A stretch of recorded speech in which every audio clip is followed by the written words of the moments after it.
Hello. Good evening, lady. Good morning, ladies and gentlemen. Apologies on that. Can I request everyone to kindly step inside into the hall? We are about to begin in a few minutes, and our Honorable Minister is also on his way. Can I request everyone to kindly take their seats?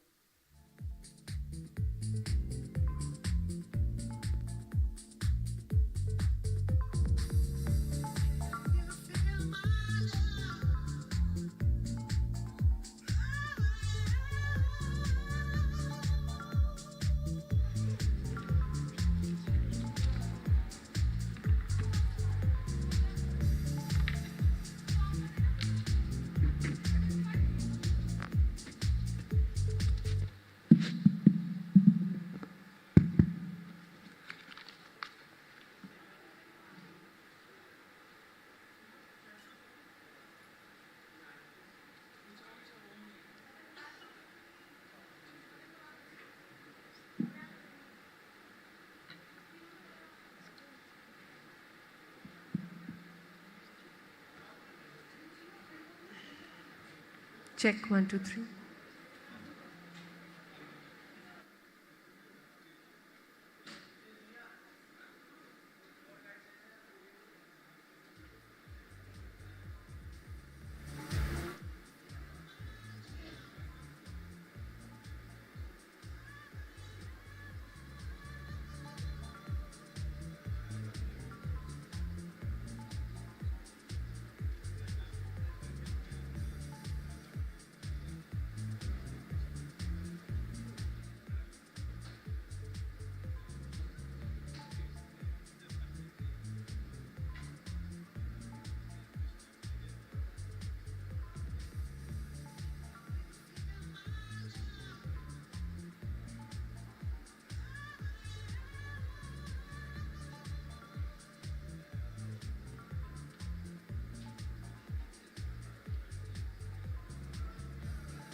Our honorable guests and our minister is already here. We are about to start in the next 2 minutes. This very eventful day at the 16th National NAREDCO Convention. We would require participation from each and every one of you. So I would request everyone to kindly step inside and take your seats. Brand visibility and networking and business opportunities.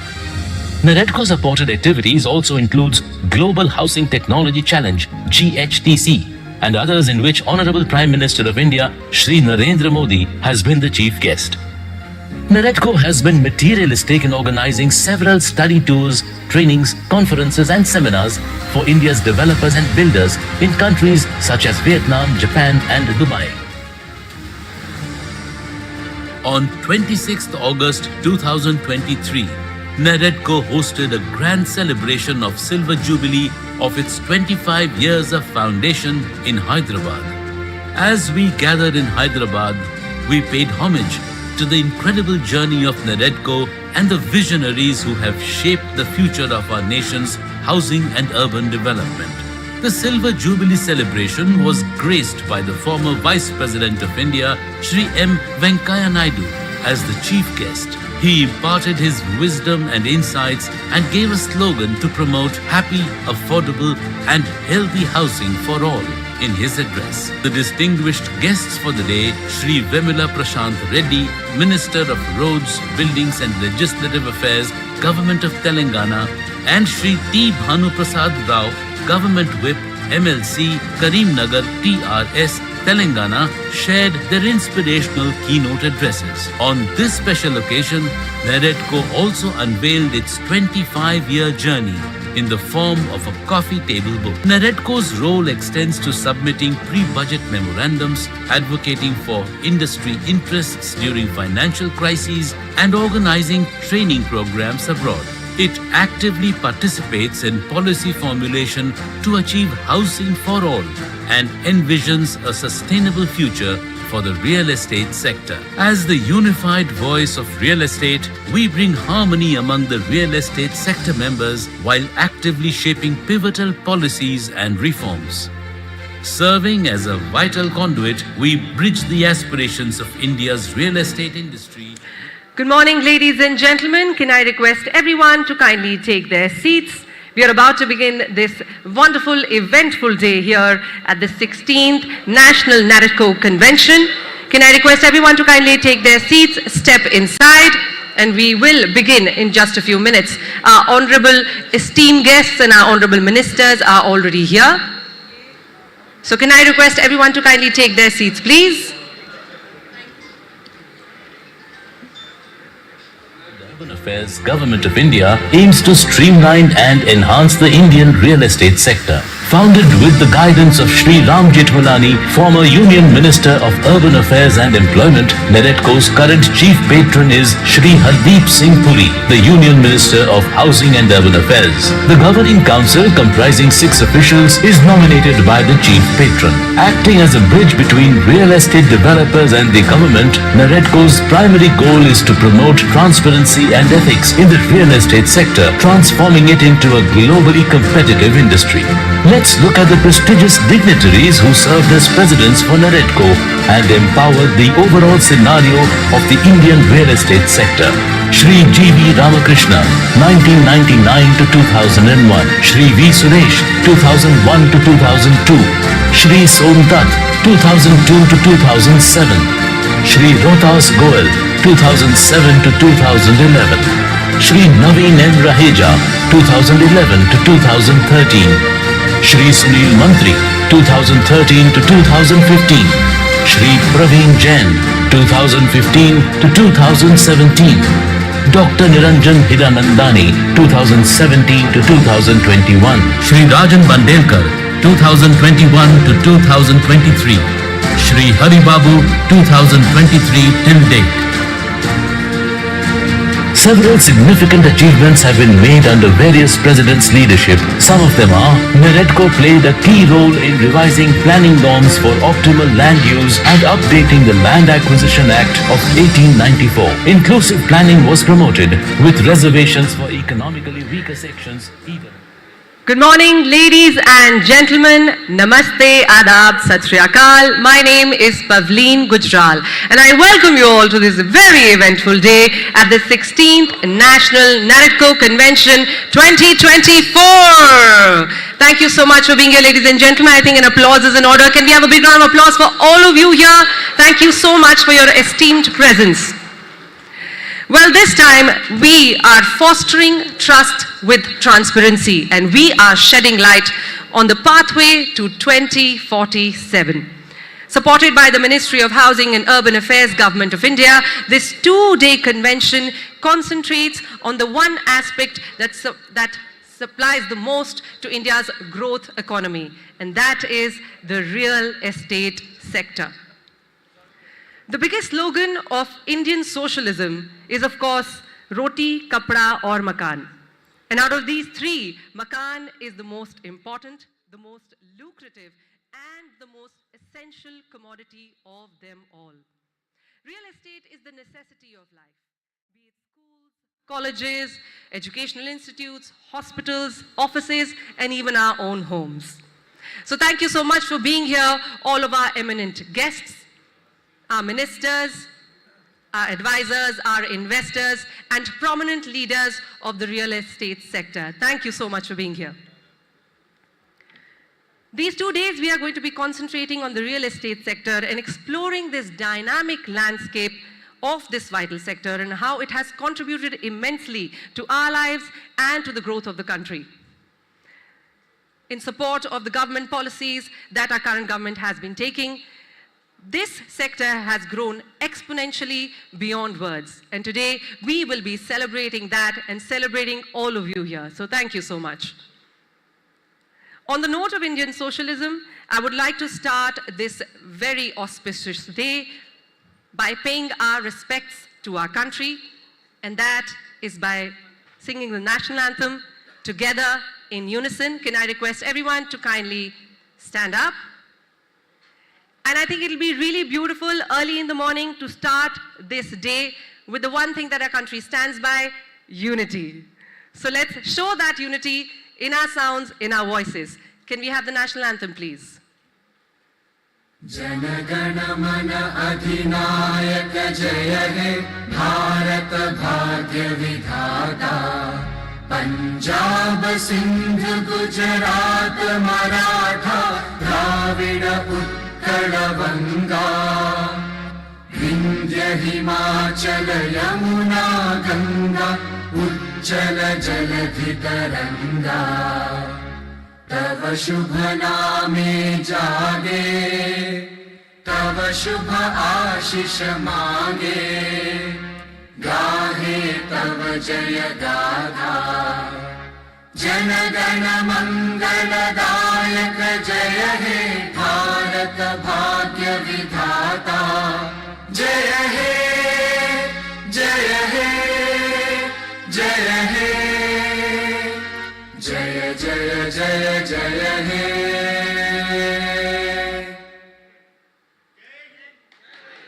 Okay, let's do that together. Let's everybody together. Jai Hind! Thank you so much. Thank you so much, ladies and gentlemen.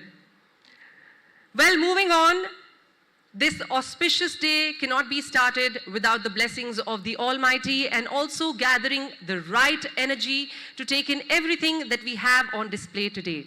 It's a very exciting day full of presentations, full of eminent speakers speaking about our country and the growth of it. So with that, I want to ask all of you, do we have the right energy in the room? I think only the first row has the energy, and of course, Preeti ji is there. Wherever she is, there's energy. So, okay, but we need the energy in the whole room. So everybody, we're going to do a little bit of exercise because we have a long and inviting day in front of us. Can I request everyone to kindly raise their hands up in the air? Both of them, come on. I can't do that because of my outfit, but come on, raise your hands up in the air and shake off that loose energy. Come on, shake it off. Shake off that loose energy. Let's get some great energy going. Shake it to the right. And shake it to the left. Watch out for people's faces. And up again. And down. And clap it off. All All right, thank you so much. Watch it, what an energetic crowd this is. And of course, why not? This is the creme de la creme of the real estate sector. You are a pivotal role in the growth of our economy and where the country is headed. So thank you so much. Like I mentioned, that this day would not be complete, this convention would not be complete without taking the blessings of the Almighty. On that note, I would like to move on to the lamp lighting ceremony. And for that, can I request all of our esteemed guests to kindly proceed towards the lamp lighting ceremony, which is towards my left and your right of the stage. Can I request all office bearers, all present IAS officers, Shri Kaushal Kishore sir, if you can also do the honors. Our VPs, leaders, Honorable Secretary, can we have you proceed towards the lamp lighting ceremony?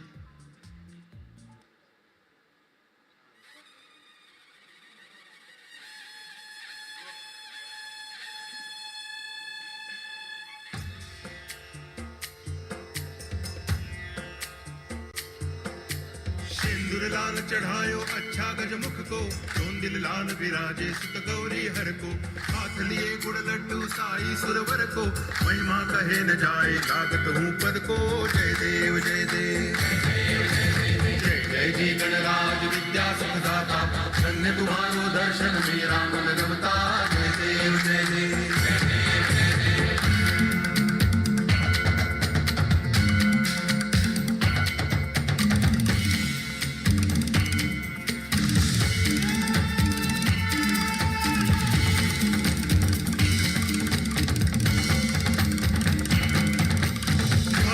से कोई शरणागत आवे संतति संपत्ति सब ही भरपूर पावे ऐसे तुम महाराज मुँह को अति भावे गोसावी नंदन निच दिन गुण गावे जय देव जय देव जय जय जी गणराज विद्या सुखदाता धन्य तुम्हारो दर्शन मेरा मन रमता जय देव जय देव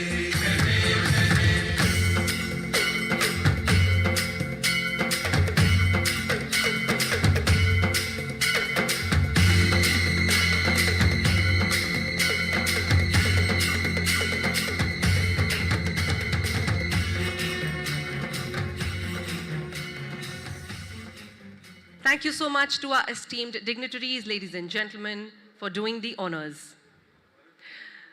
Well, everybody, this two-day event will focus on shaping the future of commercial real estate in India and will feature a range of topics that are relevant to the current market. But let me not keep you from the person who can delve into this so much better and so much deeper. I would like to call upon Dr. Niranjan Hiranandani, Chairman of NAREDCO, to kindly come up on stage and give the welcome address. Welcome, sir. Can we have a bigger round of applause, ladies and gentlemen? It's just the beginning of the convention. We need to have that energy flowing.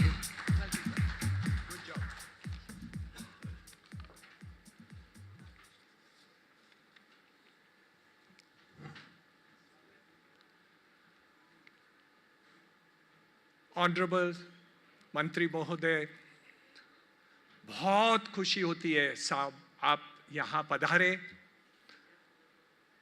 NAREDCO के 16वां साल की ये national conference पर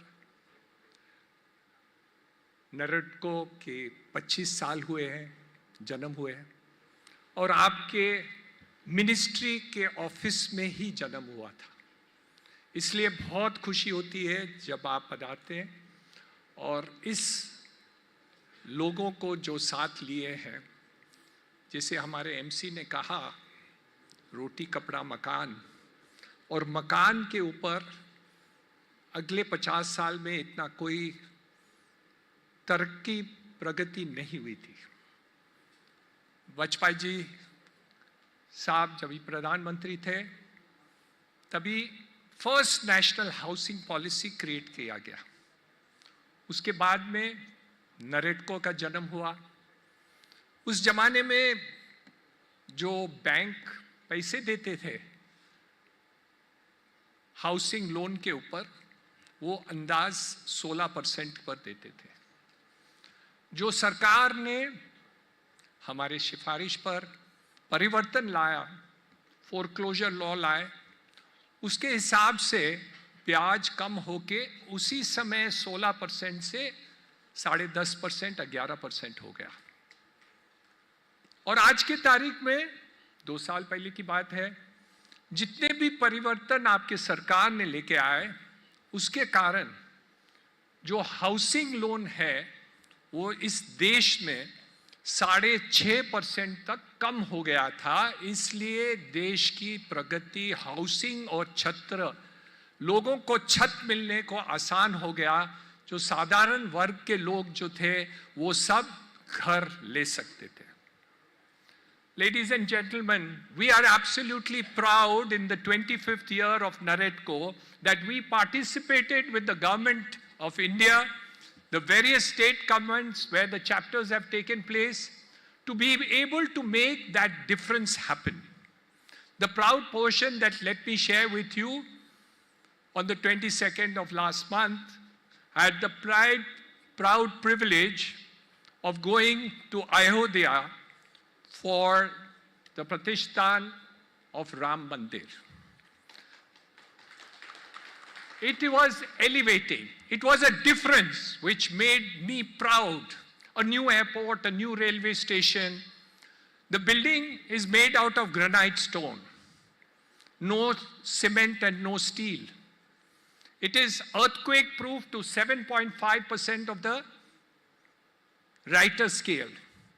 It has a life of a building which will last for 1,000 years. This is what India and housing and we have been able to achieve in this year and time. In a matter of 2.5 years, this building was made. There is nothing that Bharat cannot achieve. And that is the significant part of what we are talking about the convention today. But I will not talk about today, I will talk about yesterday. Yesterday, there was a vote on account where the Vitt Mantri, the finance minister, brought about a vision of what government has done kal, aaj or kal. And she has laid a roadmap in terms of so many factors, including infrastructure, including housing, in every sector of the economy to show us the way forward.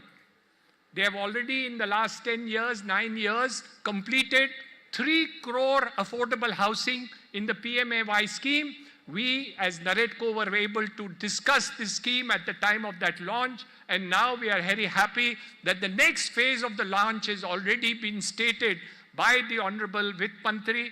Earlier, Mr. Hardeep Puri, Minister, had also made a statement in one of our meetings that such a direction is sought to be done, and that is something which we see as a major difference that is going to happen.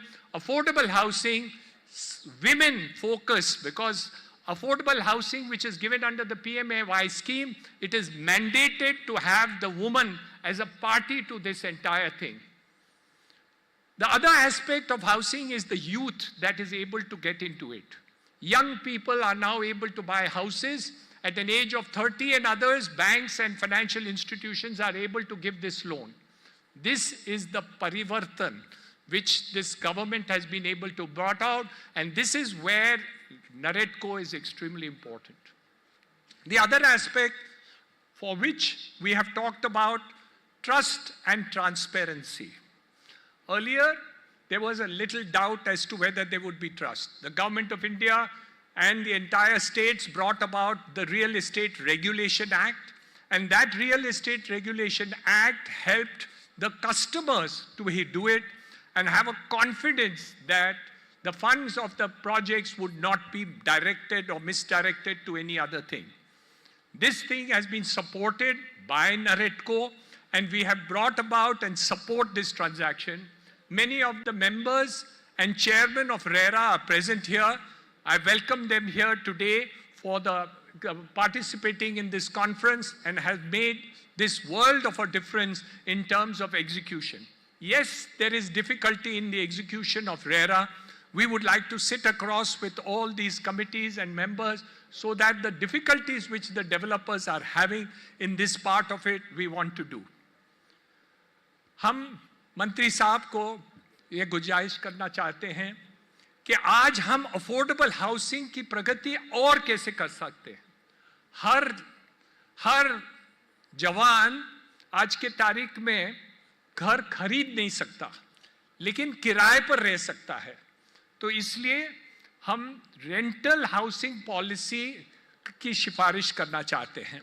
हमने हरपुरी साहब से भी बात की है और उन्होंने भी आश्वासन दिया है कि मिनिस्ट्री इसमें कंसिडर करेंगे, और हम चाहते हैं कि आप भी हमारा ये रिक्वेस्ट, एक गुंजाइश आप मंत्री महोदय और आप सरकार के साथ बातचीत करें कि रेंटल हाउसिंग पर है। अमीर से अमीर देश यूनाइटेड स्टेट्स ऑफ अमेरिका, वहां भी 50% लोग किराए के घर में रहते हैं जन्म से मरण तक। तो हम ये चाहते हैं कि लोग घर तो जरूर खरीदें। हम सिफारिश करते हैं उसके बारे में, नरेट को उसके साथ में है कि हाउस हर एक को घर मिलना चाहिए। प्रधानमंत्री नरेंद्र मोदी जी के ये आश्वासन है हाउसिंग फॉर ऑल, पर हम चाहते हैं कि हाउसिंग सिर्फ ओनरशिप के होने की जरूरत नहीं है, हाउसिंग फॉर ऑल होना चाहिए। हर कंपनी सर्विस घर बनाना चाहिए। सरकार तो पहले बनाती थी, अब भी बनानी चाहिए, इंडस्ट्री को भी करना चाहिए। हम डेवलपर्स भी कर सकते हैं, फाइनेंशियल इंस्टीट्यूशंस कर सकते हैं, इंश्योरेंस कंपनीज कर सकते हैं, इंडस्ट्रियलिस्ट और जो एफडीआई करते हैं वो कमर्शियल में करते हैं, लेकिन रेंटल हाउसिंग में अब तक नहीं करते हैं। तो इसलिए हम समझते हैं ये बहुत बड़ी बात है। दूसरा, मैं बधाई देना चाहता हूं ये सरकार को कि उन्होंने जो फिस्कल कंसोलिडेशन किया है, वो कोई भी बिलीव नहीं कर सकता था कि ये सरकार कर सकती है।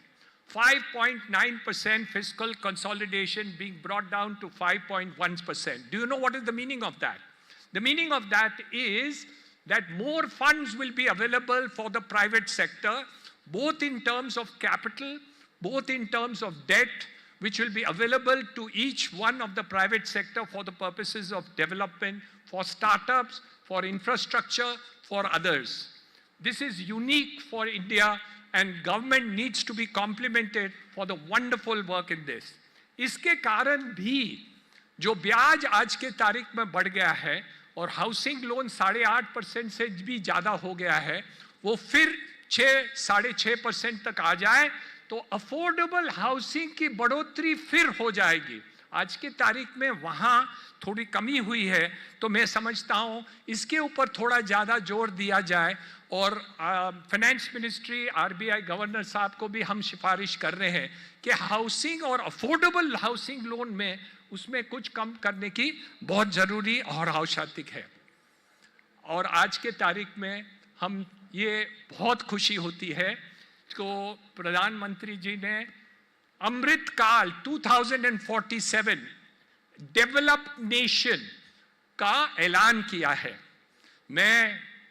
मुझे कॉन्फिडेंस है कि 2047 तक हमको वेट करने की कोई जरूरत नहीं पड़ेगी। हमें कॉन्फिडेंस है नरेटको में कि ये 2046 नहीं 2044 में भी हो जाएगा। ये कॉन्फिडेंस से हम कहते हैं क्योंकि जिस रफ्तार से आज देश चल रहा है, 35 kilometers of national highway per day, 11% increase in the infrastructure, which is going 1,11,000 crores of money. Such a big amount of money, I can't even think the numbers of zeros in that. But what is being done in the work that is being done by the Prime Minister, by the ministries, I think is unique. And we are very, very proud to be Indians. हम भारत के ये चाहते हैं कि इसकी तरक्की ऐसे ही हो। बहुत बहुत बधाई नरेटको को, आप सबको। मंत्री महोदय जी, आप सरकार को जरूर नरेटको के द्वारा कम्युनिकेट करिए कि हम आपके साथ हैं, आपके पीछे हैं। आज आप भाषण देंगे तो हम गौर से सुनने वाले हैं। हम समझते हैं कि हम आपकी राय, आपके एक्सपीरियंस, जो पॉलिटिकल एक्सपीरियंस है, एडमिनिस्ट्रेटिव एक्सपीरियंस है और सरकार की जो आइडियाज हैं वो हमें समझाएं। और हम जरूर इस रास्ते पर जाना चाहते हैं और नरेट को आपका 100% बैकिंग देते हैं और हम आपके सरकार के साथ में हैं। And we are very proud of the prime minister of India, of the work that he is doing. जय Hind.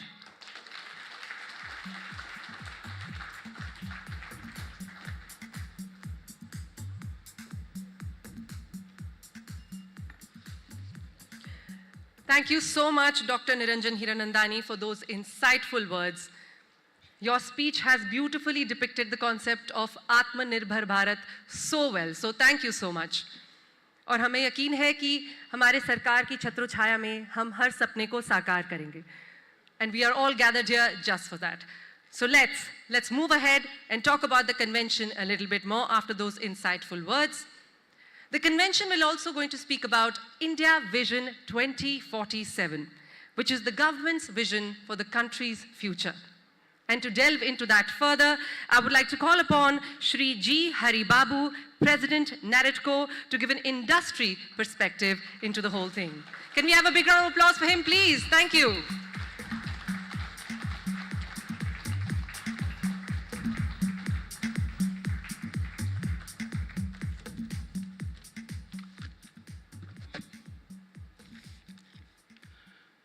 Honorable Minister Sri Kaushal Kishore ji, thank you for coming here and participating in our 16th National Convention Center.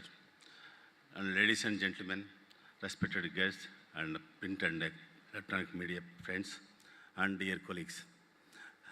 Thank you once again for all of you coming from various parts of the country and joining here. So after Niranjan Hiranandani sir to speak, any subject becomes very difficult, but since it's 2047, we are talking about initial days when early 60s and 70s, we were struggling for the national security and also food security. That is the reason our beloved Lal Bahadur Shastri has given a slogan that Jai Jawan, Jai Kisan. We achieved both. We achieved fully the requirement of food and we are surplus today. And our security is also fantastic. We are at par with anybody in the country. And then later, it has come housing for all. Then housing for all has started slowly, and private builders have come into the picture, and things are moving in the right direction. Then housing for all has become affordable housing for all. We want to build affordable housing for all. After affordable housing for all, the next slogan is quality, affordable housing for all. That is, we have achieved the quality. Our builders are really knowledgeable and equipped with for the constructing a beautiful gated communities, high-rise and low-rise and independent houses, and at par with any developed country in this world. Then, slowly, one more slogan is added to that. That is sustainable, quality, affordable housing for all. This sustainability, all of you are aware that today it is not the choice, it is compulsory. So sustainability is no more a choice, it is required. So with all these things now, one more thing added to the another slogan, that is happy, sustainable, quality, affordable housing. So people should stay in that housing colonies very happily and not having various other problems like high interest rates, high EMIs, pollution, and pollution in various levels. One is the dust pollution, another is the sound pollution, another is the air pollution. So as far as this is concerned, everything is perfect. But now, coming to the cities, in 1901, the urban population in India is only 3 crores population is staying in urban. 1901 to 2001, the 3 crores has become 30 crores. In next 22 years, the 30 crores has become 45 crores. Today we are almost 45 crore people are staying in urban cities. And the Tier 1, Tier 2, Tier 3 cities, we have 18 cities. In these 18 cities, these 45 crores predominantly staying there. What is the situation today? All of you are aware, Delhi, we know, lot of pollution, and because in winter, pollution is high and construction was stopped several times. And not only here, traffic jams, some cities are now 8 kilometers per hour speed in the peak hours. Luckily, 1 or 2 cities, we have 12 kilometers per hour speed.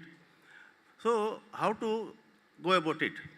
Now, from today, 45 crores, our population is increasing by 2050 from 140 crores to 170 crores. But Urban population is rising to double. Instead of 45 crores, by 2050, 90 crore people are going to stay in urban cities. Are we really equipped with that 90 crores population in the same 18 cities? Is it possible? And it's a population of 3 crores Delhi and 1.5 crore Bengaluru and 2.5 crores with Bombay. If you add another 3 crores in the Delhi, another 2.5 crores in Mumbai, another 1.5 crores in Bengaluru, is the city is going to, from 8 kilometer speed to, it go down to 4 kilometer speed per hour in peak hours. It is not possible. All of us, we are aware, we have to do something on this one. By 2047, 2050, our vision should not be only limited to the existing cities. This is what exactly these existing cities are there from last 100 years.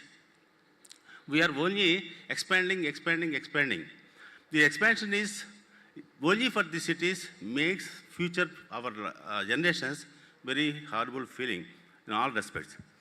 So to take care of this one, we need master plans. Master plan, now we are doing a regional-wise, city-wise, very limited areas. The regional small area visionaries are not good enough for future. What we need, All India master plan. All India master plan for 2050 is required now. This is a high time. And from All India master plan 2, now state master plan, not the HMDA master plan or not that Warangal city master plan or some other city master plan. These are outdated. These are no vision that. We need completely a state master plans combined with looking at the country master plan. Then go to the various new opportunities, new cities. For future 45 crores population to be increased in the urban, we need greenfield cities, not less than 100 numbers by 2050, new brownfield cities, new greenfield cities. Each city should have at least 20 lakhs and 100 cities to take care of 20 crores at least the new city population. And jobs has to be created there and people should move to that place, and even maybe it is maybe out of this box, but still the government offices also should move to the new cities to encourage all the new facilities there. This is the high time for all of us to see. Once we are looking at the cities for all, then they are also again coming to quality cities for all the citizens. Again, sustainable quality cities for all. Again, the cities, if everything is good like that, like happy, sustainable, quality, affordable housing, these should be also cities. Again, happy, sustainable, quality, affordable cities for every urban population, everyone. So these two has to go. One is your home, another is your cities. These two are the very, very important, and these are the visionaries actually look into this. And our focus today here is actually to look into the affordable houses also we are taking up in this subject, and also quality and technology we are taking up, and also we are taking up the sustainability. All these are now we are going to discuss next 2 days, coming 2 days, and our visionaries will give a lot of information about the future cities of this one. And regarding budget yesterday, so as I told, 2 crores, again Pradhan Mantri Awas Yojana houses were given. That gives at least another boost to our economy. Sir, here, Mantriji sir, I want to give a small request for you. The thing is basically affordable housing. Today, under 60 square meters, sir, this is costing almost like 50 lakhs to 75 lakhs in cities. 50 lakhs to 75 lakhs, do you say today in this economy, is it affordable? No. Sir, 60% of the population in the cities are getting a salaries of less than 50,000 rupees. Even both the wife and husband working also 60, 70 or 80,000 rupees. At 60, 70, 80,000 rupees, they can afford only 20, 25,000 rupees as EMI, and this 20, 25,000 EMI will be coming to 25 lakhs loan or 20 lakhs loan. Sir, to take care of this Aam Aadmi, actually all the governments are supposed to work for Aam Aadmi ke liye. You take money from us, you take money from all the rich people, but that should be given to the people who are drawing a salary of 50,000, 60,000, 40,000, that type of salaries. Even I need for my driver, where I am paying 30,000 rupees salary, he should be eligible for some house. some own house you should have. How to take care of that one? Sir, our recommendations are give more CLSS, at least 4 to 5 lakhs for each house, and also see that the interest rates for those houses constructed under 40 lakhs, under 30 lakhs, please make a fixed 5 years, 5% interest, so that first 5 years, the EMIs will be as low as possible. Sir, I am telling this will boost the entire economy of India. Sir, we are talking about only urban. Let us go to the villages, sir. All of you are aware, our villages are as slums.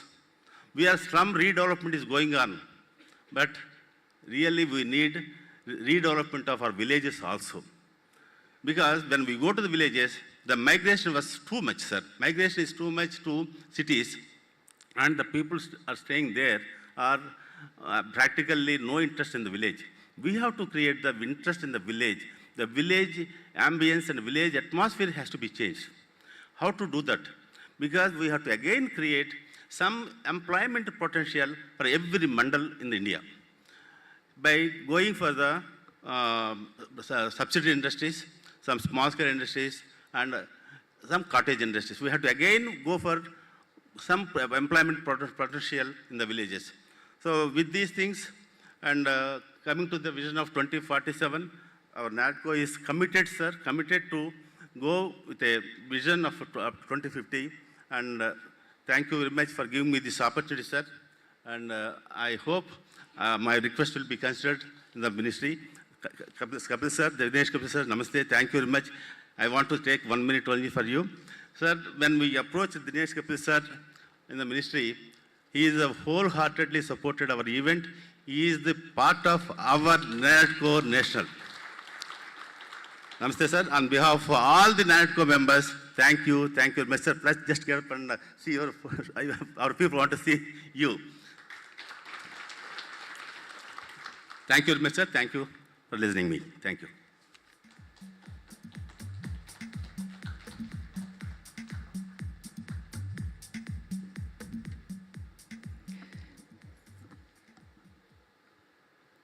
Thank you so much, Sri G. Haribabu, for your wonderful insights into this convention and into the real estate sector. Thank you so much. Well, as Sri Haribabu has rightfully mentioned, that we today are celebrating the 16th National NAREDCO Convention, but none of this would have been possible without the support of the government policies, without the support of the government representatives. So thank you so much, all of our government officials, for being here. And on that note, I would like to especially thank Shri Kaushal Kishore, Honorable Minister of State for Housing and Urban Affairs, Government of India, for your presence. And sir, may I request you to kindly come up on stage and say a few words and address the audience. Can we have a big round of applause for Shri Kaushal Kishore, sir, please? Thank you, sir.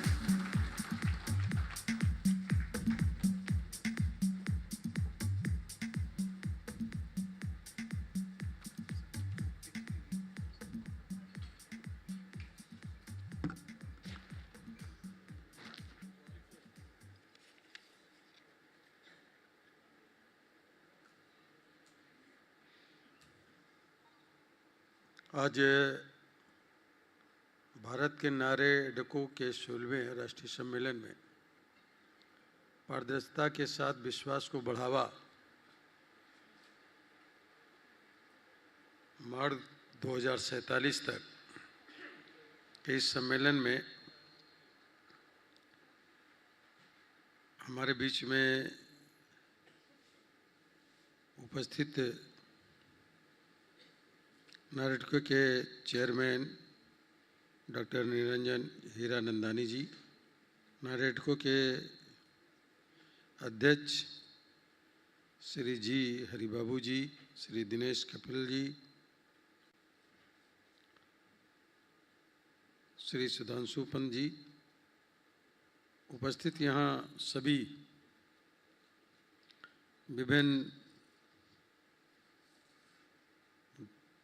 हिस्सों से आए हुए builders, व्यवसायीगण, अधिकारीगण, media के बंधुओं, अन्य सभी उपस्थित महानुभावों, सभी का मैं अपनी तरफ से और अपनी सरकार की तरफ से, अपने मंत्रालय की तरफ से दिल की गहराइयों से अभिनंदन करता हूं, स्वागत करता हूं। जैसा कि आप जानते हो कि आदरणीय प्रधानमंत्री श्री नरेंद्र मोदी जी ने सन 2047 तक एक विकसित भारत बनाने का संकल्प किया है।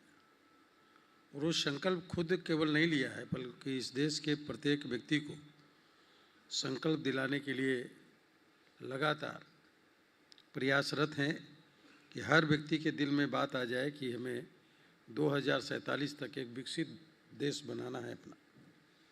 और इसके लिए ज़रूरी है कि हमारी अर्थव्यवस्था सबसे ज़्यादा मजबूत हो। अभी जो बात हो रही थी रोटी, कपड़ा और मकान, तो अगर बहुत पहले से अगर आप देखेंगे कि जब भी व्यक्ति पृथ्वी पे मानव का रूप धारण किया तो रोटी की ही ज़रूरत पड़ी, उसे भोजन की ज़रूरत पड़ी पेट पालने के लिए, बाद में शरीर ढकने के लिए कपड़े की ज़रूरत। इसलिए आप पढ़ते होंगे, जब पढ़े होंगे तो आपको लगा होगा कि लोग छाल पहनते थे या पत्तों से शरीर को ढकते थे। और फिर उसके बाद मकान, अपना निजी आवास हो। आज भी उन तमाम लोगों को एक छोटा सा खरपतवार का भी घर बना करके, मड़ैया डाल करके, फूस का छप्पर बना के रख लेते हैं, तो वो कहते हैं ये मेरा अपना है। तो ये भाव लोगों के अंदर रहे कि ये मेरा अपना है, ये बात आदरणीय प्रधानमंत्री मोदी जी ने इसको पकड़ा और इसके लिए उन्होंने योजना बनाई। 2014 में जब आए तो उन्होंने पहले ही ये दिया कि पार्लियामेंट के पहले भाषण में ही उन्होंने बोला था,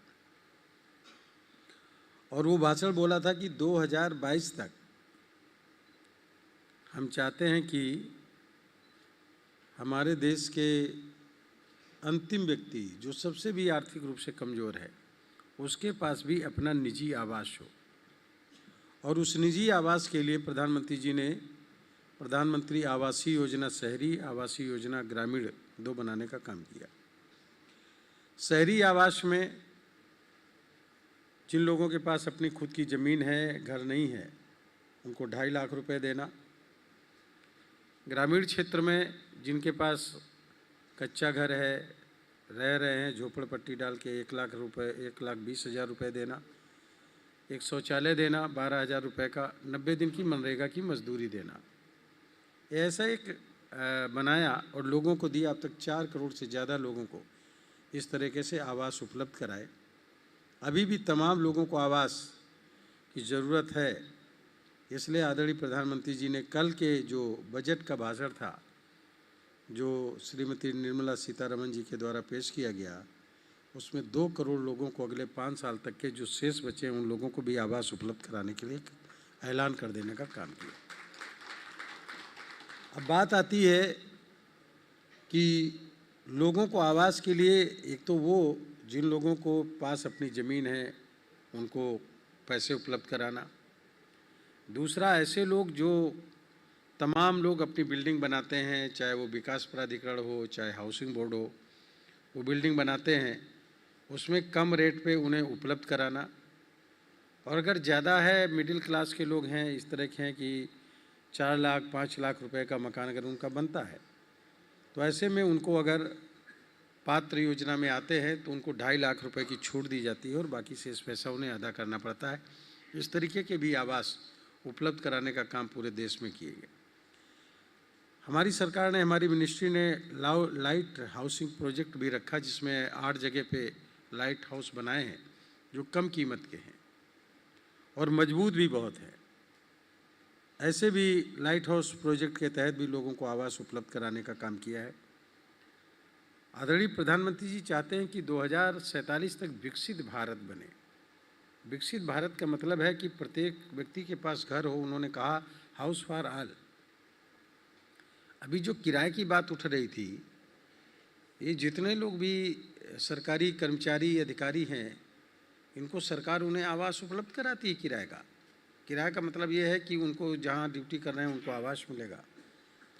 और मेरी डिपार्टमेंट की तरफ से भी लोगों को आवास की डिमांड आती है तो उनको जहाँ खाली होते दिए जाते हैं।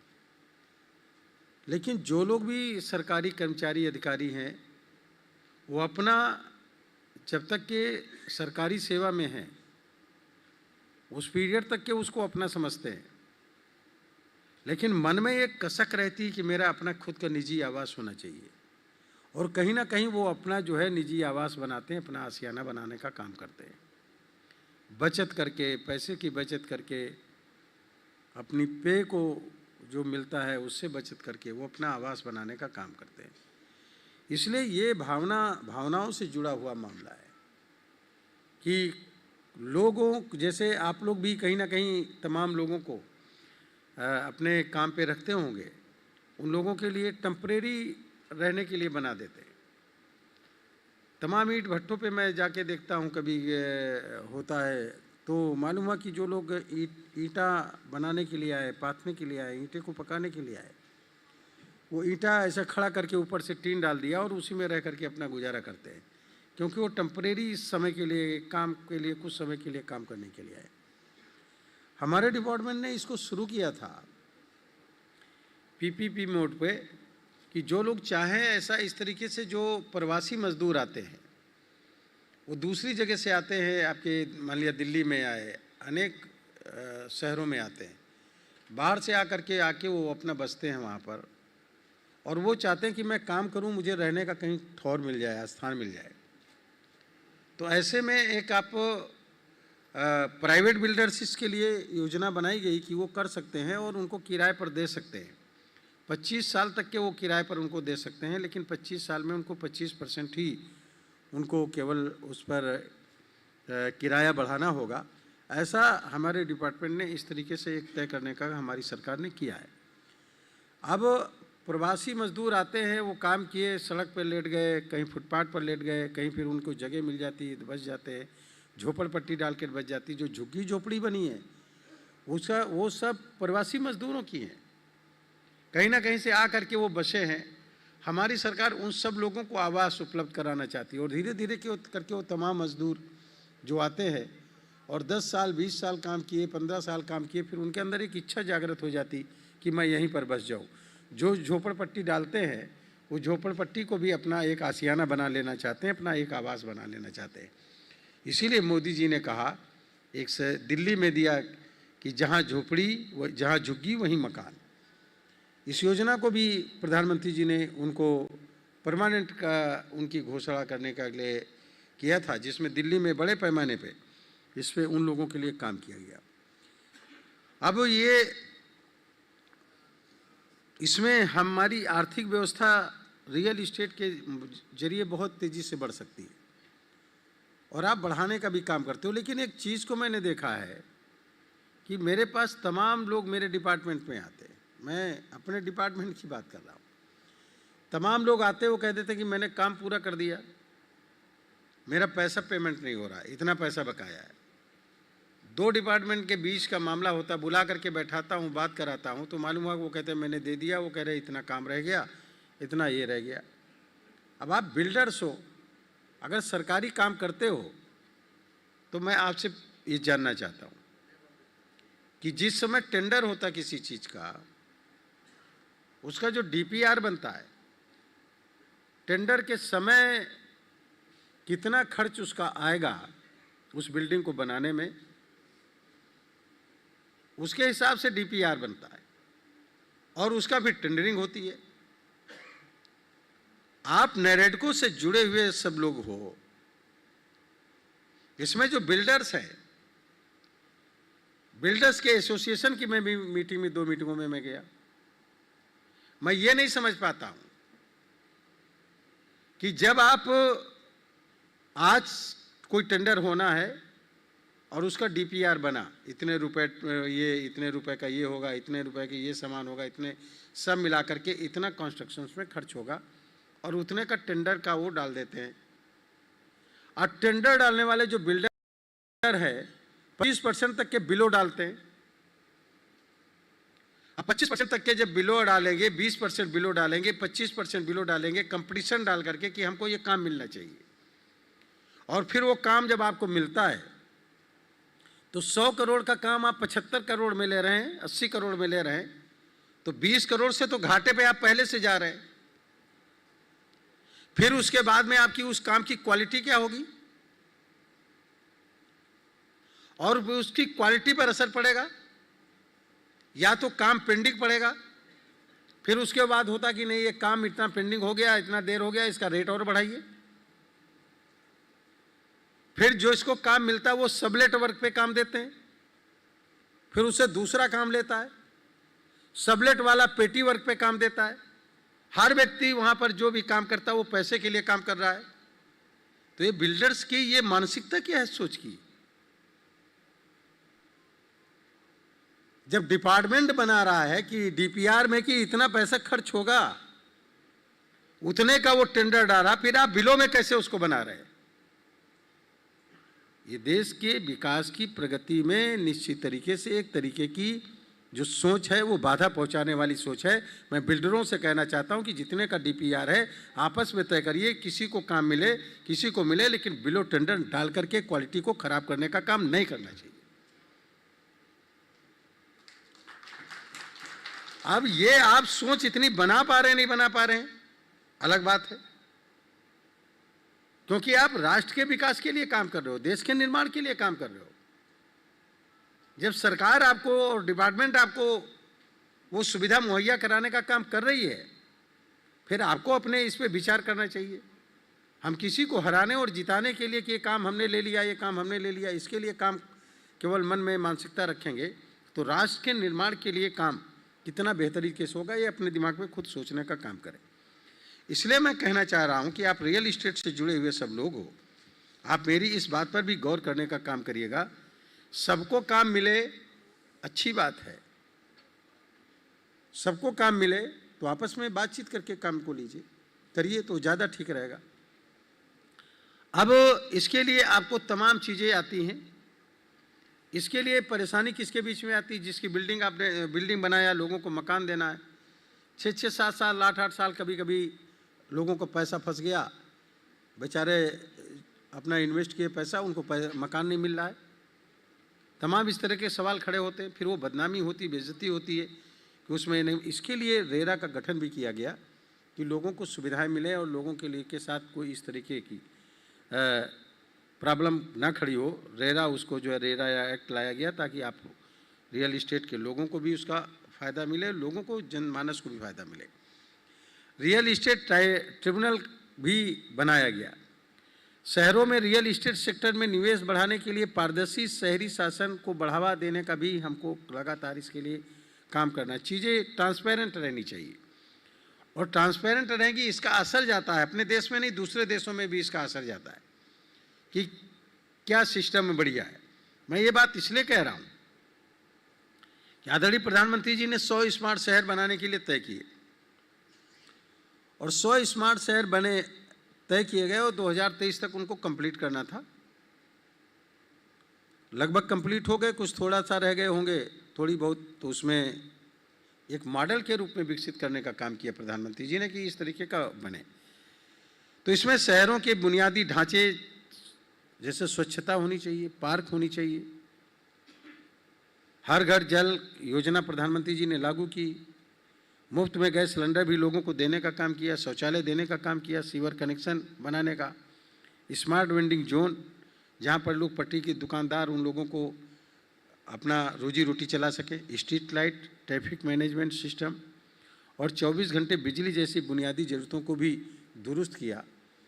साथ साथ में मान लिया कि वहाँ पर कोई तालाब है या कोई भी सरोवर है या कोई झील है या कुछ भी है वहाँ पे जहाँ से पानी निकलता है ठीक ठाक तरीके से, तो अगर उसको हम बना करके और उसके किनारे किनारे अमृत सरोवर के तालाब के चारों तरफ बना देते हैं, बढ़िया वेंडिंग जोन बना देते हैं, तो वहाँ पर लोग टहलने आते हैं। वहाँ पर एक फूड स्ट्रीट जोन बना देते हैं जहाँ पर लोग तमाम खाने पीने की चीज़ों को बेचने का काम करते हैं।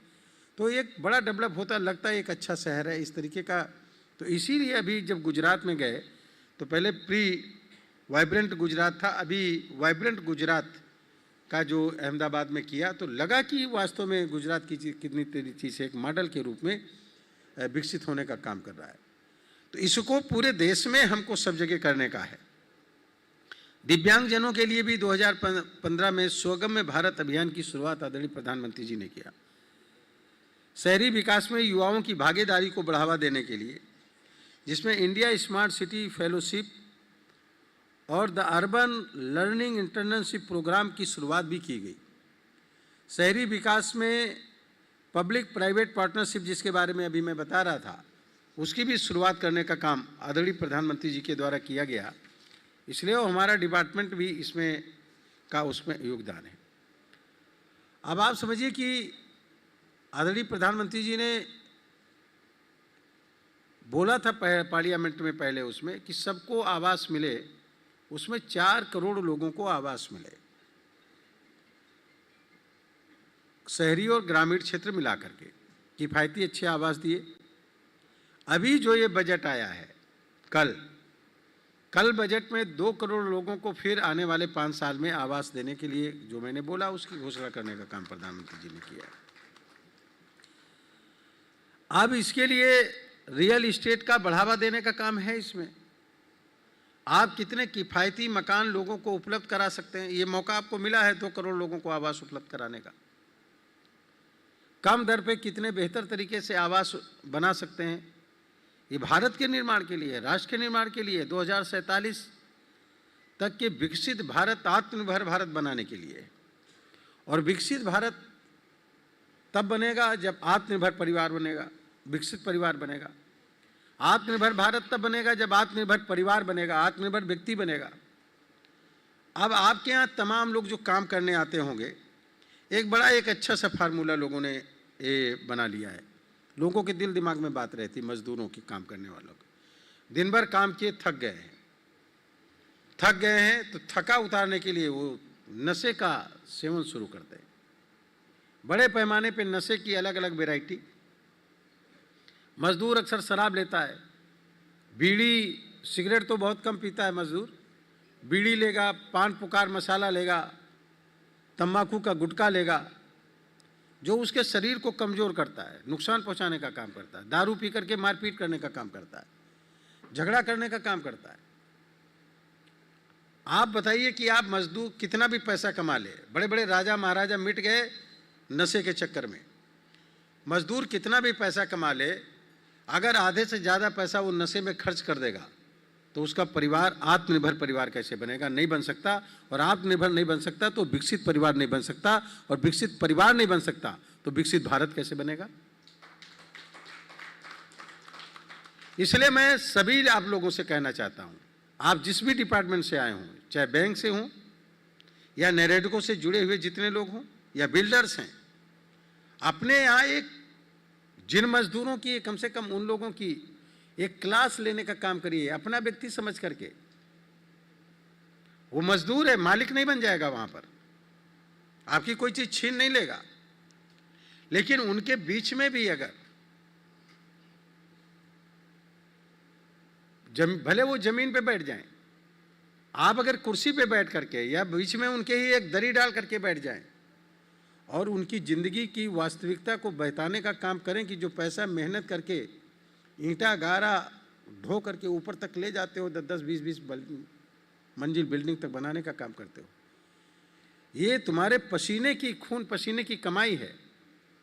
और इसको नशे में यूज करके अपने लीवर को डैमेज करना, किडनी को डैमेज करना, कैंसर को बढ़ावा देना, इसके लिए आपका नहीं रहोगे, आपका परिवार क्या करेगा? ये डर अगर उनके अंदर पैदा कर दो तो निश्चित तरीके से आपको वो उधर से हटेंगे। और इसलिए मैं कहना चाहता हूँ कि आप जहाँ कहीं पर भी काम करते हो, अपने लेबर्स को और कर्मचारियों को कम से कम उनको drugs free, alcohol free, smoke free रखने का काम करो, वो नशे से मुक्त रहें, ऐसा जरूर बनाने का काम करो।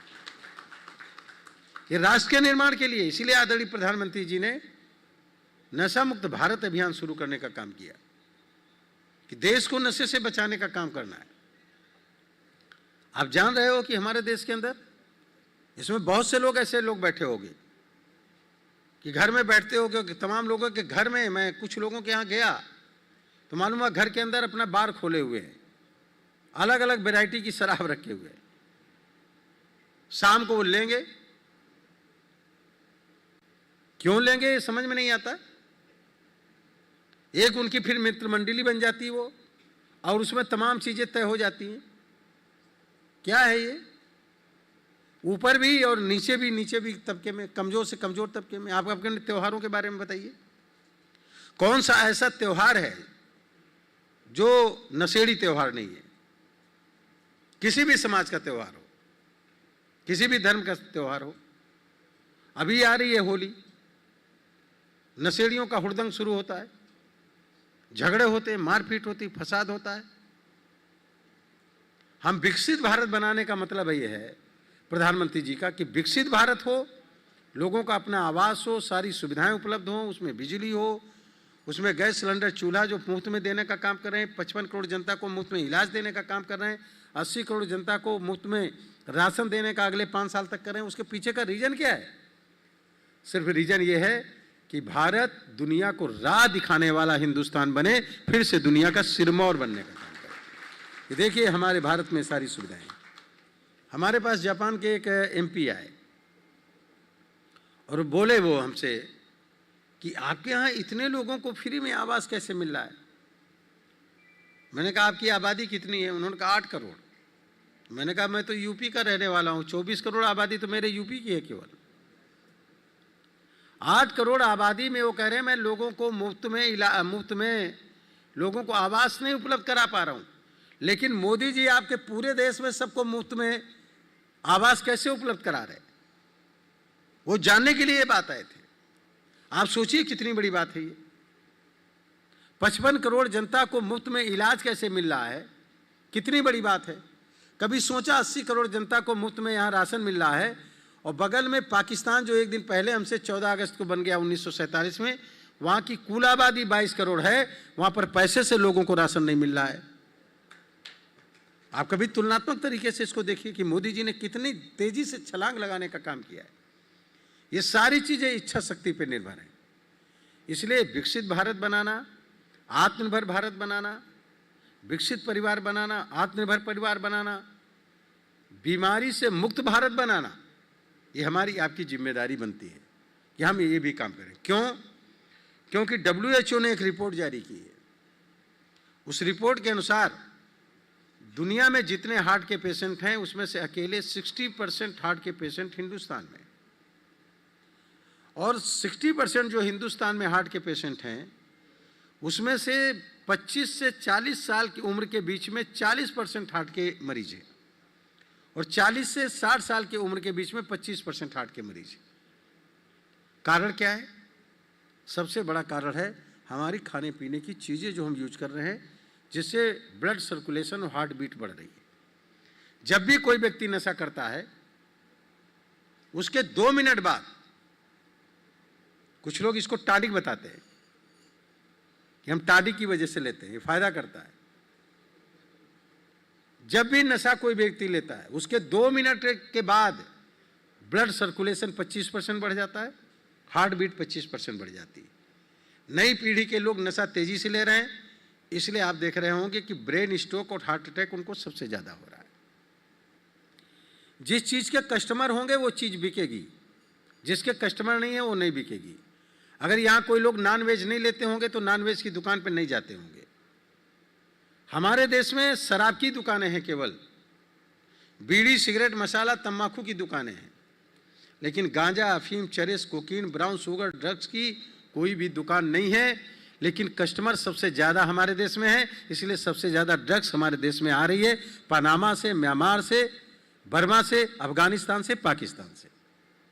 आप सब लोग पढ़े लिखे लोग, काबिल लोग हो, अपने दिमाग को जरा इधर भी सोच कर लगाने की जरूरत है कि कैसे हम विकसित भारत, आत्मनिर्भर भारत, विकसित परिवार, आत्मनिर्भर परिवार बनाने के साथ साथ स्वच्छ और स्वस्थ परिवार बनाएंगे तो निश्चित तरीके से हमको नशा मुक्त परिवार भी बनाने होंगे, नशा मुक्त व्यक्ति भी बनाने होंगे। ये भी अपने आंदोलन का एक हिस्सा है। और ये जब तक कि कंप्लीट नहीं करेंगे तब तक के किसी के परिवार को बर्बाद करना हो उसको नशे में डाल दीजिए। हमारे देश को नशे में डाल करके नौजवान पीढ़ी को बर्बाद करने की एक इंटरनेशनल साजिश है। उस साजिश से अपने देश के नौजवानों को बचाने का काम करो। ये हमारी भी जिम्मेदारी है, आपकी भी पूरी जिम्मेदारी बनती है।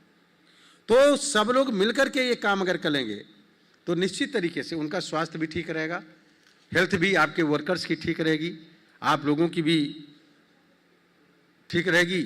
मुझको लगता कि अपनी दोस्ती बढ़िया होगा कि आप नशा मुक्त दोस्ती रखो, रिश्तेदारी नशा मुक्त करो, एक अभियान शुरू करने का काम करो और इसके लिए करें, ये हम सब लोगों को करना चाहिए। आइए, ये जो त्यौहार आता है, इस त्यौहार को हम लोग जो दीपावली का, होली का आएगा अभी, इसको हम लोग जो है नशा मुक्त त्यौहार मनाने की घोषणा करें और अपने अपने जहाँ बिल्डिंग बनाते हैं एक होर्डिंग बना करके लगाने का काम करें, लोगों को जोड़ें इस तरीके से। अब ये अपना ही केवल पैसा पैदा करने में ही दिमाग काम लगाने की जरूरत नहीं है, ये भी आपके राष्ट्र के निर्माण के लिए है, लोगों के निर्माण के लिए।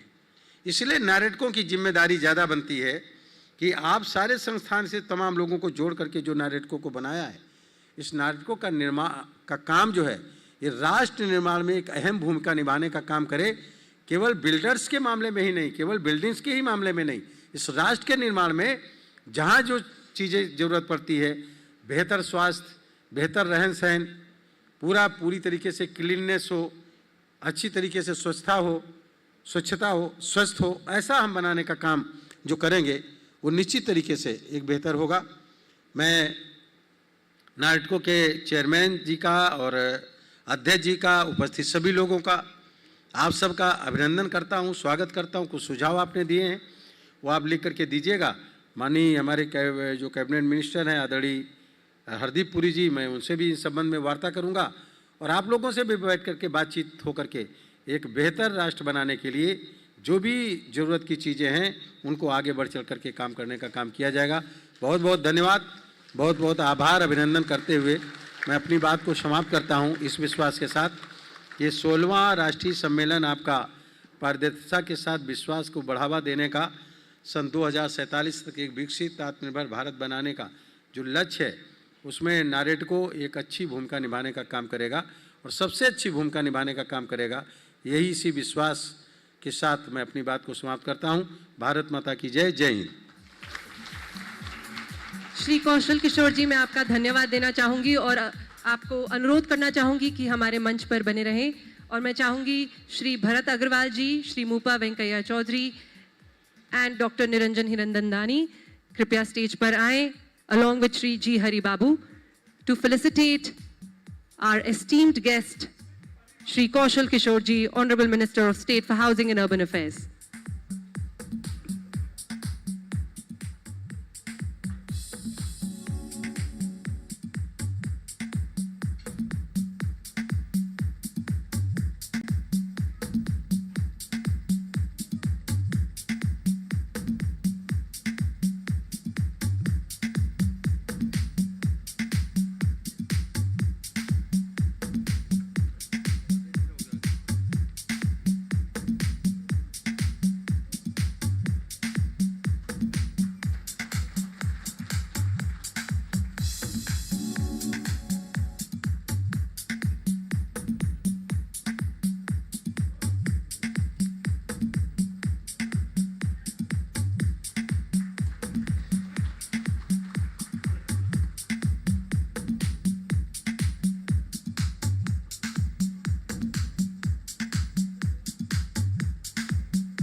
आपका बहुत बहुत धन्यवाद श्री कौशल किशोर जी कि आप हमारे मंच पर आए।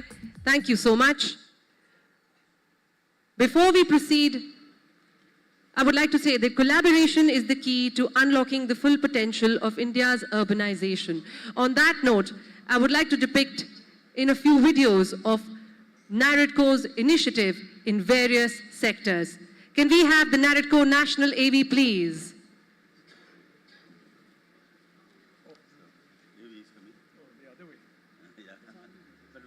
NAREDCO Silver Jubilee, celebrating 25 glorious years of excellence. The National Real Estate Development Council, NAREDCO, established in 1998 under the Ministry of Housing and Urban Affairs, Government of India, aims to streamline and enhance the Indian real estate sector.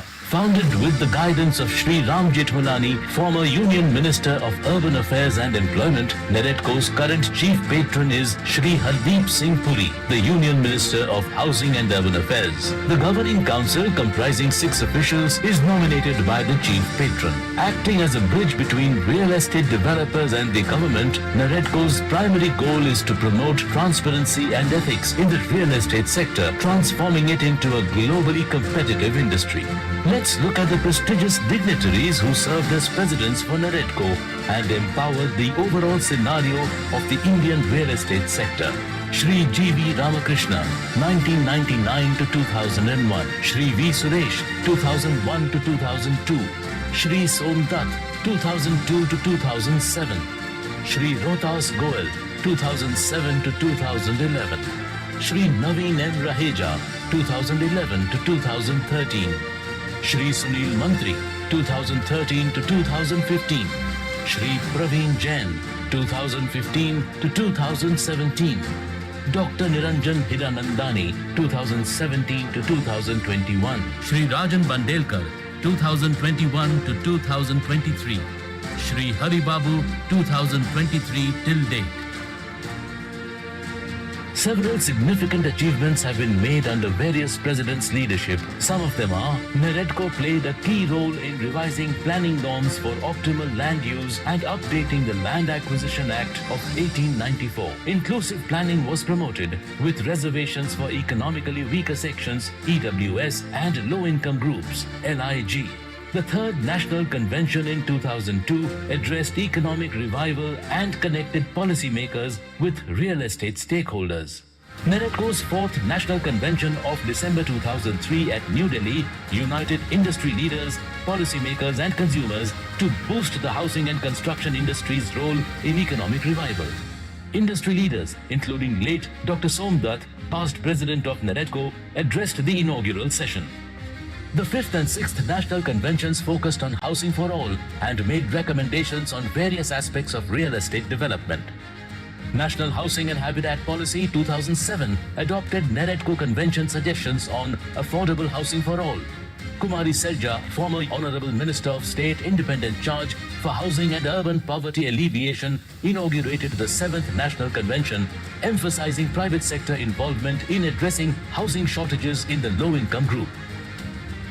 The objective of NAREDCO's 8th National Convention, inaugurated by Kumari Selja, former Honorable Minister of State, Independent Charge for Housing and Urban Poverty Alleviation, Government of India, in April 2008, was to address issues related to land, legislation, finance and technology to make housing affordable for all and bridge the demand-supply gap.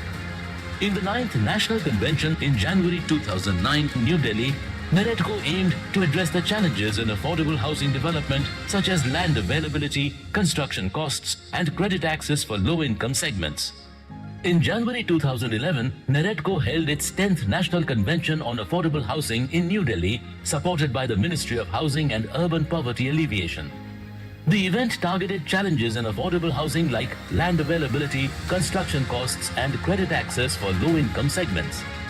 NAREDCO's prestigious 11th National Convention on Sustainable Housing for All, held on December 2012 at New Delhi, was inaugurated by Shri Pranab Mukherjee, the Honorable President of India, alongside Shri Ajay Maken, the Honorable Minister for Housing and Urban Poverty Alleviation, Government of India, to address the growing need for housing and urban infrastructure due to rapid urbanization. NAREDCO's 12th National Convention discussed issues like land, legislation, finance and technology to make housing affordable. Recommendations from NAREDCO's 13th workshop led to extended mortgage loan tenures and rental housing policies. In 2016, NAREDCO contributed to the establishment of the Real Estate Regulatory and Development Act, RERA, in India. The 13th National Convention in 2016 featured key government figures addressing real estate stakeholders. NAREDCO's 14th National Convention on August 2017 featured esteemed cabinet ministers including Shri Narendra Singh Tomar, former Minister of Housing and Rural Development, Shri Arjun Ram Meghwal, former Minister of State for Finance and Corporate Affairs, Shri Rajiv Pratap Rudy, former Minister of State, Independent Charge for Skill Development and Entrepreneurship. Distinguished speakers in the conference included Shri Om Birla, Honorable Speaker, Lok Sabha, Shri Prakash Javadekar, former Honorable Minister of Information and Broadcasting, Environment, Forests and Climate, Honorable Minister for Housing and Urban Affairs, and several prominent leaders from Government of India. NAREDCO's hallmark activities. NAREDCO Next Gen. NAREDCO Next Gen aims to empower and engage young entrepreneurs in the real estate and related fields. Ladies and gentlemen, celebrating 16 years of the NAREDCO convention, can we have a big round of applause, please? Thank you so much. Like I mentioned before, that NAREDCO believes that collaboration is the key to unlocking India's full potential in urbanization. And to delve into that further, I would like to call upon Shri Manoj Joshi, IAS Secretary, Minister of Housing and Urban Affairs, Government of India, to kindly address the audience and give his insights into the topic. Welcome, sir.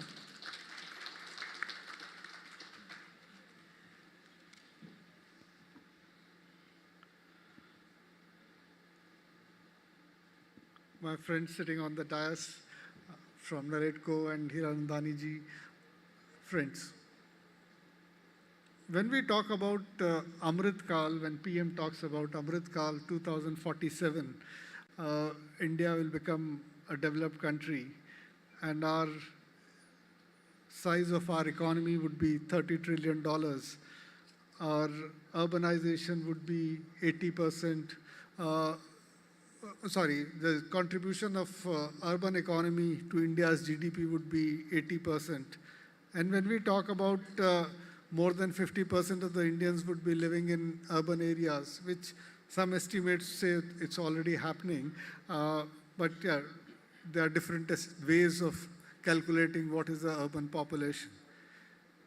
When we talk of all this, it presupposes, it requires a lot of things to be done. The biggest contributor of India becoming a Viksit Bharat and India achieving a $30 trillion economy would be the real estate sector, with you people, along with the people who would be buying houses and contributing to the development of India. This would be the biggest contributor, and this would be the biggest condition and precondition required for us to achieve a $30 trillion economy. It requires a lot of steps to be done.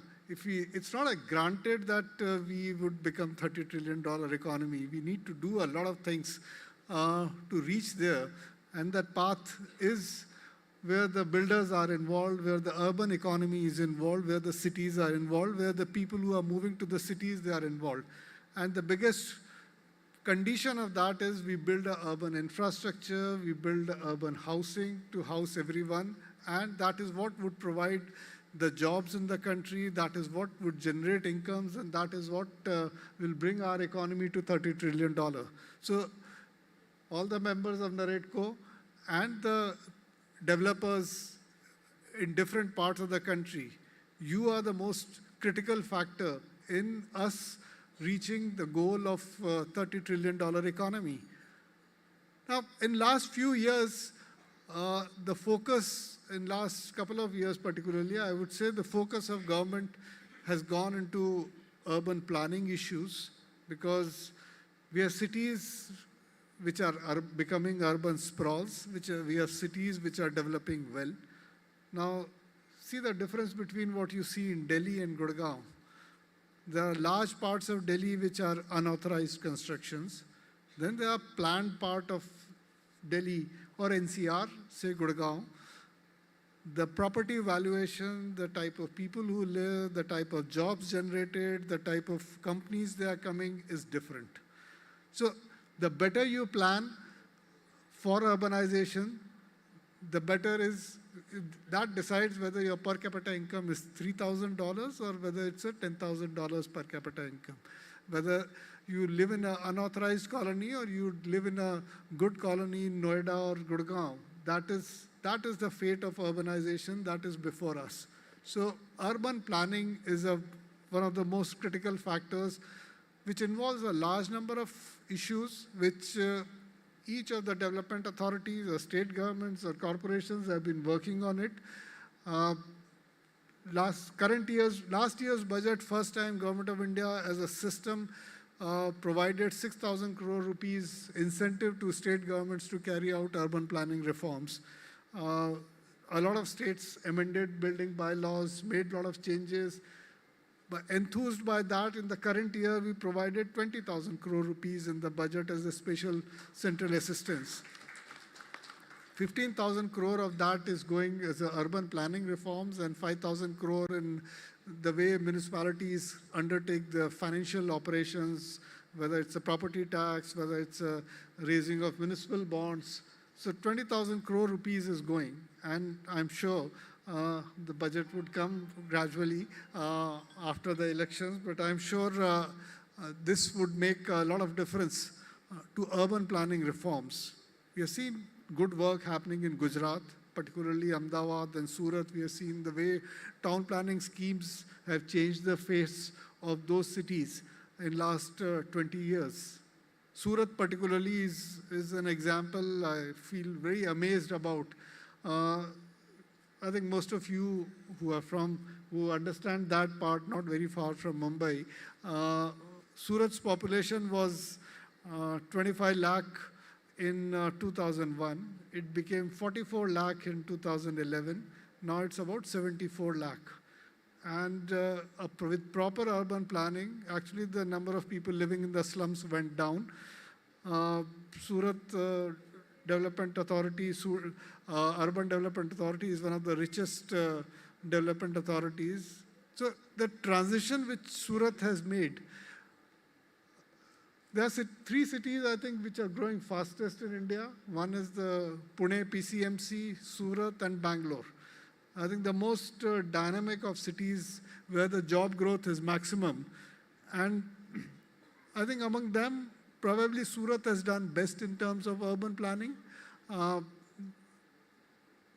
PCMC and Bangalore have managed that they don't get urban sprawl, they get good property development, good road network, but transportation problems exist in these cities. They have not been able to take care of urban transport component.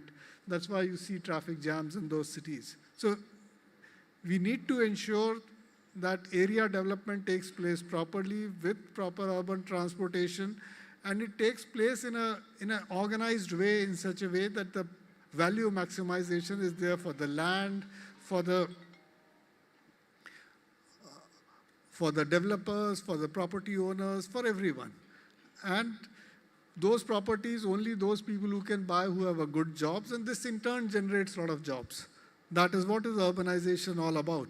So learning from this, I think from Government of India side, our push is with the state governments to carry out urban planning reforms, whether it's a township development, whether it's a town planning schemes, whether it's an amendment in building bylaws, taking care of transportation needs, and also, I think our biggest factor nowadays with the climate change, taking care of urban flooding, taking care of drainage, taking care of water, taking care of water bodies.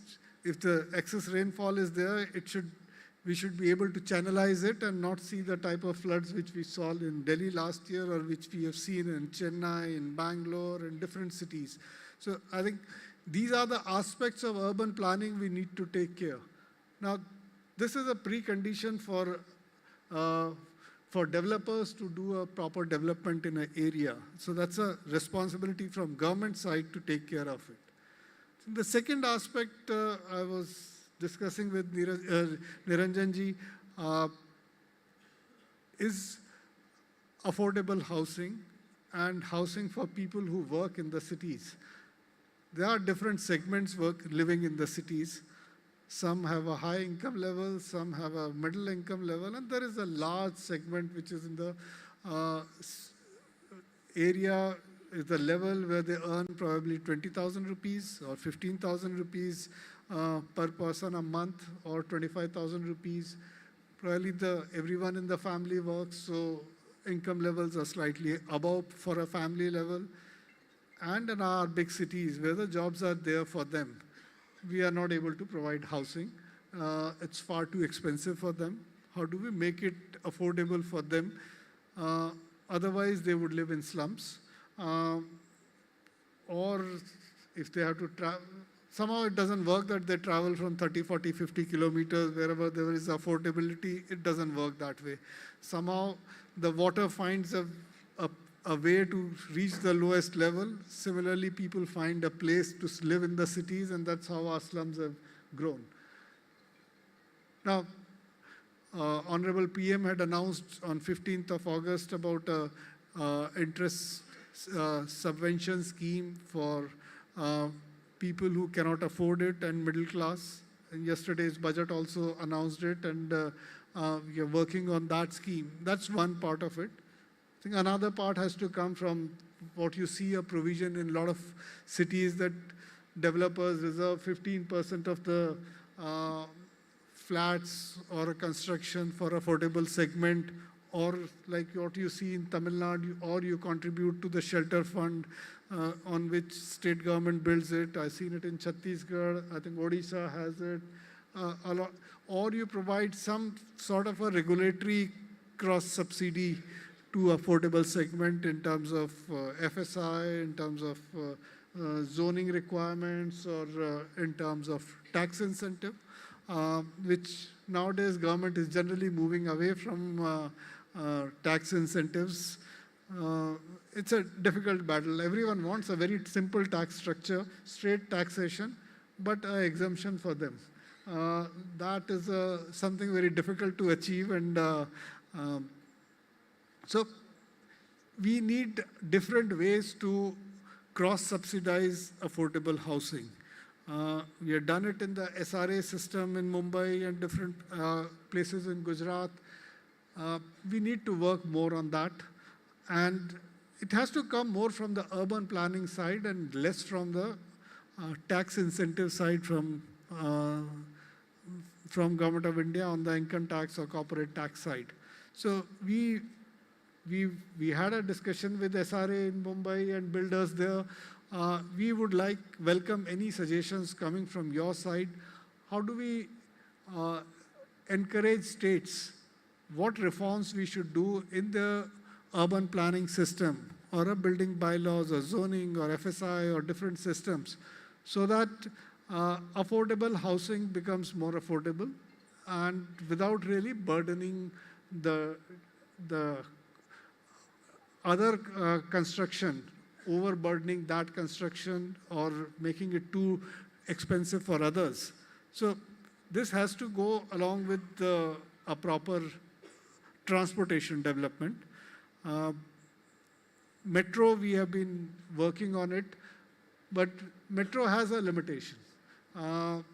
Probably a metro with a bus network or a much larger bus network is something which we have never worked on. So this time we are working on this 10,000 electric buses. Once we are able to roll that out, we'll move further on that. So a much better bus network along with the urban planning, working on the road network is very critical. Otherwise, the land availability is so limited in the cities. Proper urban planning is what provides you more land at a slightly distant areas. So this is another priority area for us. The next priority area for us is urban infrastructure. Government of India is providing a lot of funding, and our target is that urban water supply, we should provide tap connection to everyone in the cities. Requires a lot of investment, and it will keep going up because more and more people are coming in the cities. So it requires a more and more investment, a good sewage system, road network, along with the transportation. Now, the beauty of urbanization is it generates so much of wealth on itself. Whichever city or development authority is able to channelize it well to get that wealth and invest in infrastructure, it works well. Whichever development authority has done an urban planning properly and get land out of it, sell the land, and with that they build the infrastructure, it works well. Wherever state governments have failed in that, then there is a problem because state governments have a limitation. If you find that next 25 years or 24 years, if you are going to get another 35 crore people living in the cities And taxation should provide road, sewage, and water supply for them. It's a bit tall order. It has to come from urban planning. It has to come when you develop a new 100-acre area, probably 15 acres of that should go in selling and funding for the infrastructure, because otherwise our cities cannot really afford it.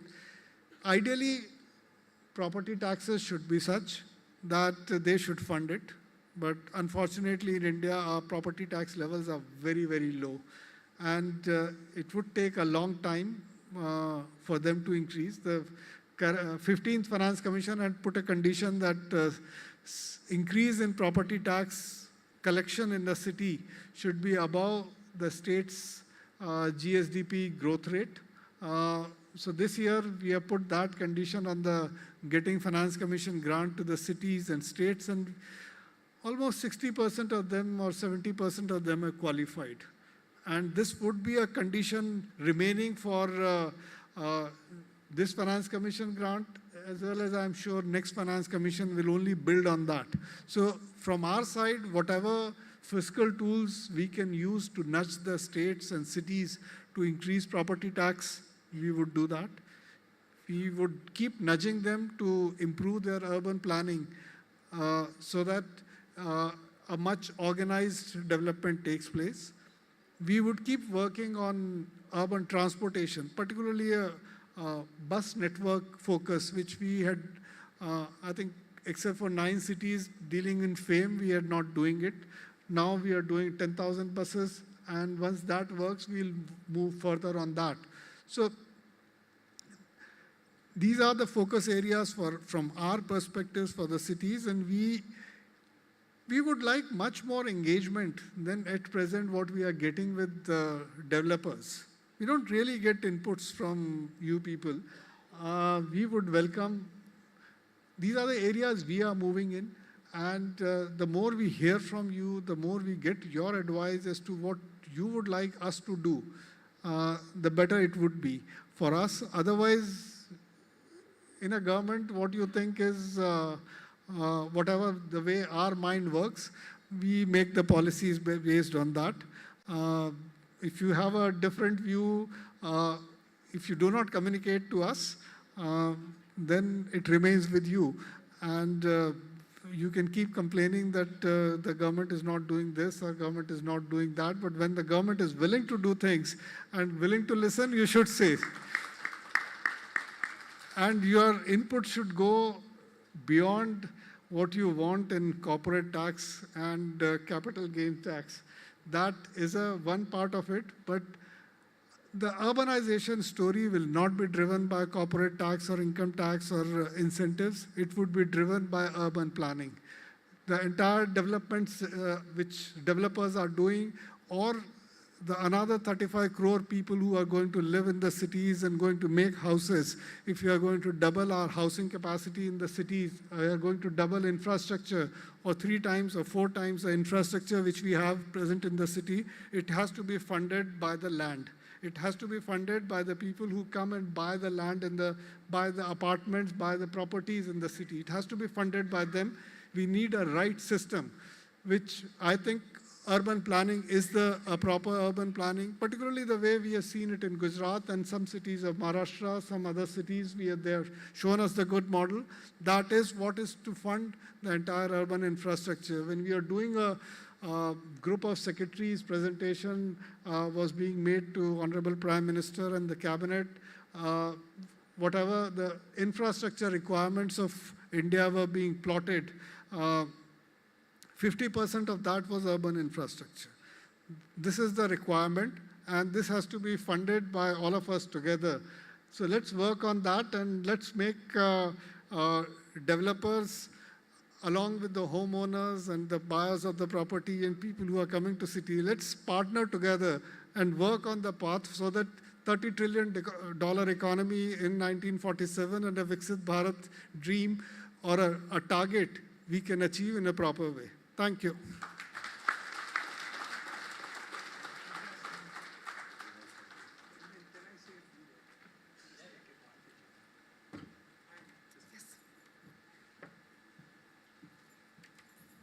I'm really grateful to you, sir, for calling a spade a spade. We are very happy to hear that. We are very happy to hear that because that is the closest things to our heart. Whatever you have said is actually close to our heart, and this is something which NAREDCO would be delighted to partner with you and make suggestions to make a difference. And I assure you that we are with you, behind you, guided by you and the Honorable Prime Minister for the purpose of it. Let's look at two examples that I want to state, because I'm coming from Maharashtra and Mumbai. I just want to state two things. Number one, it's the richest city in Mumbai, but 50% plus people still live in jhopatpattis, and we need to change that. Look at the other positive side on the whole thing. We have today, with the help of the central government, the state government, and of course policy measures, town planners, we have constructed 22 kilometers of bridge across the sea, 16.5 kilometers.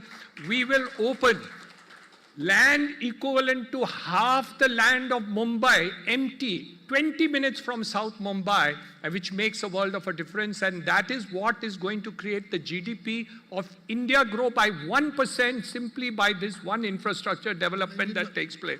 And this is thanks to Urban Ministry, which has really done cooperation. And ultimately, we've been able to fund. Imagine what has funded it. I know. Entire metro network in Mumbai, coastal highway, and Yes. this connectivity, what has funded it? BKC has funded it. MMRDA, whatever revenue they got out of selling land in BKC has funded all this infrastructure. Yes, sir.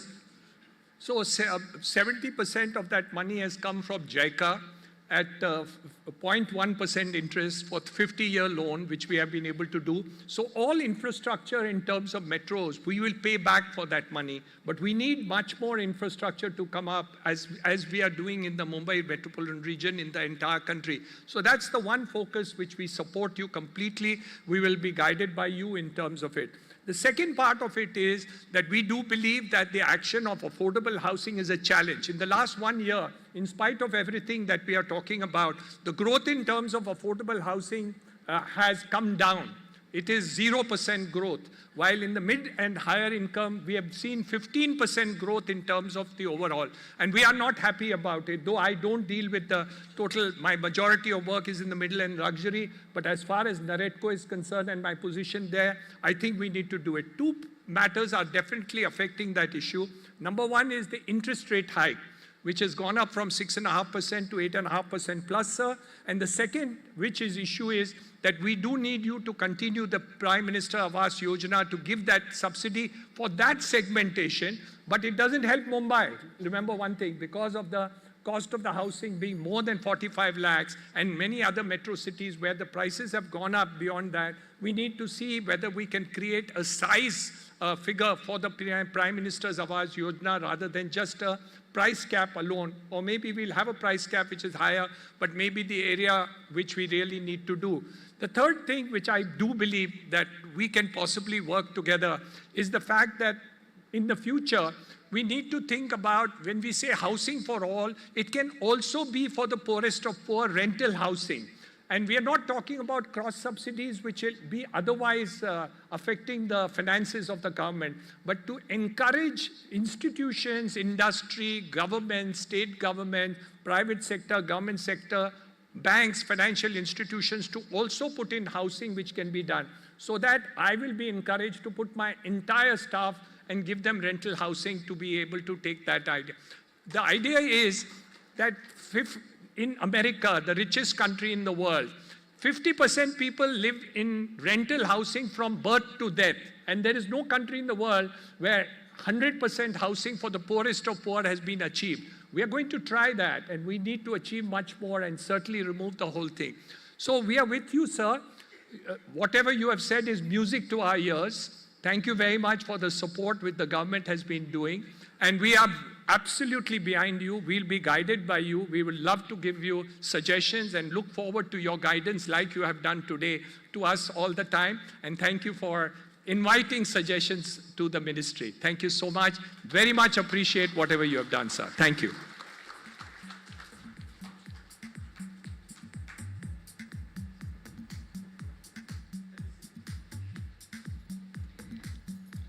Thank you so much, Sri Manoj Joshi, for your very encouraging and relatable perspective. Can we have a big round of applause for him, please? And I would request Dr. Niranjan Hiranandani and Sri Hari Babu to kindly felicitate our honorable guest.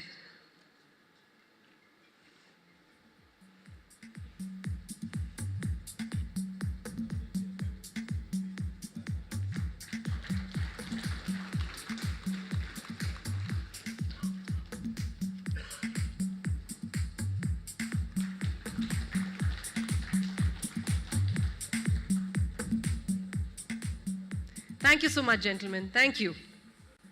Thank you, sir, for being here.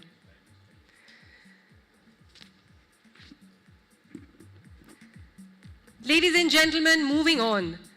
All of you present here today are part of the fastest growing sector in India, the real estate sector. It's projected to grow from 180 billion USD in 2020 to a whopping projected market size of 1 trillion USD by 2030. Truly, in the words of our honorary Prime Minister, "Achhe din aa gaye hain." Now, this growth has been fueled by various government-led initiatives, policies for enhancing the ease of doing business, foreign investments, and fostering global collaborations. And another such unique collaboration is between NAREDCO and KPMG. Presenting to you the launch of the NAREDCO KPMG report on navigating the dynamics of real estate in India. But before that, I would request everyone to get some energy into the room. Give me a huge round of applause with your hands up in the air. Let's all applaud for all one of us. Both your hands up in the air, everybody, and give me a big round of applause for all the presentations, all the encouraging words that have been spoken on this stage, and for all of you here. I would like to welcome Mr. Neeraj Bansal, partner KPMG, along with all the office bearers on stage. So will you be joining by them, or you will be presenting the report?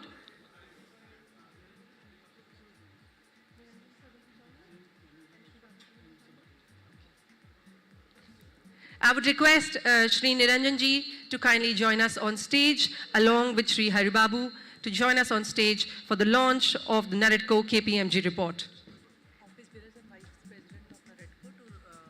I would also request all the office bearers, the VPs, leaders, and honorary secretary of the NAREDCO to kindly join us on stage, please. Mr. Manoj Joshi, Uttarakhand President, to kindly come up on stage, please. Mr. Shama Reddy, President Karnataka, can we have you on stage, please? Mr. Harsh Bansal, can we have you on stage, please? Mr. Suresh Patel, President Gujarat, can we have you on stage, sir? Mr. Mupa, Vice President NAREDCO, can we have you on stage, please? Mr. P.S. Reddy, can we have you on stage, please? Ladies and gentlemen, we need some energy in the room now. That's more like it.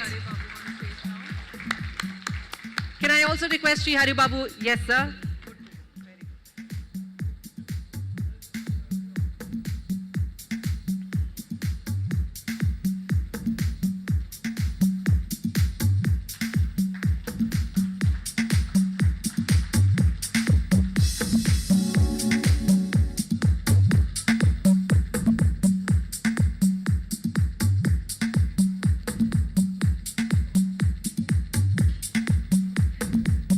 This is a very, very important report, ladies and gentlemen, the details of which will be divulged to you later. You can even check it out on our website.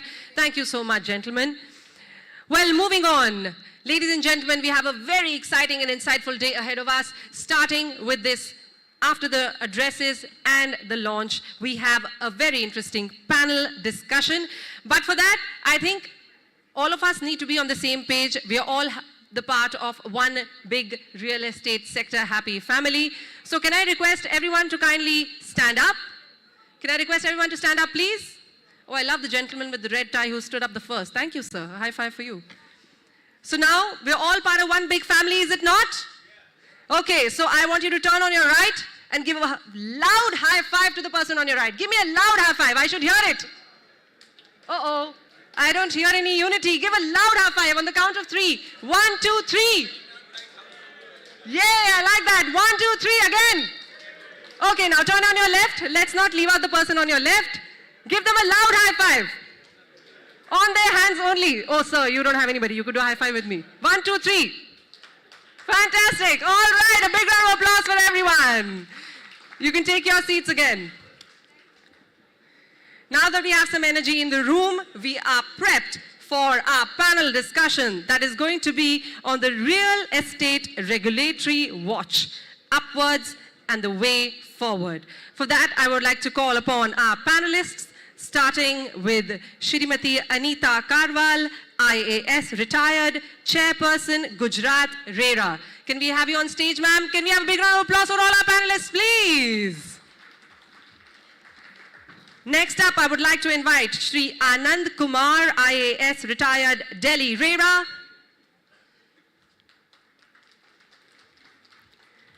I would also request Shri Gokul Mohan Hazarika, IAS retired, Chairperson in charge and member, Assam RERA. Accompanied by Mr. Pradeep Kumar Biswal, IAS retired, member, Odisha RERA. And Shri Harsh Bansal, President, NAREDCO Delhi. Can we have a big round of applause for all our panelists, please? And last but not the least, Shri Venkat Rao, founder, Integrat Law Offices, who is also the moderator for this very interesting panel discussion. Welcome, sir.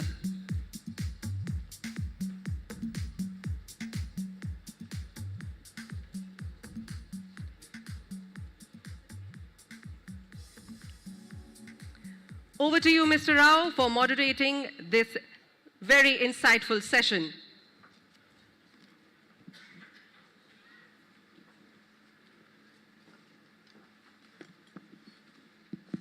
I'm audible.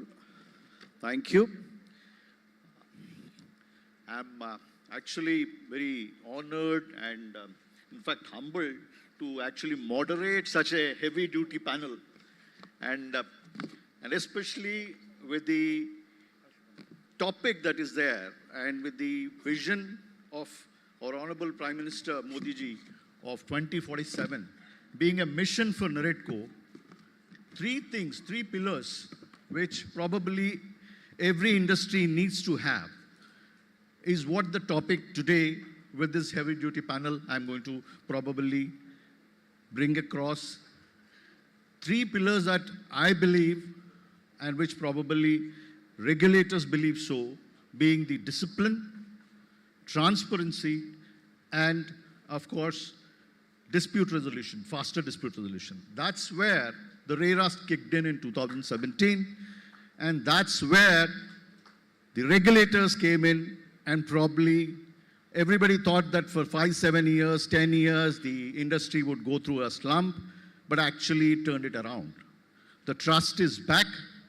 The markets are looking at up, and with probably regulators actually bringing in that trust back, the developers and promoters across have actually participated in the entire process of transparency with the same zeal and just, and that's where this first session today is a session with respect to the regulators' perspective and the industry's interaction, how we have developed. Of course, I would certainly begin with Gujarat RERA being the ma'am, being the lady, and of course the woman power here. I would request ma'am, the first thing is, how do you see the 6, 7 years of RERA coming in, and what actually you feel that how the industry has reacted, what benefits that have achieved, and of course we'll go forward, what would happen for our vision forward, ma'am. This is working. Good morning to all of you, and thank you for inviting me here. Firstly, I would like to begin with saying that I am new to RERA. I'm approximately 4 months old, but I have received unconditional support from NAREDCO in Gujarat. So firstly, thank you very much for the support. Now, coming to the topic at hand, I would first of all like to appreciate what the Honorable Minister was saying. You know, he gave a twist to the entire situation today. I think many of you would be feeling here, ki wo kya, he was talking about Nasha Mukt Bharat. But if you look at it in a different manner, what I felt was that he was talking about a holistic approach to infrastructure development, a whole of life approach. Sirf building banana nahi, lekin zindagi banana. That approach is what he was looking for. And I think that is the way forward as we speak. So it's not just that you make a building, but you make it energy efficient, you make it water efficient, you make it waste disposal efficient, e-waste efficient, etc. But I would come back to the challenges that one is facing. You spoke about 3 pillars. I would like to add the pillar of accountability. I think for us, not only are we accountable, the promoters are accountable as well. I think the challenges we are facing today, I would like to put them in 3 or 4 brackets. The first challenge is the pre-2017 versus the post-2017. So when the Act came in 2017, post-2017 registrations, we find the compliances are far better. It is much easier to regulate, at least in Gujarat. I'm talking from the Gujarat perspective. There is a lot of cooperation. Even the allottees, they are actually finding that it is far easier to get work done, the agreement for sale, timely delivery, common amenities, quality of work, etc., etc.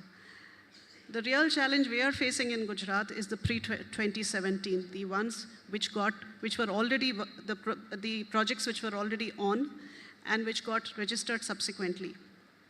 Most of the court cases I deal with are cases which are coming up in projects pre-2017.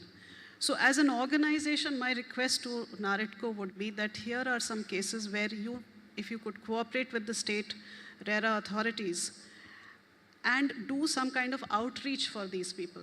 Because after all, we are both working for the same ideal. That is, you know, we have complete accountability on all sides.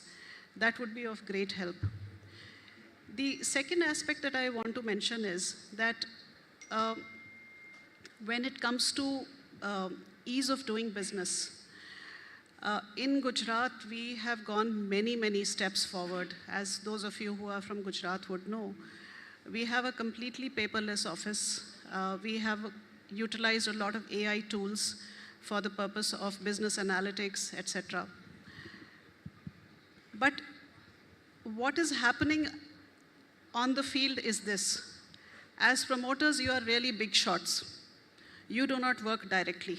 You work with the help of these middlemen whom you either call your consultant, or he's your chartered accountant, or he's your architect, engineer, etc. These people are not completely up to date with the procedures, with the processes, with the seriousness of aspects. And we did a small exercise recently, and it is very revealing. So we found that there was non-compliance in about 900 cases where we require quarterly reports. Okay. So we decided to call up the promoter directly and talk to the promoter and find out why is there non-compliance. Out of the 900 cases, you'll be surprised to know, ladies and gentlemen, 880 promoters had no idea. I'm sure, man. Because their so-called consultant had not bothered to inform them about what the issues are. So here is another area which will make regulation easier if there is a firm kind of and a very good communication between the promoters as well as the... So now coming to the way forward, there are 2 or 3 aspects which we have been discussing in RERA also. There are redevelopment projects which is not covered by the Act. And that is an area which is now really upcoming, because now buildings which are getting old are going into redevelopment. Maharashtra in particular is having a great deal of these, but in Gujarat also it's happening. So this is an area which we feel needs to be covered. The second area is insurance of projects, which is again we feel something very strongly about. And of course the third area is futuristic and modern infrastructure. Most certainly. And that is an area where Gujarat is showing the way through Gift City, where Mr. Hiranandani just told me that the first building was his, the signature building. I'm so glad to have met you. But that is the way forward, and perhaps NAREDCO is an organization which can do a great deal of outreach for all these areas. Most certainly, ma'am. I think the aspect of the cooperation part from the developers and the forum which is represented, NAREDCO, whom represents it, actually showcases the seriousness of compliances, and the cooperative attitude towards the regulator is what probably has been highlighted by you, ma'am. And most certainly, looking at 2047, sir, Anand Kumar, sir, I mean, I'm sure you've been a little unwell, and thank you so much for you being here, sir, today, making it out time and coming here. Sir, Delhi in itself has a unique challenges. It has challenges with respect to the kind of compliances, the kind of registrations. How do you intend to, or what has been your past 5, 7 years of experience, and being in past 2 years, 3 years especially, sir, the compliances side of it, and of course, as ma'am has said, the future, a small, probably a couple of probably a pointers as to how it should look as a regulator from the perspective of real estate in Delhi, sir.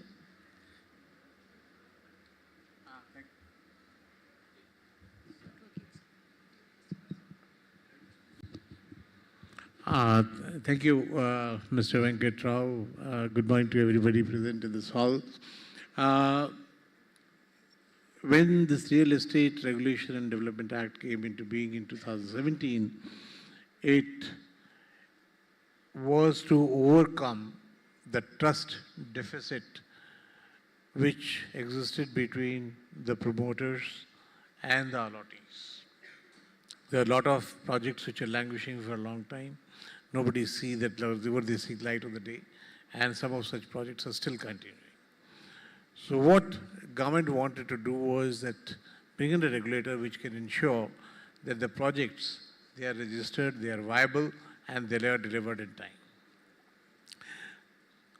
As far as the planned projects are concerned, in the planned area is concerned, I think RERA has really achieved its objective, and the regulator keeps a tab on it, that how the project is moving, whether the money which is being put in by the allottees is being utilized for the project itself, or else is a bit misuse somewhere else.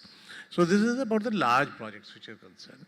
But if you see that in the middle-sized projects, where the real estate projects are being developed on 500 square meters of land and above, the developers are still not willing to come and register with RERA, because number one, they do not want to deal with straight away, if I can say, the check payments and the non-check payments. They do not want anybody to keep an eye over the shoulders. They still want to deal with in a very surreptitious way with the collaborators. And we have found that in Delhi particularly, the people, the real estate developers, which are developing projects over 500 square meters and above, they are trying to circumvent law. What they try to do is they try to sell their undivided share, and then these people who buy the undivided share, they apply for the project. And in order, what they are doing is they are trying to evade the state duty also. So we are trying to tighten the noose around these people. So this is one. And then lastly, the problem is the unauthorized colonies in Delhi. Right. Because there's a whole tract of land which is still agriculture, and which is still with under the planned area of the DTA, but still nothing has been, land pooling policy has not come up. So what people are trying to do is the unauthorized colonies are mushrooming up. we cannot take action against unauthorized colonies, MCT being the power to take action against them. So that what is happening in fact is then is that on a plot of land where 5,000 houses can come up, only around 500 houses are coming up. So this is not getting into the proper utilization of the land. So unauthorized colonies is a problem. RERA is a hope for the planned development, planned projects, etc. And we would say that through you, that all the promoters who are trying to evade registration with RERA in the months to come, we will take strict action against them. Most certainly, sir, while the action is one part of it, most certainly the developers sitting here, as ma'am has also rightly pointed out, would want to understand and come forward. I think the awareness that you have been spreading it across would trickle down, and developers would want to come forward. And of course, NAREDCO in itself would take up this as an initiative, and Harshvardhan ji, he is here right now as President of Delhi, would certainly take up. But before coming to Harshvardhan sir, I would like to go to Hazarika sir. Sir, Assam is a unique state in itself.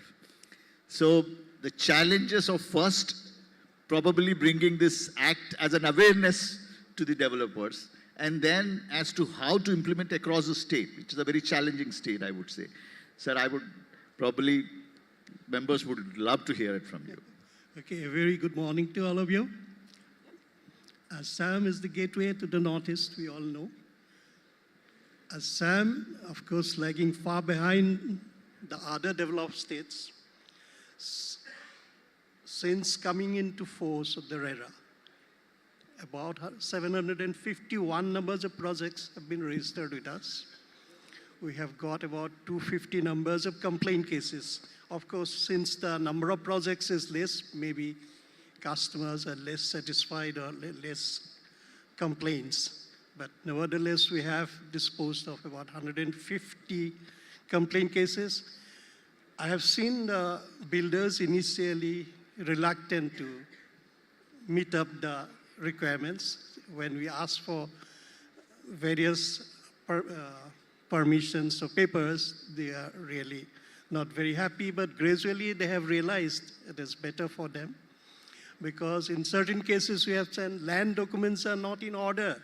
If they don't address it in time, they will face music later, because the Act says if there's a defect in the land title, the consumers can sue the promoter even after 100 years. There's no limitation to it.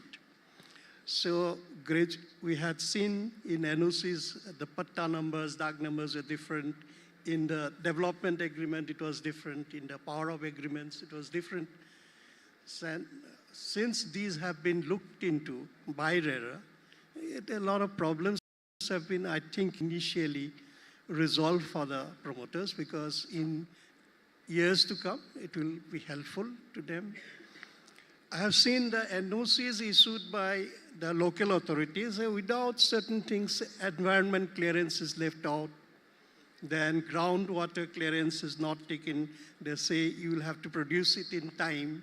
Then service plans are not thoroughly checked, because of which parking areas become a big issue. A lot of complaints come that they are not getting the adequate size of parking, or parking is a problem for them. Again, since promoters are liable to meet up the defects, structural defects for 5 years,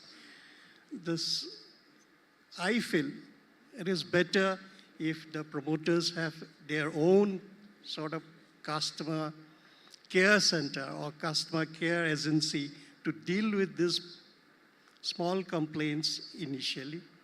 Because if these are resolved at the ground level itself, a lot of time is saved for the promoters as well as the customers. I'm sure. Coming to Biswal sir, again, the same challenge, in fact, as far as Odisha is concerned. Maybe a city like Bhubaneswar, there could be compliance. Maybe this city like Cuttack, there could be compliances. But what would happen, because the developers, there is a development across the state is growing right now. In the given circumstances, the challenges that you face, and I'll of course come down once after the opening statement on certain other issues. But how do you want to intend to bring that awareness amongst the smaller developers across, of course, NAREDCO and its associates would be doing it. As a regulator, how would it come forward, sir, from you? I'm going to complete 3 years in RERA by end of this month. My experience shows that with RERA coming in the real estate sector, there has been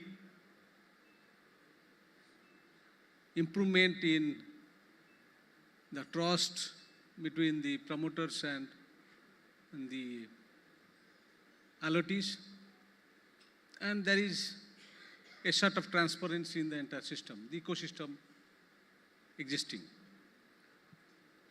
But the biggest thing, the biggest issue that remains to be solved under the RERA is the execution of the orders. Because RERA doesn't have the civil court power. And we depend on mostly the civil courts for property matters, for refund of money, we send it to the district magistrates. Then what happens? What was the objective of RERA?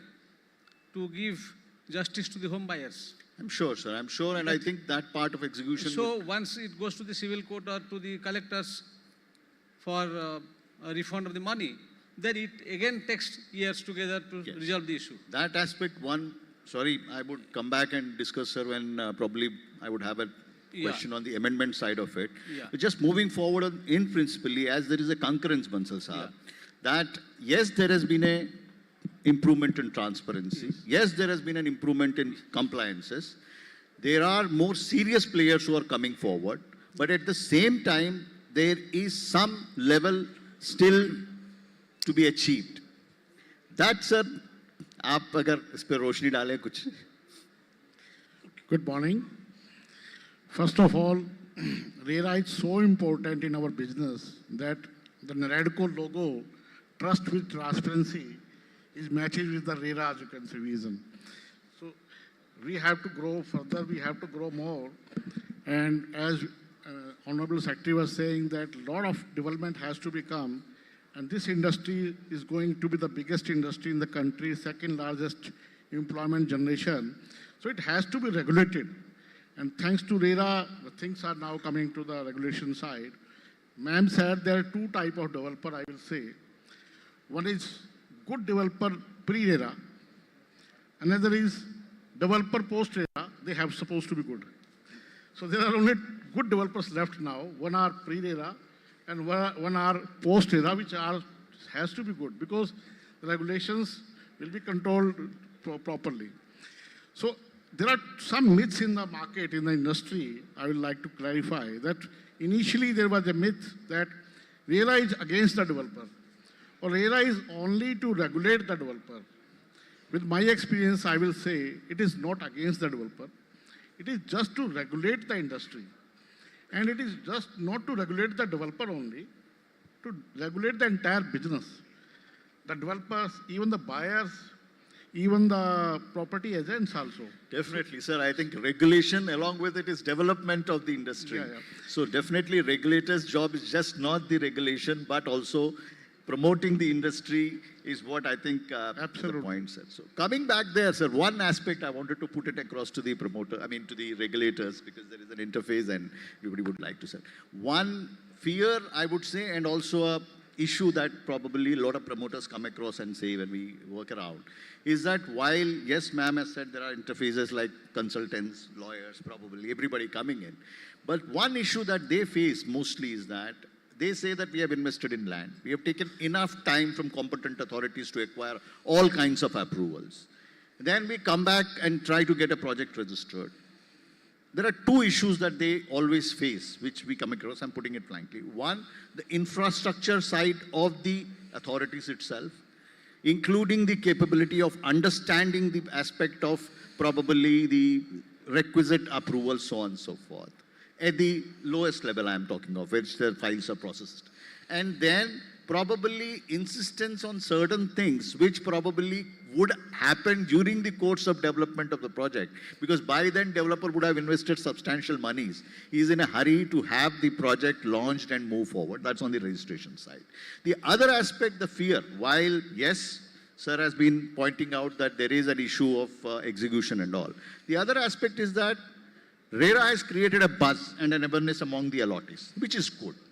And it is quite skewed towards the allottees. That is also good. That has been the endeavor, and probably NAREDCO appreciates it. The fear is that there is some bit of frivolous litigation which is coming forth, and probably they fear that that litigation may not be addressed in the fashion it should have been addressed. So these two aspects, sir, as a regulator, or ma'am. Yeah, it's very interesting that you have raised the second question, which I would like to address.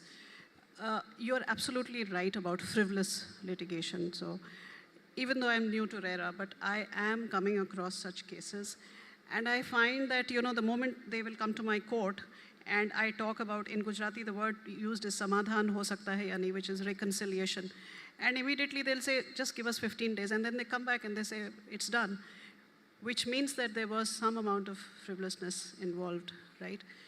So in fact, what we feel is that there is a provision for conciliation forum, and in which NAREDCO and organizations such as you can play a very, very huge role.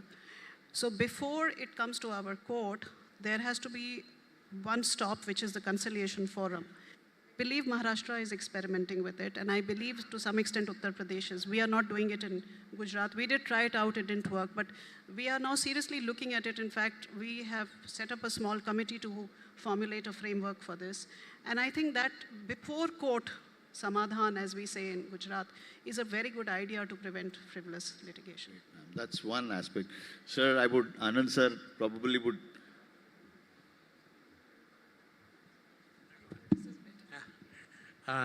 In Delhi, what we have done is that we have made it mandatory for the all promoters for all projects to make a grievance officer. So in the first stage, if any allottee has got a problem, he must approach the promoter, the grievance officer, and if his query or his problem remains unresolved, then definitely he comes to our court. It is not only that an allottee can go to RERA authority or the real estate regulatory authority. He can also move on to the consumer court, or he can go to the civil court for redressal of his grievance. But when he comes to us, we first ask whether you can enter into a settlement or not. In case you enter into a settlement, then both the parties go happy, and you save time of the court and also of all the other stakeholders. But in case it remains unresolved, then definitely we have to go and give a pass judgment and ensure that whosoever is at the right, he gets his due. And so that's why the first and foremost effort remains that the problem gets resolved at the project level, whether the grievance officer. If it doesn't happen, then settlement or mediation. And the third thing, yes, then it's left to the court. So, most certainly, so that reconciliation. Before going to Hazarika sir or Biswal sir, I would like to add to Bansal sir, as an industry, what would be the, take on this aspect of reconciliation, one aspect. The other is the issues that are faced when the registration, the processes of registration taking time or approvals taking time. And especially, is there enough coordination between RERA and the competent authorities as may be required in order to have a faster delivery of projects and transparent mechanism of approvals? I will take the second part first. First of all, there's a fear in the market that this is another authority, as ma'am was also mentioning. It is not another authority. It is the main guiding authority for the developers. So registration is one subject. The registration should be as early as possible, so that you can say the developer, whosoever not applied, they should feel that, okay, if we apply, the registration will take reasonable time. And thanks to Delhi RERA, Anand sir they formulated a document. If you have submitted all the documents, the tick is there. And if you submit that with the tick, the documents is registered within, you can say, 2 or 3 weeks' time. So that's the requirement, that if we submit a document, if it is completed in all respect, it has to be, you can say, registered ASAP. And secondly, there are other parts also, like ma'am said initially, that why we are worried about, you can say, RERA. We should certainly interact with the RERA officers. We should certainly visit RERA office regularly, at least with the help of NAREDCO team, because not filing the compliance report will not help anything. So if we are aware that it's a just a compliance report, if we file those reports in a proper manner, in a honest way, in a transparent way, the project will be automatically regulated or automatically. If you're actually delivering, doing the job, so you would not be. If you submit the QPR, I will say one example only. If you submit the QPR in time and in a proper, transparent way, you yourself will be aware that my project is well on time or I am behind in some aspect. Correct. So RERA actually said that self-discipline when they talked of this compliances or even withdrawal, which naturally would increase transparency by way of QPRs. Sir, how do you, this, I would not say fear, but this kind of a hesitation is being addressed by probably in Odisha or probably in Assam. Developers coming forward by themselves. There is actually eagerness to have it comply. Actually, in terms of compliance, okay, I may share that this QPR, it is intended to bring in transparency in the system so that the home buyer sitting at his home, he can see what is the progress of the project, how far the money has been spent, like that. But to our horror, we found that in Odisha, at a point of time when we started monitoring this thing, it was almost 92% default. Oh. Yeah. And it is not confined to Odisha. In many states that is happening. Why this is happening also? Simply because it is a new law and the builders, they are not aware of the provisions. They are not serious about the provisions. And the second important thing is that our system is not in a position to track it. Now Gujarat, Maharashtra, they have gone for version 2. I would urge that Government of India, MOHUA, should come forward and there should be a system, a uniform system across the states. Like GST, you have one IT platform. Why not one IT platform across the states? Correct. So what will happen? I am staying in Bhubaneswar. I want to purchase a property in Bangalore or in Mumbai or in Delhi. So I can see which are the projects going on there and how I can access which property is. Correct. So, yes. So that would make a uniform mechanism of one dissemination of information. Second uniformity in local laws also. Okay, so local laws now varies from state to state. And Odisha is the first state to bring out an Apartment Ownership Act which is compliant to RERA. Well, okay, it is the first state in India. So, for builder's perspective, you see, a builder in Delhi, he wants to have a property in Mumbai or in Bhubaneswar, he has to face different laws in different states. The basic structure of the local law should be same. I mean, not everything. The basic structure, which are non-negotiable clauses, that must be there. Sir. So that would require an entire day session, which will probably time would not permit. Sir, Hazarika sir, again, the issue is how the interface between competent authorities, RERA, and of course the developer with respect to these minor issues, which even whether in the process of the registration, delays that happen in their registration or kind of notices that they get, and even if they want to come forward and comply with the apprehension that there could be some, a notice coming through is addressed with. I mean, how is it that that confidence is being built up by the regulators onto the developers is one question. Yes. I must point out that the planning authorities, they first approve the projects. Correct, sir. But we find that there is lack of due diligence in approval of the plans. A project is there on a particular plot of land and there is no access road. And there is a government land available there. Can the planning authority approve the project with access road on the government land without approval of the government? That exactly is the issue. For instance, developer is going in and seeking an You see, approval, the and is interest there of an the home buyers interface between? the interest of the home buyers is there, because let us say this piece of land will be auction sale by government tomorrow.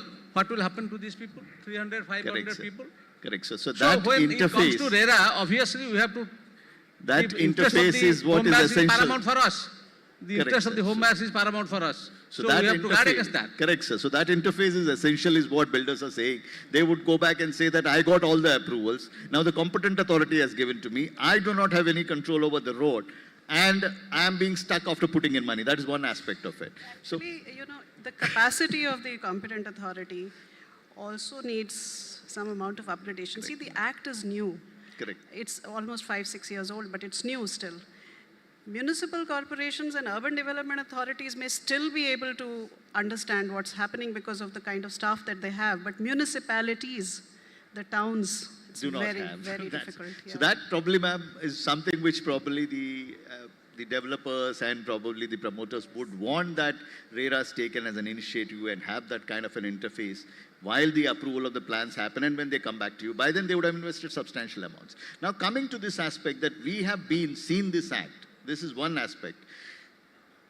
Seen this act in 7 years. It has been the way it was made to. There certainly is a scope for improvement. Like IBC has come through, has seen many amendments. We don't see anything in it, ma'am. As a feedback, and as of course, we as industry or probably the NAREDCO had been suggesting some practical amendments to the act. Is there something on the cards? Is there something that is being deliberated upon? Are we looking at some kind of after this experience to improve upon? Probably, sir, from Anand Kumar, sir, and then moving forward, Madam.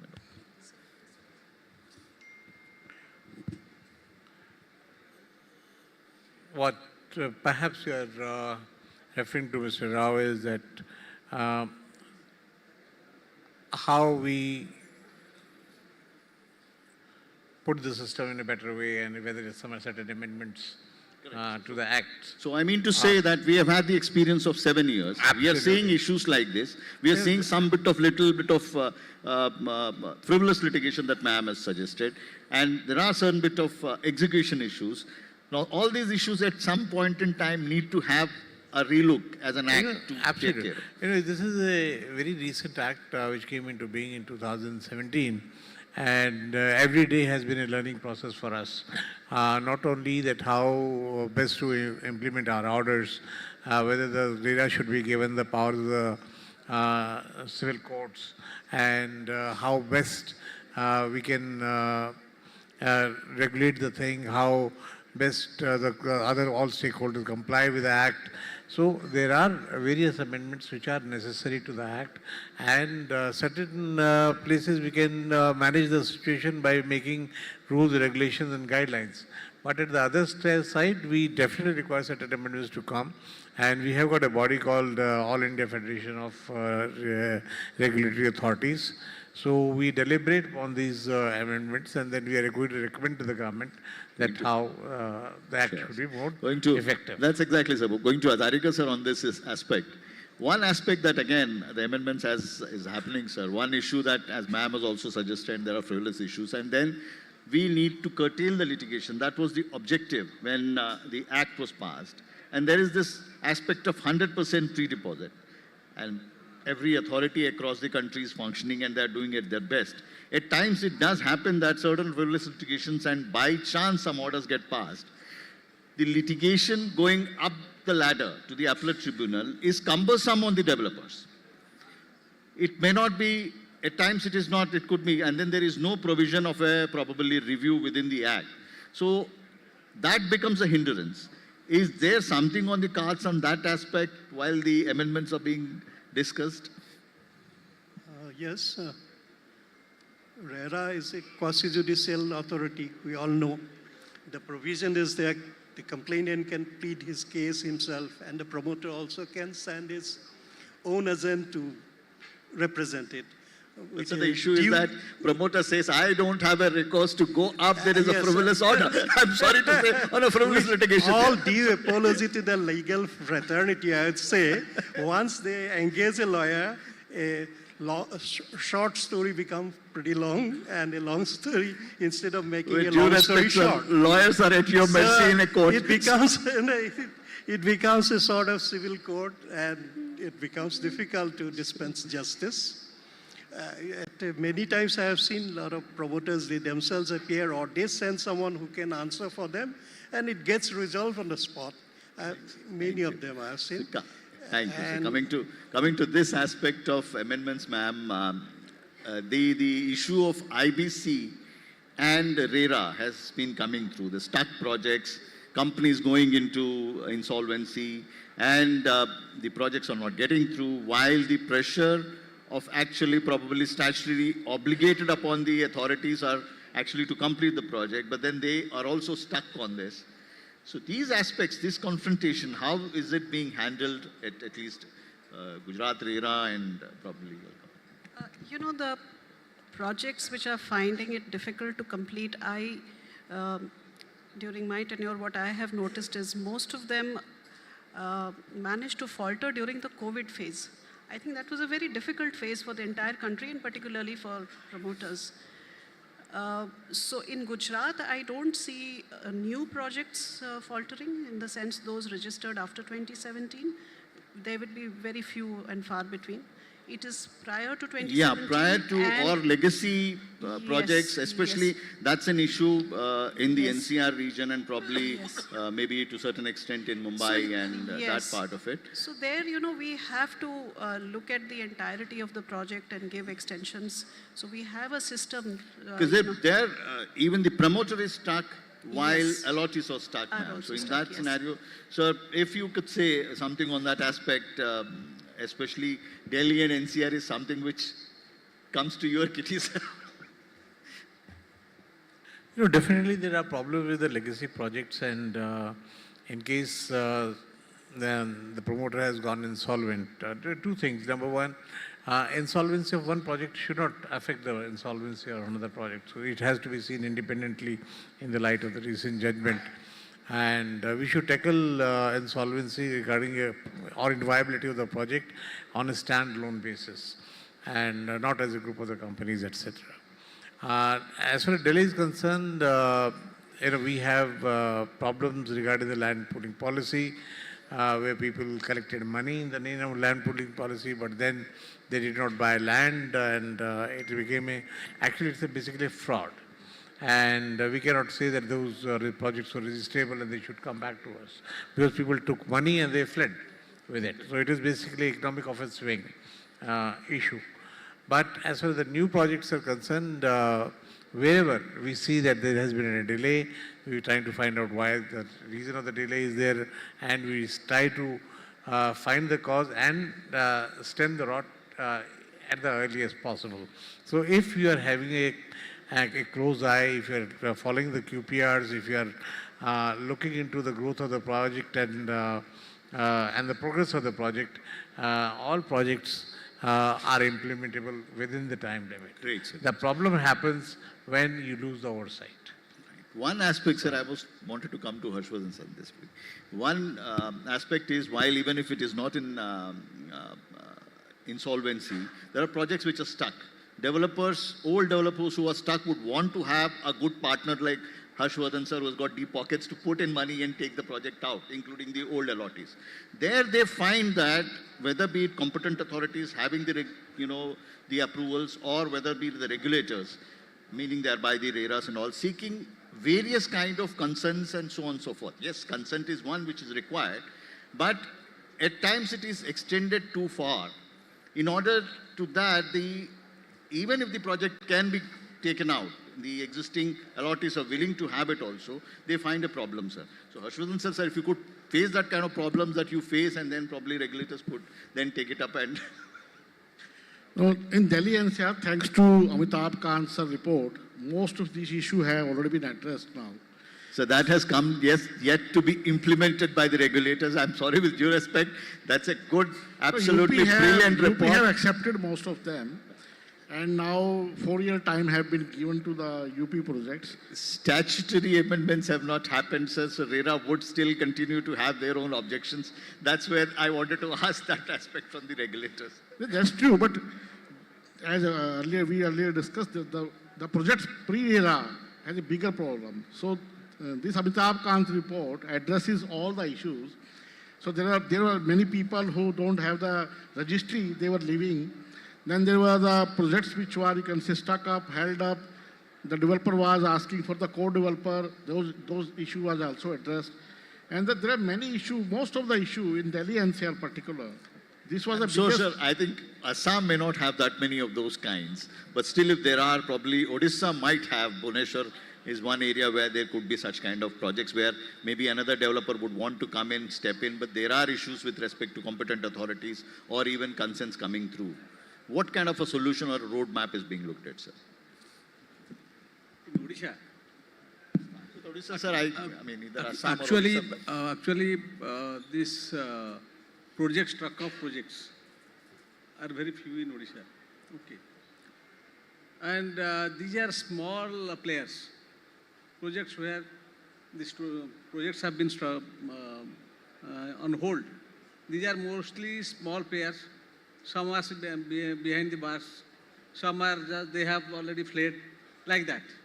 Correct, sir, but then the allottees are stuck there. Now it's a mandated provision in law. Yeah. Section 8 mandates you to find a solution to it with due respect. No, law has provided a solution for these cases. So you can revoke the RC and then the allottee association, they have the fast right of refusal, or else you can also give it to some agencies, government agencies, or through... That's exactly, sir. Say if some developer like Harshvardhanji with deep pocket wants to step in, do the project, then there are issues which cannot actually take shape.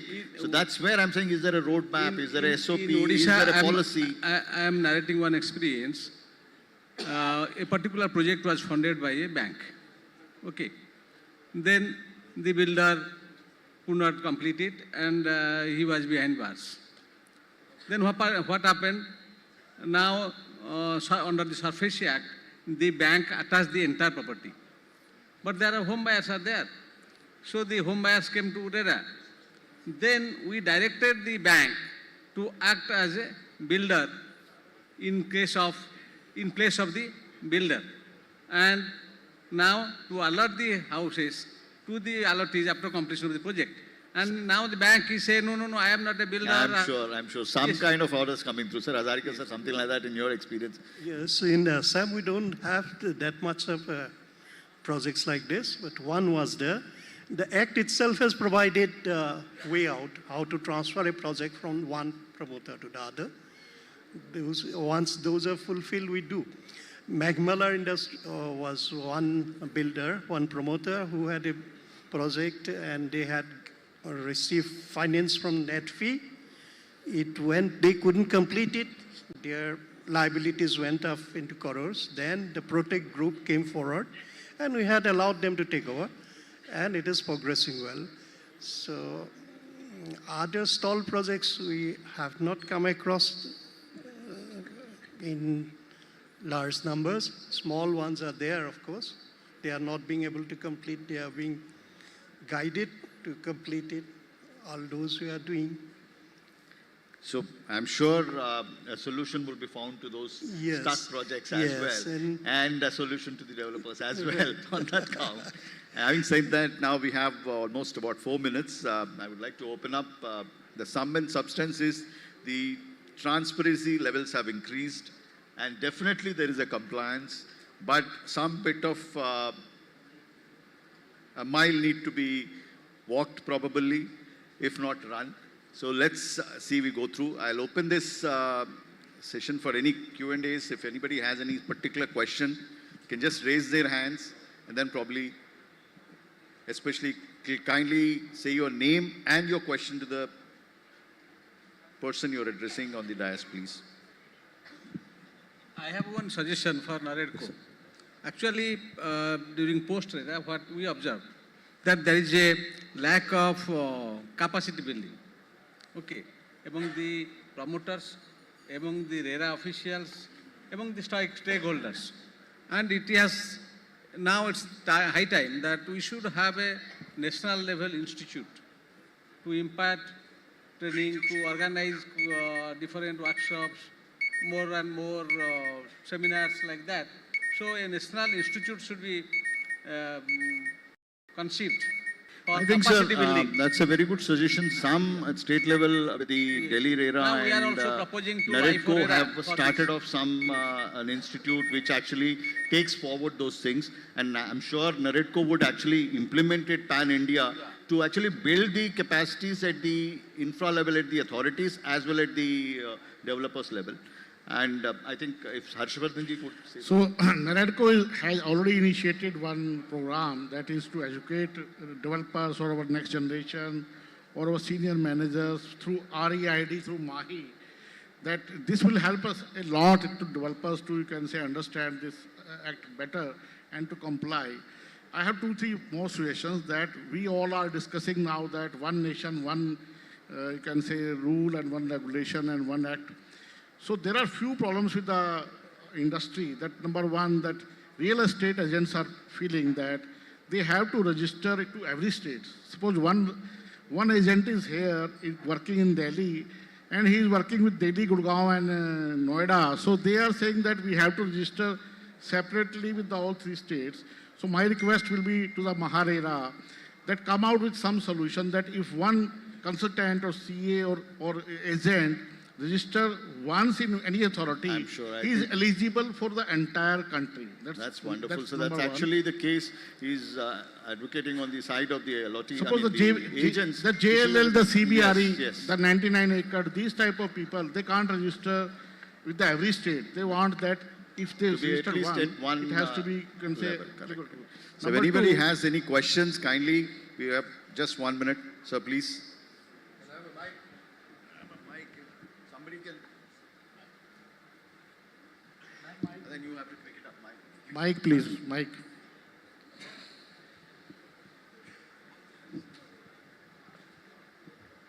See, you talked about capacity building.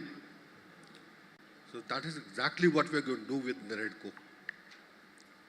So NAREDCO is working with the National Council for Vocational Education Training, which is the national regulator for skilling.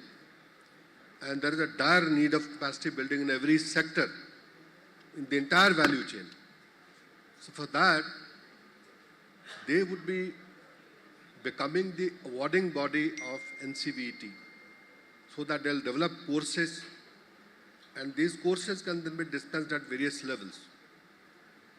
They would also suggest courses. I would request the RERA chairpersons here that let us develop courses, get these courses approved at the national level. No, let me speak if I am speaking. Just a minute. And these courses will have to be offered at the level of the Bachelor of Engineering as well. Now, wherever possible, we can integrate these courses at UG and PG level. So that has to be done. So I'll be covering most of it in the next session. Thank you.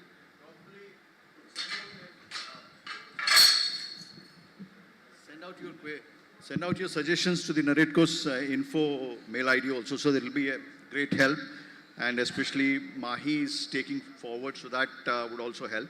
So, great, sir. Wonderful, wonderful, wonderful. So, anybody else having any question? Yes, please. From the back of the gentleman.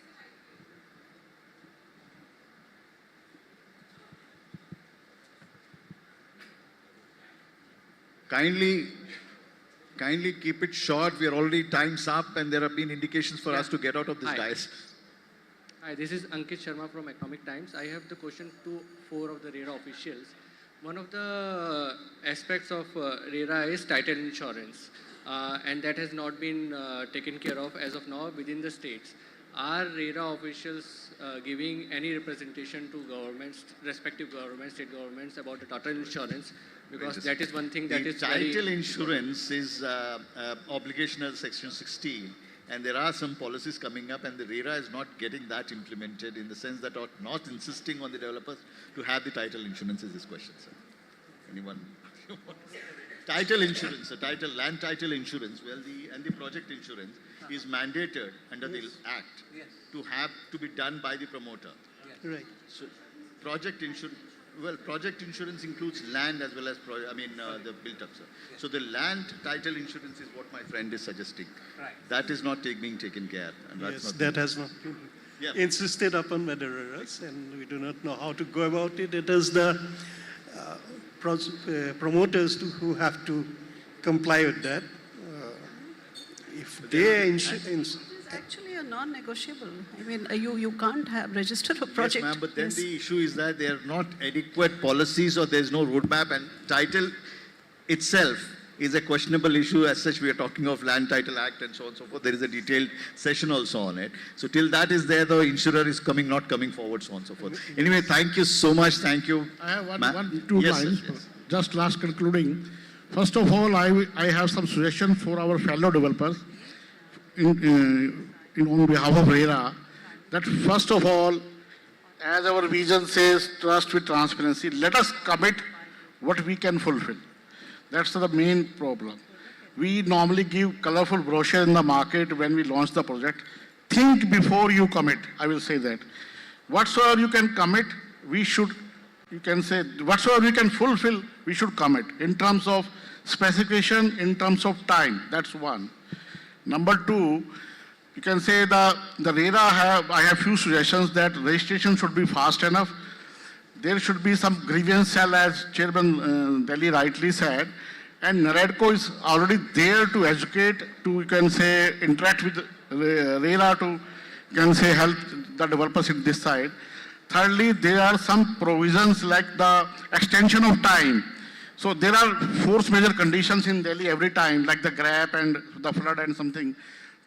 My request to the RERA that the extension of time should be automatically. We should not apply to the RERA. Suppose the work is closed for 2 weeks, it should be automatically extended for 2 weeks plus the grace period. That one aspect has not been discussed, but we have had enough discussion, and probably great things have been discussed here in length. And thirdly, I will say, just 2-3 lines, that please include the approval authority also in this RERA. Because you have three stakeholders. One is the developer, another is the buyer, another is the agent. The fourth important aspect is the authority which are approving the plans, which are, you can say, municipal authority. If those are also part of the RERA, the things will happen. I'm sure, Bansal Sahab, I'm sure. I think the proposed amendments or proposed suggestions, whatever it is, in respect of the amendments, would always take care of these aspects. And if we do all in a, you can say, better way, our allotment letter, the allotment letter issued by a developer should have a respect equal to a bank's allotment letter. Absolutely. Like a bank's allotment letter. As good as like in London, if you go to London, if some developer have issued a allotment letter, the buyer is confident that it will be completed in due time, it will be, you can say, committed, whatsoever committed will be fulfilled. We all have to earn our respect back. Industry, one thing also I would like to add, you remember just 4 or 5 years back, when RERA was new or not so, you can say, active, the market has gone to the builder floors. The ground plus 4th floor was in the market, and nobody was ready to buy the group housing projects because buyer was not sure that this project will be completed or not. Trust had eroded. Despite there was no amenity, people were going to builder floors, like ground plus 4. And you see from the last 1 year, people are now coming back to group housing society.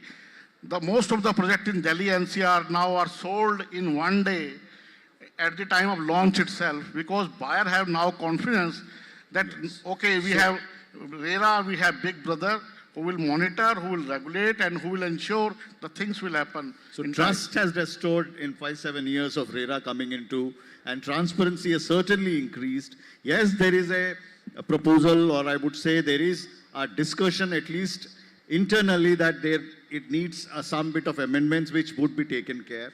One understands that yes, there are issues which can further be improved upon, and probably with the heavy duty panel, as I said, probably will be taking it forward. Thank you so much. Thank you so much, sir. Ma'am. Just one last thing. Yes, sir. Yes. On the title insurance part, which the Economic Times journalist just asked a question about the title insurance. So yes, it is a compulsion in RERA to have title insurance. But the problem is that no insurance companies are willing coming to come forward, yes. to give title insurance, because title is a very complicated subject in our country. Correct. So for that, what we all need to do is, which we are pushing on behalf of this forum, that we should get the Indian Land Title Act passed in the Parliament. I think that is the need of the hour for this industry. Once the Indian Land Title Act is passed, so like how RERA has been passed, then in this country, on a time-bound manner, the entire country land titles will be certified by the government. Correct. So we are moving. And then insurance companies will come forward. Yes. To insurance. Yeah. So we are talking of moving from a presumptive titling to a properly conclusive and a certified titling, which probably there is a detailed panel and session which is going to come forward. Unfortunately, Andhra Pradesh came out with a titling act that is again in question. So there are issues, challenges. This has been in work in progress for quite many years, and I'm hopefully we'll have. There is some out of compulsion, some policy floated out, but that's also not being actually issued out. These are the problems. So that's where I'm saying, sir, while regulators insist and no negotiation, it is not there available to the developers to get it. So you'll never be in a position to comply with it. So that's where I think is probably the interface and interactions help these kind of things. Thank you so much, ma'am. Thank you, Anand, sir. Sir, good morning. Sarika, One more small question. Sir, we are Please, time. sir, only for 1 second. I'm happy that this session has attracted so many. Okay, fine. Thank you. Sir, I am from Odisha. Actually, what is the problem with us? RERA is a transparency agency, fine, thanks. And when RERA project approve the project, means this project is clear from all sides. But unfortunately, last 2 years, we will not able to transfer our property in the name of the buyers. So when we take the loan from the banks and the customer will not able to get the sell deed, then what is the process and how we will get it done quick? Because in all over India, it is only in Odisha, in its Odisha chapter, there is a very difficult chapter because we will not able to now transfer a property to our buyers. So what is the transparency? That last question probably she's looking at me and He very well knows the problem. Actually, it is as per the order of the Honorable High Court. Correct. Honorable High Court said that the state should bring out a RERA compliant law. Compliant agreement. So state government has brought up. There were rates. Act has been There were passed. 18 rates. Even NAREDCO And was party to it. I was counsel there. So Yes, second, it said that once the law is in place, the promoters has transferred the common area to the Correct, sir. association of allottees, then the individual units to the allottees. Now this is where, so again the issue so is. for last 2 years, there has been no registration in Odisha. Correct. So that's where. Hopefully, it will be resolved very soon. That's where, sir, the question. Rule will be notified. That's where the Act question has of. been notified. Once the rule is notified, then things will. Correct. So that's where the question of non-compliances and failure of developers of non-complying, and then the force majeure aspect that the orders are getting passed from RERA, whereas I am not in a position to comply with them. Is what It is Honorable High Court's order. So that's a very tight kind of a situation, force majeure. So that's where probably the act needs some bit of amendment. Thank you so much. Thank you, ma'am. Thank you, Anand Kumar, sir. Hazarika, sir. As well, sir. Thank you, sir. Thank you all for bearing with us. Thank you so much. Thank you so much, ladies and gentlemen, to all our panelists for that lovely discussion. I would request our panelists to kindly stay back, and we would like to felicitate your presence as well. For that, I would like to call upon Mr. Bharat Agarwal to felicitate Srimati Anita Karwal. Mr. Bharat, can we have you on stage, please?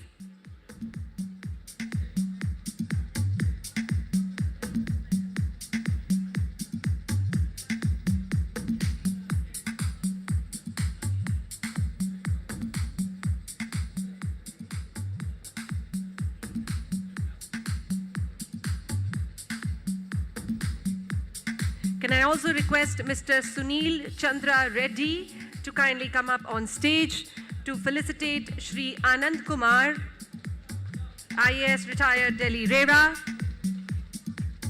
Mr. Sunil, can we have you on stage, please?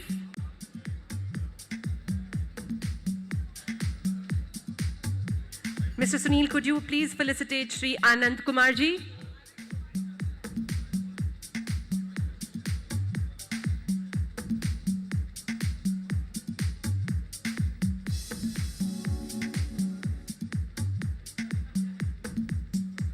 I think the backstage also got involved with the whole discussion. It was a very engaging and a very lively discussion, I have to say.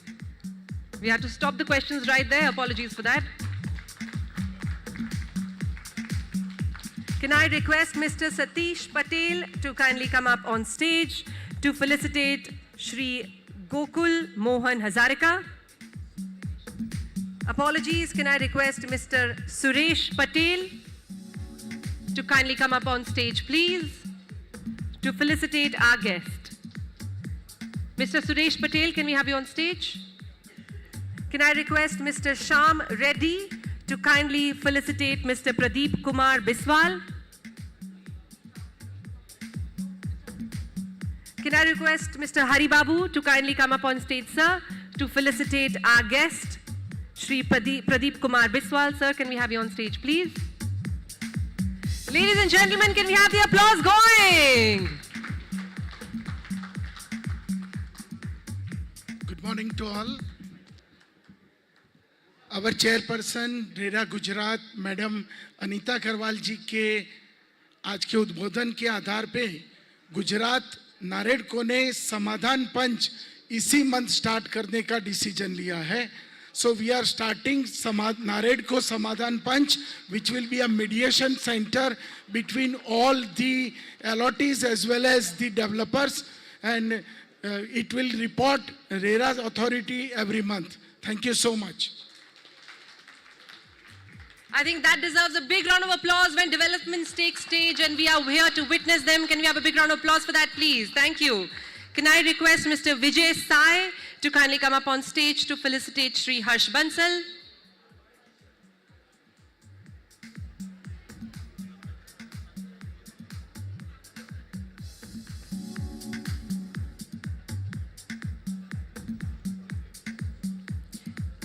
And last but not the least, can I request Mr. Kali Prasad to kindly come up on stage and felicitate our moderator who has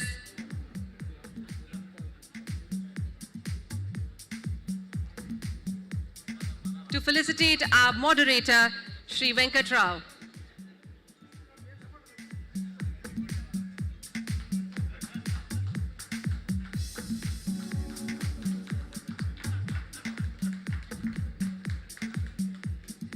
Thank you so much, ladies and gentlemen. A big round of applause for our panelists, please.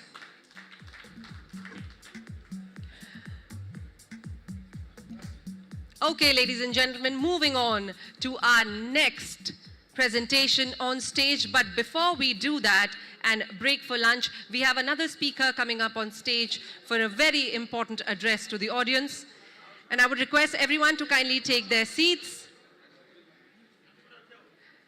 Now, before we present you the next address, we need some energy into the room. So can I request everyone to stand up again? I think everybody would like that, like to take a breather, stand up on their spaces. So this one's pretty easy. बहुत ही आसान है. We'll get your limbs going, get some energy. With your right hand, everybody raise your right hand. Make a big circle. Make a very big circle, as big as you can. Keep on making the circle. Very good. Everybody, the front row is not contributing, ma'am. The backbenchers are very good in this crowd. Backbenchers are doing very well. Okay, now with your left hand, you make a triangle. Make a triangle. Everybody, come on, it's so easy. So easy. Now, oh, you've got the hang of it. Lovely triangles. Now, everybody do it together. Make both the shapes together. Come on. Right hand circle and left hand triangle. Come on. You can try it. You can try it. Yes, sir, please show them how it's done. Show them how it's done. Sir, those are two circles. Who's making it? Is anybody able to achieve it? Sir, if I could do it, I would be in the crowd. My work is only to direct you. But it's a tough, tough one. Is anybody able to do it? Ma'am, I love the concentric circles you're making. Fantastic. Okay, everybody, is anybody able to do it? Are you making a triangle and a circle at the same time? Sir, you're trying very well. Kudos to that. Lovely, lovely. Anyone? Sir, traffic signals. I like it. Fantastic. Okay, a big round of applause for everybody here. Now that we have some energy in the room, I would like to request our next speaker to kindly come up on stage. But before that, I would request everyone to kindly take their seats. and honor our next speaker for the day. And after that, we are all going to break for lunch, get some great energy back together. So are we ready to move on? Everybody, are we ready to move on now?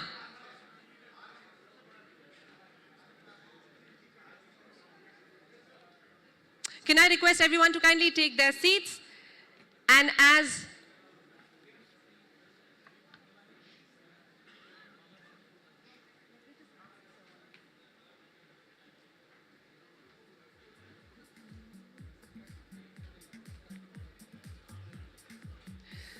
all right, ladies and gentlemen, there is a slight change of plans. We are all going to be breaking for lunch because I think we all need that energy. So this is a great time to network, to talk to each other, to get some ideas going, and we'll see you right here in a while with another string of presentations, speakers, discussions, and a whole lot more. See you all in a bit.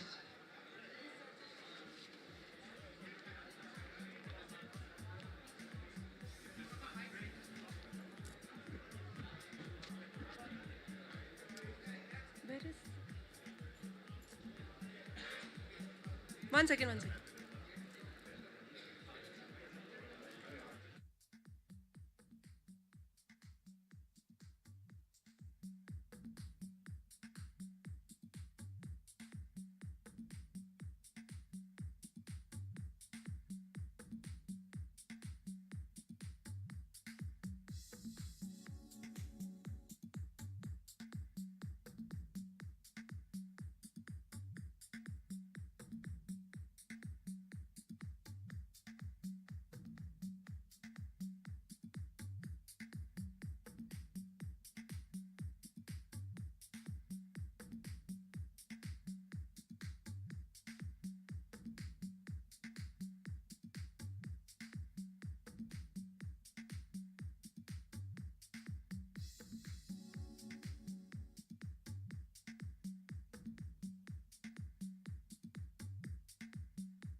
yourselves, ladies and gentlemen, because we have a lot in store for you. But before that, we need to get some energy in the room. So is everybody ready to get some energy? All right then, what we're going to do is, we're going to do that shake-off exercise again. Can I request everyone to kindly raise their hands up in the air? Both of them, please. Can I see everybody hands up in the air? Both of them. Come on, high up in the air. Higher, higher. We've got some energy going. Everybody's had their lunch. And shake it off. Come on, shake it off, shake it off, shake it off. Harder, harder, harder. On your right. On your left. Down below. And high up again. Come on, let me see those hands. Let me see those hands shaking and clap it off. All right, thank you, ladies and gentlemen. Before we move on to our next presentation, and which we have to get to really quickly, I'm going to be playing a little bit of a game for you. So we have to get, now that we've got our physical aspect in order, we need to get our mental aspect in order as well. So I'm going to ask you very simple questions. You're going to reply in a yes or a no, but with a yes, you're going to give me a big 2 thumbs up, raise both your hands up in the air. And if it's a no, you'll give me a thumbs down, and you'll say no. Is that okay? Is that pretty simple? All right. First question. Fairly simple. Everybody should be answering in the same breath and the same answer. Is it cold outside? No? Who's saying no? Okay, is it cold here? No? Yes? No? Yes? Okay, this side. Is it cold here? That side. Is it cold here? Okay, we agree on that. Is it cold outside? This side. I'm sorry, you know, my ears don't work very well, so I have to see a show of hands. This side. Is it cold outside? Is it cold outside? Is it cold outside? Is it cold inside? Is it cold inside? Is it hot inside? Is it hot inside? Is it hot outside? Okay, I am also confused now. Okay, next one. With a yes or a no, give me a loud yes or a no. Are we in the month of February? Yes. That's nice. Okay, we agree on that. Is the stage yellow in color? Saffron. Who said saffron? Smart. Is the stage black in color? You have to agree. Somebody, it's very clear. Is it yes or a no? Is the stage black in color? Yes, no. Okay. All right, final question. Are you in one of the oldest hotels in Delhi? Yes? Are we in the oldest hotels in Delhi? Are we all ready for the next presentation? Come on, everybody raise their hands up and give me a strong yes. Are we all ready for the next presentation? Yes! All right, thank you. Moving on, our first presentation after lunch, which is going to be presented by Mr. Pratyush Sinha, Director, Keynote, which is going to be on the Decade of Progress. Let's welcome him with a big round of applause, please. Welcome, sir.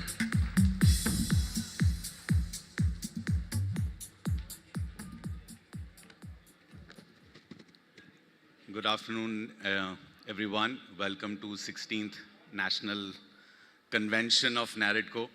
It is always an honor to, support this event as the presenting sponsor. My name is Pratyush, and I am the Director, Marketing and Brand at Keynote, and also happen to run my own advertising agency. Needless to mention, we handle the entire marketing for Keynote. But why I'm here today is not to kind of bore you with presentations, but they say that you're a victim of your own success, so presentation obviously would be there. But I don't want to bore you, but we want to tell a story to you. This year we are entering into the 10th year of operation. We started with nothing in 2014. This is our 10th year, and the last 10 years has been a dream run for Keynote Aluminium Formwork.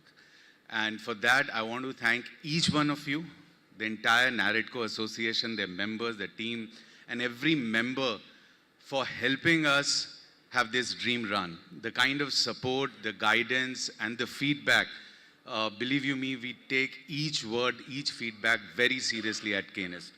So let me just share, the last 10 years, what we have done right, and what we are going to do in future. And so the founding pillars, let me share this story, how it all started. 2012-13 is when Nitin went on for a study tour and he got this idea to get into aluminum formwork. And that is when he asked me, Prashant, Ashish, to come together and discuss this idea. But one thing was very clear, that before we enter this business, we need to be very clear of why we want to enter into aluminum formwork business. Not because, so the why part has to be very clear. And some of the founding pillars which we kind of brainstormed and thought in 2014, one was, we could see the rise in the population density in the population. And at KNS, we believe humans are more brains than stomach. So we don't take population as a challenge, but as an opportunity, because they are more brains, they'll work, they need housing. So we could see that housing demand would be unprecedented. And when the housing demand would rise, the builders and the real estate associations would left with no other option than to construct fast. Because we know in real estate, time is really critical, and the faster you move on from a project, better it is for you. Need for efficient construction for high-rise buildings, because it's advisable to go high, and the development has to be in cluster. And a faster and more affordable construction technology. So we said construction tech is going to be a no-brainer in a couple of years. This is something which in 2014 we were discussing. The one thing which were very clear, that aluminum formwork, any construction needs to be sustainable, because sustainable is no more a choice, it's non-negotiable.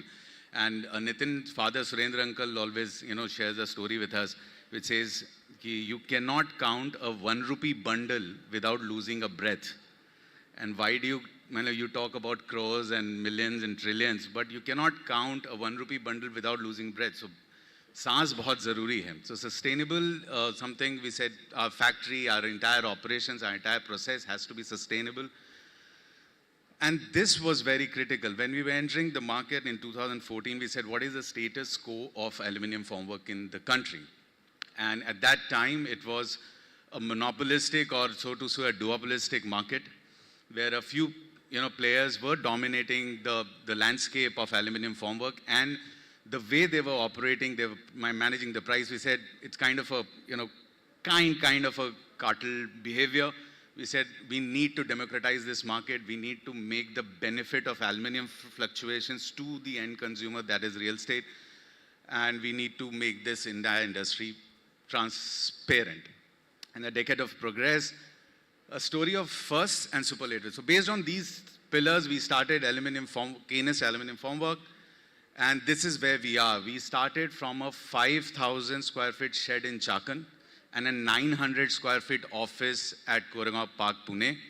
Now we have a 8 lakh square feet factory at Talegaon MIDC, which is fully automated.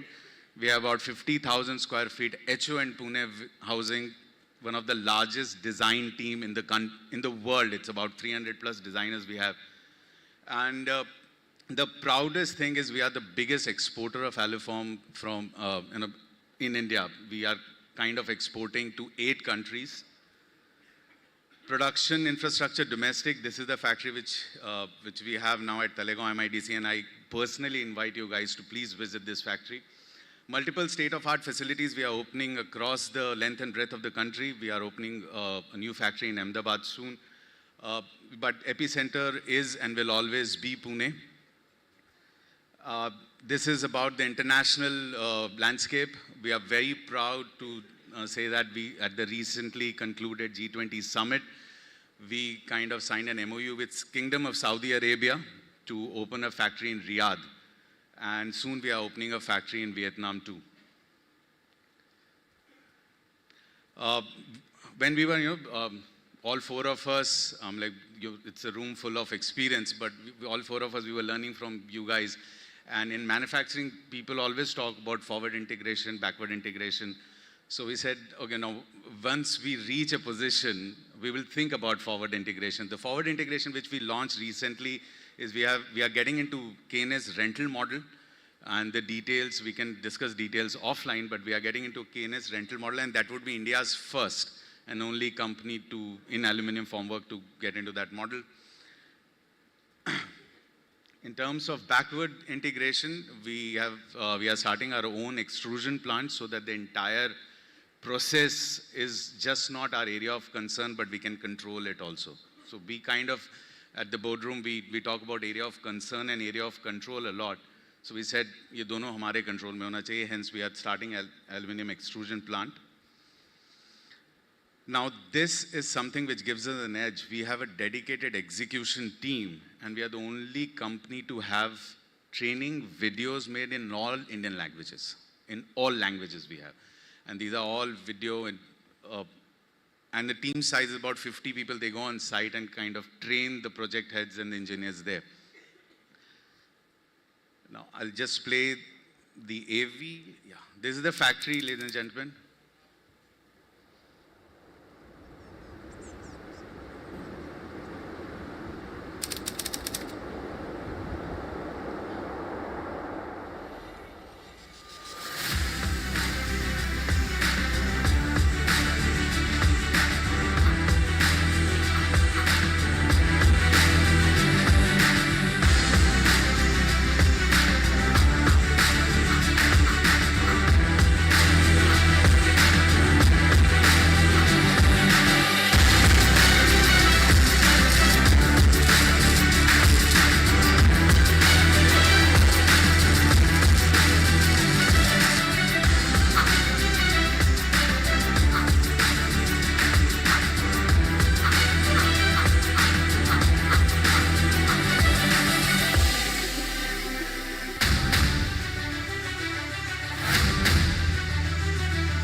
So the first year we started in 2014, we were 32 people and one client. I'm so proud to tell you all that. We are working with 500 plus real estate players in India today. At any given point in time, 80 plus project solutions are being made at that factory. So and we are now 1,208 employees altogether. Now that was the production capacity. We started with 5,000 square meter a month. Now we can produce, the capacity is 150,000 square meter a month. We are one of the world's largest production capacity and world's largest in terms of consuming that capacity. We are full to capacity, so to say. Now, from semi-automated to fully automated factory, the image in the left is the fully automated setup which we have just created. And you must come and visit that factory because it's a sci-fi film. There's a robot which walks and picks up the panel. Now that's the product. On the product also, we kind of were very clear that what kind of product we'll get into the market. 600 mm single extrusion is, we are the only one who provides that. Friction stir welded deck panels is something which we have launched. And windscreen, safety screen, that it's an addition of product range which we have done because at the core of Keynote is Keynote Cares. We said we need safety screens because the workers, when the country is going higher, you need safety the most. So wind safety screen, hydraulic and non-hydraulic is something which we have recently launched. Innovation, we have Keynote Spacer system, which we kind of designed so that real estate players can use the panel to its maximum potential. And then we have 27 plus patents which we have already filed. All our panels are laser engraved, So that's the kind of, the process we have to, check the quality and longevity and track every panel. Now the question is, how did we scale? A lot of, we happen to go to a lot of association and a lot of panel discussion. People ask us, how did we scale? The one thing which people say is it because of the marketing? And that I take as a compliment if people are saying it's because of the marketing. But then we all know it's, only advertising and marketing cannot create a company. The famous DDB Burnback once said, the good advertising can kill a bad product faster. So at the core of it, we always knew our product has to be good, otherwise we couldn't have scaled. So let me just dig deep in what differentiation we have. The first and the furthermost is the 6061T6 alloy. Now this alloy is very problematic. This alloy is not readily available, but this alloy is the best alloy for aluminum formwork, and a lot of our competitions are not using because of the availability of it. And we said from day one that this is the alloy will make all our panels, because this has the highest tensile strength. It's not brittle. It pushes the pressure of concrete back to the panel, and it has a great resistance to rust, corrosion, and atmospheric pressure. So that is one differentiation we have, which is very, very clear. The second is the pressure handling capacity of our panels, which is 60 kilonewton per square meter. People say 50 kilonewton पे भी चलता है, और वो चलता है, and उस पे हमारा बस जवाब ये है कि point A से point B अगर आपको जाना है तो ऑल्टो भी काफ़ी है, मर्सिडीज की कोई ज़रूरत नहीं है. So, but 60 kilonewton per square meter also helps to limit the undulation. So if the undulations are higher, you need to rub it off, and then the labor cost and etc. increases. And the market practice by competition is 50 kilonewton per square meter. So there is a clear differentiation we get. Precision, quality, and automation as the foundation of a product, which I've already explained. KNS keeps its formwork panels lightweight with industry best parameters. Trivia, in 2024, this year, 95% of our panels will be fully automated from that factory. The process, we focus a lot on process. KNS balances the scale of the traditional manufacturing business with the proactiveness of startups. So if you happen to come to our office, you will see the vibe is, the proactiveness, the energies of a startup, but the values of the traditional manufacturing setup. The focal point of our entire process is customer, and we kind of design everything around customer delight and customer satisfaction. One thing which is 100% delivery on time, which we really, really track, because we think time is not money, but it's life. It's the only perishable thing which cannot be replenished ever.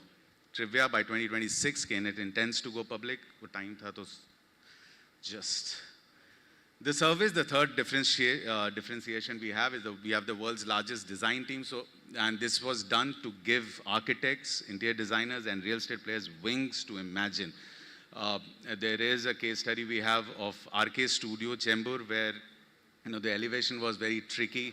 They had the wave in the elevation, and every other aluminum formwork company kind of didn't take that project, and we took it because of the design team we have.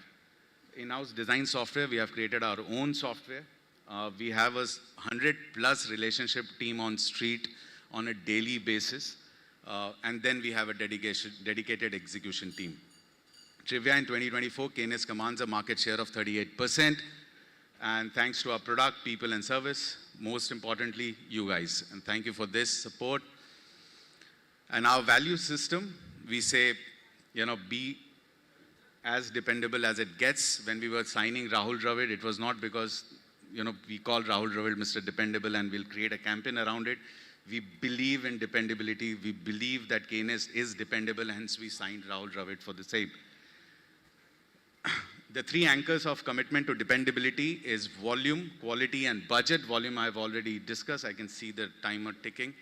Quality, you can bank on us, depend on us. And on budget, ladies and gentlemen, if any competition or any company is giving you aluminum formwork at a price and a lower price than us and at a quality, then please call me to thank us, because the price correction has happened because of the way we operate in the market. Because we say there's Keynes equation. Keynes equation is if you take Keynes out of the math, the likely price increase in aluminum formwork panels would be about 20 to 25%. This is another video.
So our message is Keynes is by a developer, of the developers, and for the developers. Keynes is not a manufacturing company, but it's a construction tech company. So think construction tech, think Keynes, but there has to be a problem. And I want a solution from you guys. I request this solution. And for us, the problem at this point in time is Pune is too far. We have been inviting fraternity for a factory visit, and it seems Pune is too far. So we are opening a factory in Vietnam so that tourism ke saath learning bhi ho jaye. Jokes apart, I really want you guys to be at the factory. I personally invite you guys to witness what we are creating there and support us with the love and care you have been doing for so many years. Thank you and cheers. Thank you so much, Mr. Pratyushan. I would request you to kindly stay on stage, please. I would request Shri Ashok Patni to kindly join Mr. Pratyushan on stage to felicitate our special guest. Can I request Shri Ashok Patni to join him on stage? Can we have a big round of applause for that lovely presentation, please?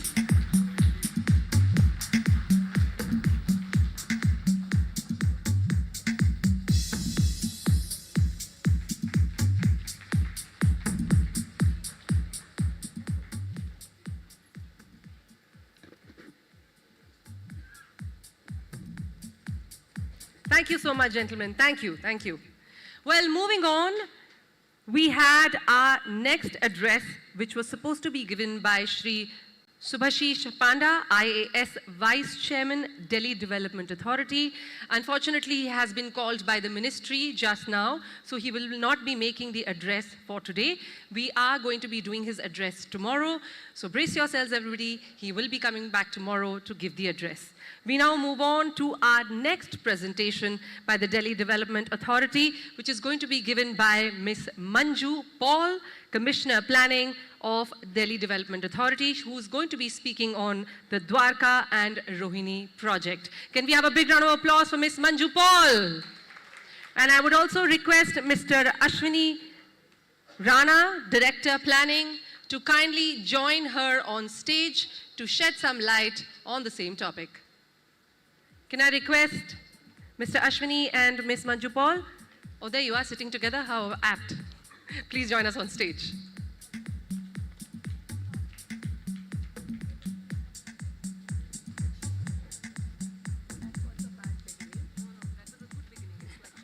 Okay. So, good afternoon, everybody. As she just informed, that my Vice Chairman, DDA, Mr. Subhashish Panda, was supposed to be giving the inaugural address and probably setting the context for today's presentation. However, since he's not there, so while not dwelling much into what DDA is and what his presentation would be hovering on or discussing tomorrow, we'll straight away get into what we wanted to present today and straight on the presentation. To start with, good afternoon, everybody. And it gives me an immense pleasure to be here today. And I thank you all for giving me this wonderful opportunity. Coming to what we do in DDA, And as we all know, and probably many people are not from Delhi, so I just wanted to give a brief background that Delhi is an organization which actually sets the road plan for the city of Delhi through its master plan and the related policies. So whatever you see or whatever government organizations within Delhi do, they are guided by all for the policies whichever are a part of the master plan. Next.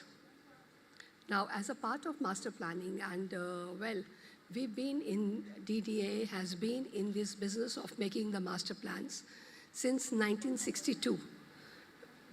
The master plans have a vision of 20 years. And when the master plan for 2001 was made, there were 3 sub-cities which were planned and which were also envisaged during that time. And these 3 sub-cities were Narela, Dwarka, and Rohini. So as you all know, that the real estate just doesn't come up in one day. There has been a long time. Has been a long procedure of acquiring lands, developing them as per the road layout maps, because we also have zonal plans which are a follow-up of the master plans. So then we have been all this while trying to give all the basic facilities whichever are required as to be planned under the master plan. Now coming back to as a part of master planning of these three sub-cities which are identified in master plan in 2001 as Rohini, Dwarka, and Narela. And we will be talking about it once we take you on the main slide. Just move the slide. No. Next. So this is a broad overview of Delhi. So if you see the broad overview of Delhi, we have tried to set the regional context, as well as this slide will give you a clear indication of what the inter and intra-city connectivity is. And you all know that the drivers of growth in any sub-city or in any city is primarily the connectivity. So today we can boast around saying that there is the particular project which is called the UER2, which is a 100-meter road, which is linking my sub-cities, be Dwarka, if you have a pointer, we can say, so a sub-city of Dwarka, linking it to Rohini, Narela, and finally the UER, I hope I'm clear where I'm talking about the Urban Extension Road 1, which is just marked under the IGI airport in a green color, under the Dwarka thing, if you can see in the down south. So it goes again, it extends all the way, goes to Rohini, goes to Narela, and connects it with the National Highway 1. The National Highway 1 is of great significance because the National Highway 1 is the key route which leads us and links with the rest of the north of the India, that is goes up till the J&K. So in between, you'll also see that along the National Highway 1, while we are focusing on the Narela city, adjoining on the other side of the Narela city, on the east of Narela subcity, we can see this Kundli and all these developments. They are all falling in Haryana. Coming back to Delhi, so this National Highway 1 is also having the RRTS corridor, which is again going to be linking the whole of Delhi to Sonipat, and beyond that it goes to the Meerut corridor. Then we also have the Urban Extension Road, which we just talked about, and which cuts straight across the Dwarka, Narela, Rohini and Narela subcity. And this road being a 100-meter road and fully commissioned at this particular point of time has opened up a great avenue for us to be linked with the Indira Gandhi Airport with all these 3 subcities. Next, coming back to what my project is. Now, while most of the development is happened or is ongoing, we have huge vacant land parcels available with us in our subcities, which we want to leverage, which in my subsequent slides, I will be focusing on those individual pockets, which right now I'm just giving you an overview of. All the critical components of a successful, vibrant community, a new city. so as to speak the next gen city, today are available to us in both the subcities of Narela and Dwarka. And probably this is the reason why we feel that the time is ripe for us to launch these projects and also bring it to you and familiarize with you that this is what the kind of work we are doing. It is a little paradigm shift from what DDA has been initially doing.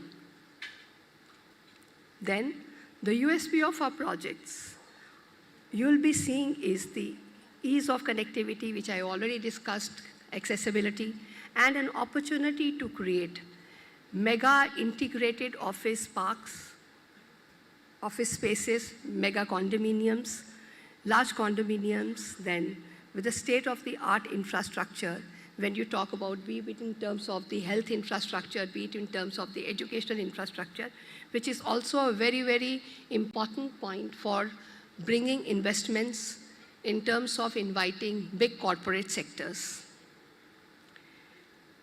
2 studies were commissioned separately in DDA with 2 consultants, one in Rohini with Ernst & Young and another with ARCOP, which is a very internationally famous architectural firm. And both these firms had taken the real estate consultants on their groups. And the major focus was to work out and do a research as to see what is the intellectual cachet which we can bring back in these areas if we really want our proposals to thrive. So while we go on to the next slide, I'll just show quickly, while this is not related to the current project, but I'll just take you to the next slide of Narela city. The Narela sub-city, which somehow is not what all of you perceive. As of now, the perception of Narela sub-city is that it is inaccessible. There are not enough of developmental activities. So just to give a brief overview, that today the Narela sub-city is going to be, I'll go to the next one. While all these facilities are happening, the Narela sub-city majorly is going to be an educational hub hosting 7 of the topmost universities, which are of the state level as well as the international level, in the sense that an organization like Indian Institute of Technology, Delhi, and Delhi Technical Universities are very old age established universities, and probably we have alumni of these universities spread all across the world, and they have brought laurels to the country. Besides, we are talking about the local universities, which are governed by the framework laid down by the government of Delhi. Then, apart from that, there are upcoming proposals which we are going to be launching in future.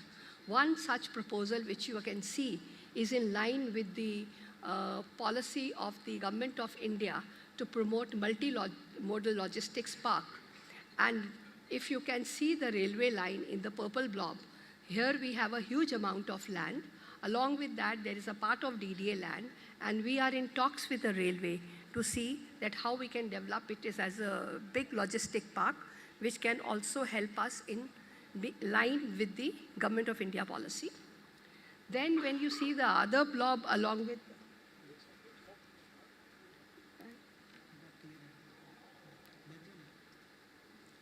back जाओ ना, नहीं उसी पे arrow पे next drawing पे जाओ, arrow pointer. Achha, pointer is not there.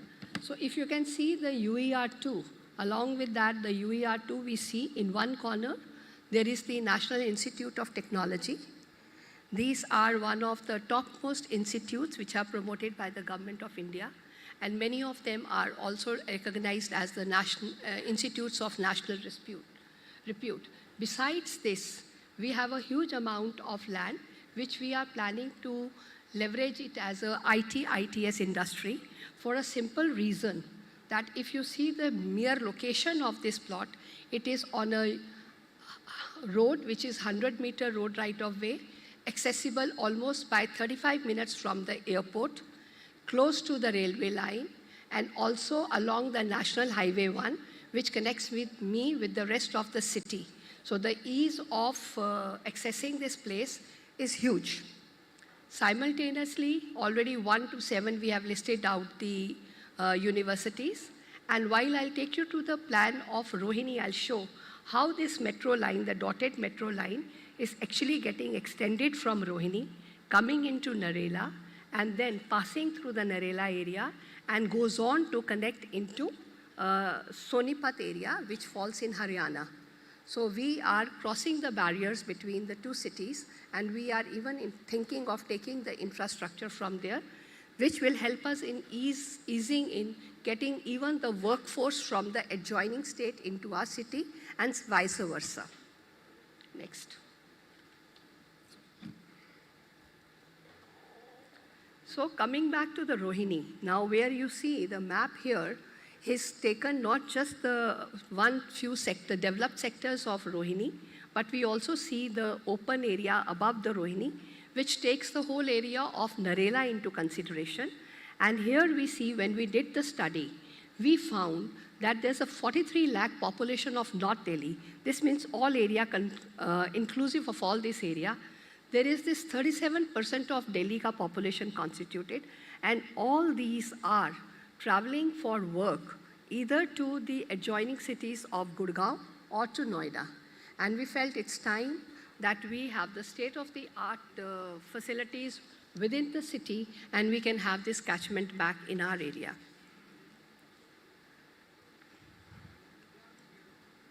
Why we say so? Regional connectivity and within the city. Today we are in a position to move people who are the epicentric of just in the established, not just for the resi, but also for technical. We are proposing resi development, we are proposing technical development, high-tech industries. We are also promoting a high-end commercial. And also, besides that, we just talked about that we want to come up with the logistics hubs. Next. So, if you could correlate with the old slide, this is further blow up of the slide showing what are the areas in blue show what are already the existing developments in Rohini, where we have a state-of-the-art housing developments, we have the retail, we have the modern amenities, we have state-of-the-art health infrastructure. Along with that, if we go further, and in the areas where we intend to develop, which we see that blue dotted line, this is nothing but the extension of the metro line which we are proposing, and the line on the other end, which is the UER in the purple line, it culminates here, and the metro line goes further into Narela. So what we are trying to do is we are trying to leverage all our land, vacant land parcels, which are either abutting the UER or we are having a direct connectivity from the pockets of the UER and entering into the city. So if you see, there is one single corridor which is running, connecting the outer ring road along with the UER, which is close to an 8-kilometer stretch. And in this 8-kilometer stretch, almost 4 kilometers of stretch is already developed, or few pockets of land are yet to be developed, but the rest of the area is open for development. And then the next is how we try to envision as to what we want to present to you today as what we can be leveraged as the real estate projects. Next. This is a very, very broad vision. If you see, the extreme end is where the urban extension road goes, and the central artery is nothing but the road which I just talked about, is already developed and is 8 kilometers in length, starting from the outer ring road, which is fully operational. And the end point of this outer ring road is also commonly known as Madhuban Chowk. All the people who are residents of Delhi would be extremely familiar with that. But we also know that Madhuban Chowk faces huge amount of congestion at times. But if we are thinking of having a development of this extent, where we are easily accessible from the airport as well as from the metro to move people, airport to meet all the requirements which are mandatory required for setting up of a corporate office, we have a fantastic opportunity to boast of a huge development which can actually lead to making Rohini as the economic hub of the north. Next. So this was the broad vision which was tried to be given. What? One, capitalizing on the new gateway for Rohini from UER2, creating premium economic development township with service industry parks. The second one is more of just a replica of what I showed the earlier slide. And third is focus on sustainable development, live, work, play principle. As I said, that if you have to have a particular intellectual cachet of the people and the big corporate sector coming there, we have to have this minimum standard of development which we should be able to offer them. So we'll be taking up the project individually one by one in the next slides. So while again, there are a total of 8 of the projects, the prime projects, and this whole assumption or the calculation of these projects is based categorically on what the standalone vacant land inventory within my undeveloped or partly developed sectors of Rohini is. We are going to be primarily focusing today on the Techno City at number 1, which has an area of 71.4 hectares, and which is having a vacant land parcel of 25.7 lakh square meter. And the second which we are insisting is corporate parks on UER2, because these corporate parks on UER2, which we are planning, the UER2 gives us within the Rohini sector, we are getting a frontage of 8 hectares, a 100-meter wide road directly accessible within a minute of 20 minutes drive time, can drive in huge amount of investment if the big offices want to come and settle in here. Here again, what we did was, while in our initial zonal plans, the way the lands were given as fragmented pockets, we instead have taken up the initiative. We have taken up as one complete scheme and tried to see an TOD intensive development, which gives us an opportunity of doing a mixed-use development, including so we can have the high-end corporate offices along with a high-end residential pocket and making this community a self-sustainable one. I'll not be dwelling more on this particular Techno City, and I'll be moving on to the next one. So this is what the vision of a Techno City, just one small parcel of how the Techno City would be, where we will have huge amount of green, and these green spines will be continuing within the rest of the schemes so as to, just give the basic principle of the sustainability mixed-use concept of live, work, play. So more or less, if you see, we will only have 35 to 45% area for residential or integrated housing. When we say integrated housing, we also still we are in the state of exploration that all these whiles for years together, we have only been providing for cooperative group housing societies. Here we may think of a mixed kind of a model where we may have high-end condominiums, we also may have plotted development, but then as and when the scheme gets finalized or is taken forward, we will be in a better position to know. However, hotels, conventions, premium retail, integrated commercial within the residentials each with a minimum block of 15 hectares means that any point of time we are development, we have an opportunity of having a huge floor plate, whichever we'll be able to offer people. Next. This was the other part when we were talking that we said we will be highlighting on 2 or 3 pockets. This is the area which is abutting the UER2, the most low-hanging fruit in the sense the land use is already conducive. The DDA, in case we go ahead and sign an agreement, we will not have to get into the nuances of changing the land use, and we will be able to finalize the projects in a much shorter period. The advantage of these projects would be, these particular projects which are facing the UER, we will be having total green kind of a development because the UER has an advantage of having a 100-meter green belt, and simultaneously within the project we are required to provide a huge amount of green. So this can be a perfect example of green development and yet a beautiful corporate development. further. These projects for the time being, we will be skipping because they are going to be phased out in phase 2 or 3. But our prime focus would be on the Technocity and also the projects which are there facing along the UER2. Next. Now we come to the Dwarka. Dwarka is another area which we really need to take a very, very proactive action now, considering that the connectivity to the Dwarka, the missing links in the Dwarka, they all have been plugged now. Dwarka is literally becoming the epicentric for all these major activities. Maybe name it as few as Yashobhumi. We have a Bharat Vandana Park coming. We have accessibility to Brijvasan railway station, and where Brijvasan is coming up with a huge multimodal logistic hub. Then we have the accessibility to the Indira Gandhi International Airport, and also considering the fact that the whole UER has been complete, we are having a connectivity back from IGI Airport up till linking it up till the airport. I'll keep on repeating on the connectivity because that cannot be taken in isolation. But it also gives a boost. For one project may give a boost to another project and to another project. So, next.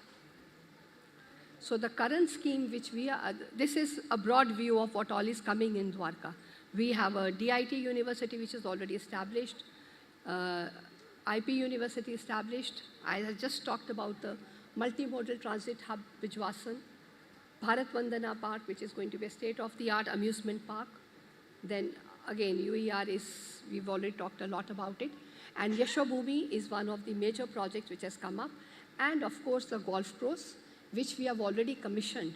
And very soon we will be starting with the first part of the golf course. And then we have various sports complexes, we have various group housing, and if all of you are aware that DDA in just last few months has launched some high-end housing, and the response to that housing has been very, very good. And I think DDA has also got a lot of laurels for having launched such a good housing. Next. So again, like this map is just a blow-up of the zonal plan, where we already showed you a major project. Why we are showing this is right now, if you look at the bottom of the slide, we have a slide, the UER pointing towards IGI airport, and this whole black road is going from the IGI airport and going towards Rohini Narela. Along this, the 4 pockets of land have been identified, which going by our zonal plan, they were earmarked initially for the commercial use. But then we realized that there was a lot of commercial use already happening, and it's not the right time to leverage only commercial pockets, because the requirement of the industry is more of a compatible mix of industry as well as commercial as well as the residential. So we'll take up the projects one by one as to how we intend to do it. This is a broad master plan layout, which we have there on the other side. So the pocket number 1, which we are planning to have a high-end residential, coupled with a little bit of a commercial, which will be facing towards the golf course. This high-end residential in the A side, the front side, we are planning to have multi-story housing, whereas in the back side, since they do not have the advantage or the view of the golf course, we are planning to have the standalone residencies as a plotted development. Then, coming from the UER2, we have the second pocket. Again, this is a judicious mix of residential, which may be a low-end housing in the sense low-rise, high-end housing, along with that few commercial plots. All these assumptions, all these things have been done by the consultant, proposals have been done by the consultants based on the site study and based on the requirement within Dwarka and in the adjoining area. And also the revenue model was inbuilt to see that what would be the maximum returns for us, and also a win-win situation that if we have a public-private partnership, that it is a win-win situation for both of us. And these projects have not been conceived purely from the DDA's point of view. And the last pocket, if we see towards the end, which is pocket D, it has more of a residential, and you see a V kind of a thing, where we are proposing independent commercial plots. Next. So this is broadly, if you want, I can also skip, but this is what our projects would be looking like. So my housing, which is facing the golf course, it will have something like this as a 3D shopping plaza, because in the front, we are giving a little bit of a commercial. So this is totally to the site A1. The site A1 looks like this. The next.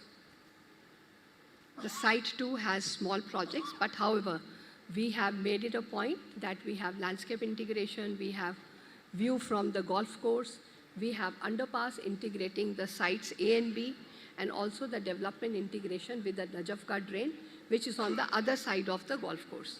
So we will be developing it as a water body. Next. Site B, again, commercial and residential concept, I just told you. But the kind of, we've just given some montage pictures, which will show that this is the kind of commercial development which we are envisaging in a Site B area, along with the Site B1, which will be used as a group housing. Next. This is again our Site C. Site C had certain constraints because there were already some existing commercial structures on one side, and on the other side, we have the Yashobhumi coming up. So we, whether it in terms of height or in terms of the facilities which we had to propose, we also had to take into account what development was happening in Yashobhumi. And now comes the Site D. So, and then comes the Site D, where again we have just, these are the few pictures of the Site D. So broadly, as of now, DDA was only adopting the proposal where DDA would be the master developer, DDA would do the design exercise, and at the end we would be auctioning. Here we are coming forward to you to present to you that we are open to various other possibilities which can be based on joint development model or a mixed long-term model, lease model, or PPP-based models. So in fact, we would be very glad if we can get a response from the industry as to how you want us to structure our projects so that we can also leverage our properties and at the same time get the projects which can benefit the city at large. With this note, sir, I'll take your leave and thank you very much. Thank you so much, Ms. Manjupal and Mr. Ashwini, for your kind words and the presentation. I request you to kindly stay on the stage. I would request Shri Harsh Bansal and Shri Kashinath Shukla to kindly come up on stage and felicitate our esteemed guests.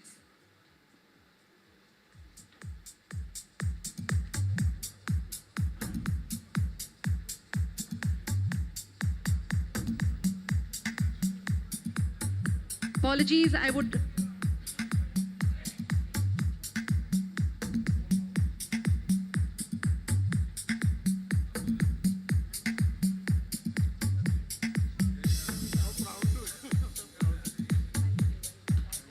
Can I request Shri Gaurav Jain to kindly join everybody on stage for a group photograph? Can I request our dignitaries to kindly place themselves in the center of the stage?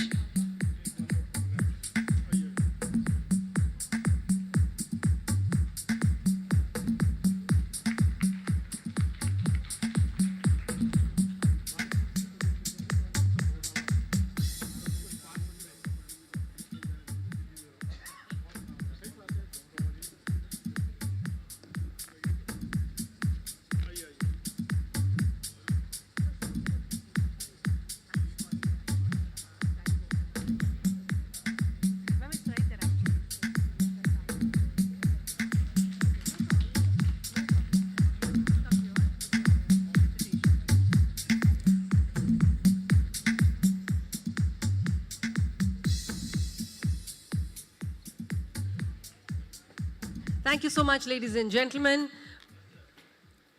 A very interesting and detailed presentation that was. Thank you so much. Ladies and gentlemen, one of the key highlights of this convention is also women empowerment. In other words, Nari Shakti, which has been displayed so beautifully at our recent Republic Day parade and cannot be stressed enough by our Honorary Prime Minister. At India's Republic Day parade at New Delhi's Kartavya Path, it put the spotlight on Nari Shakti, women power, highlighting the important role they play across various sectors, from village industry, maritime sector, defense, science to space technology. And to delve into the topic further, I would like to call upon for our next presentation a fireside chat with Srimati D. Thara, IAS, Additional Secretary, Ministry of Housing and Urban Affairs, Government of India. Ma'am, can I request you on stage, please? Accompanied by, and who will be moderating the session, Dr. Ananta Raghuvanshi, President, NAREDCO Mahi. Can we welcome them with a big round of applause, please? All yours, ladies.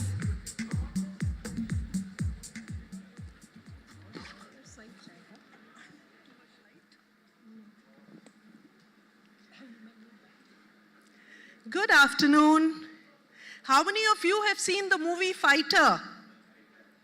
Fighter. How many are planning to see? Very nice. Sher khul gaye. The women in real estate have arrived, and we are here to wake you all up.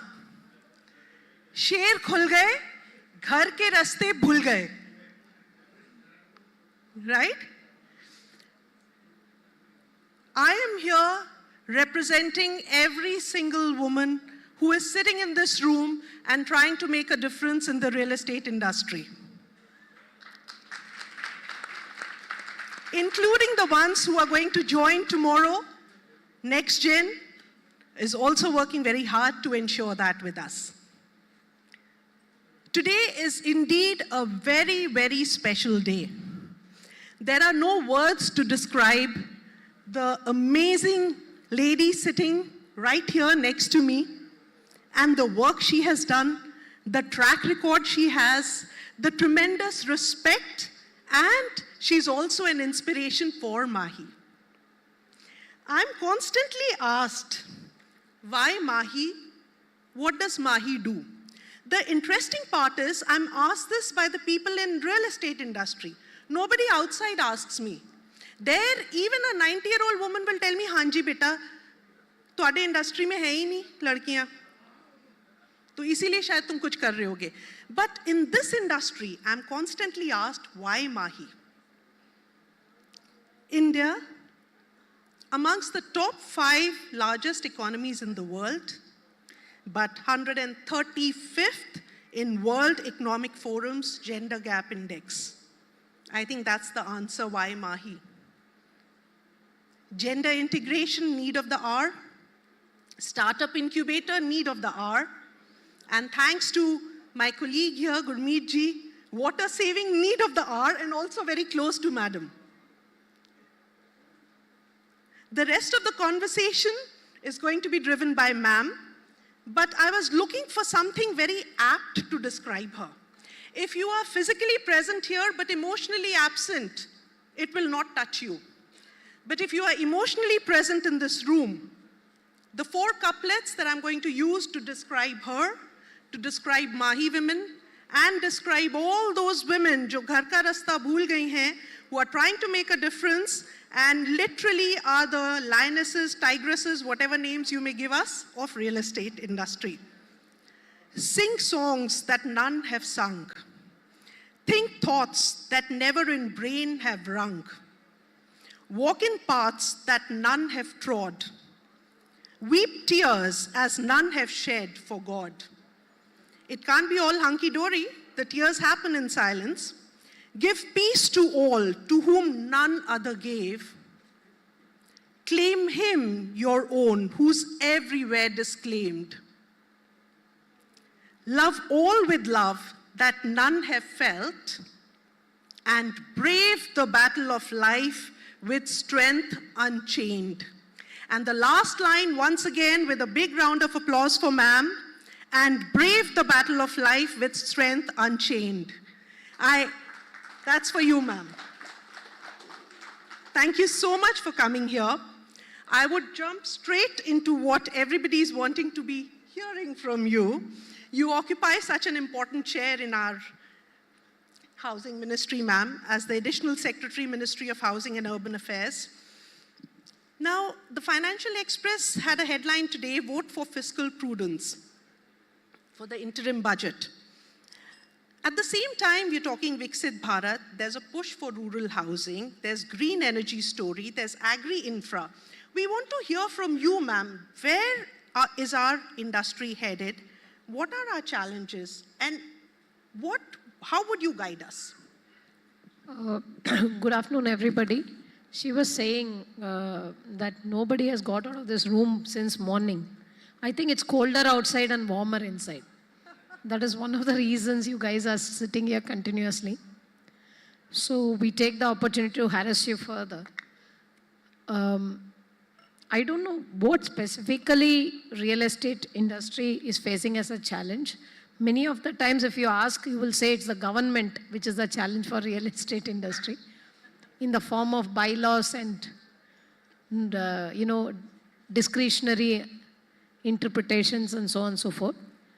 But I think the biggest ever challenge we all are facing is how do we coexist or build a real estate scheme as a warm, cozy, interlinked, networked society entity. That's where the biggest challenge is. Today, the more and more we are going into high rises, we don't even know what's happening in the other house. And we are so linked to our social media spaces that everything happens there. But unfortunately, real estate is a physical entity. So how do you build a connected world or connected communities through real estate is the biggest challenge. When I mean connected, connected from within, connected to the city and making it part of the city, not just being a scheme. It becomes a gated scheme. Once you cross that gate, everything looks so very good. And once you are out of that gate, the worst things are seen. So how do we actually address that dichotomy? That's what is the biggest problem. Thank you so much, ma'am. So from what we understand is brick and mortar structures to sustainable, intelligent habitats, but at the same time, the external infra, internal infra, everything must go in tandem properly so that whatever we are creating has a music to it and it's not just ad hoc development which is happening, right? Now, ma'am, as far as the government initiatives and schemes, especially led by the MOA, Ministry of Housing and Urban Affairs, are concerned, what do you think are the important schemes and what kind of an impact do you think they've had in the last few years? First of all, I just want to actionize the first point, what I said. Yes. See, if I am a real estate developer and there's another real estate developer next door, even physically, these spaces can be connected outside your schemes to provide a very safe space. And it won't be much of a cost, but it will yield to a continuum which is safe and secure as your scheme is. Answering the second question, I think we have multiple schemes. Now, they are actually hinging on basic needs for infrastructure and individual need. Infrastructure schemes are mainly the water infrastructure scheme, Amrut, smart city scheme, where a lot of smart infra is being thought of, and even normal projects are also taken up. Housing scheme, which is an individual need scheme, where the individuals are given with assistance to build their houses. So, and then there is this PM Swanidhi and National Urban Livelihood Mission, which deal with the people who are in informal vending communities. So those are the schemes which we run. And the way it matters is these schemes are actually designed and run by the states. Center acts as a launching platform, guiding platform, and provide the resources. and guide them into the sector.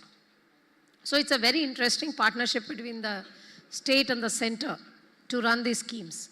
And so far, they have impacted several crores of people. To put it in perspective, smart cities gave a lot of exemplary work, how a city can be reformed in a smaller microcosm, which can be replicated elsewhere in the city. As far as the Pradhan Mantri Awas Yojana is concerned, we're talking about 1.15 crore households being given to the public. As far as Amrut is concerned, the water connections have gone up from 40% to 70% across the country. It's not only through Amrut, even state partnership. So I think things are changing in India, but the qualitative change and the precision is what we have to focus further and further on. Otherwise, numbers-wise, quantities-wise, we are usually good in numbers, isn't it? We are one of the biggest democracies, largest populations, so on and so forth. But I think we really need to focus on qualitative angle of what we are doing, precision angle of what we are doing, and why we are doing it. Sometimes we are so happy about doing things, we forget why we are doing it. This is what we need to focus on. Thank you. Thank you so much, ma'am. I think we would all carry that thought back with us. We get so involved in doing something that we actually end up forgetting why we started doing it in the first place. Brilliant one, ma'am. Ma'am, there's so much talk going on about green jobs, ESG, innovations in housing and infrastructure, technology in housing and infrastructure. How do you approach and look at this? You talked about 2-3 things. Green jobs. I think we are talking a lot about it, but actually, action-wise, a lot of it is still not very well defined. For example, we have done so many sewage treatment plants, but unfortunately, the way we operate it needs a lot more correction. We have built houses. Even today, your houses are called 1 BHK, 2 BHK, 3 BHK. Can we change this definition too? You know, in terms of thermal comfort, in terms of green comfort, in terms of security, in terms of connectivity, to human connectivity. I think we are still talking about physical numbers. I think we need to change that. And for that, you have to bring in a lot more innovation. See, if you look at an Indian household, there are so many people. You are all big. There are many of you who build only the formal housing of 2 BHK or above, or 3 BHK. You know, you all need to venture into EWS housing. Not government scheme, but your own scheme, where it is a big challenge to provide a decent living space to a poor family. If you put in the kitchen there, where will they sleep? If you put in, make them sleep, where will you put in the kitchen?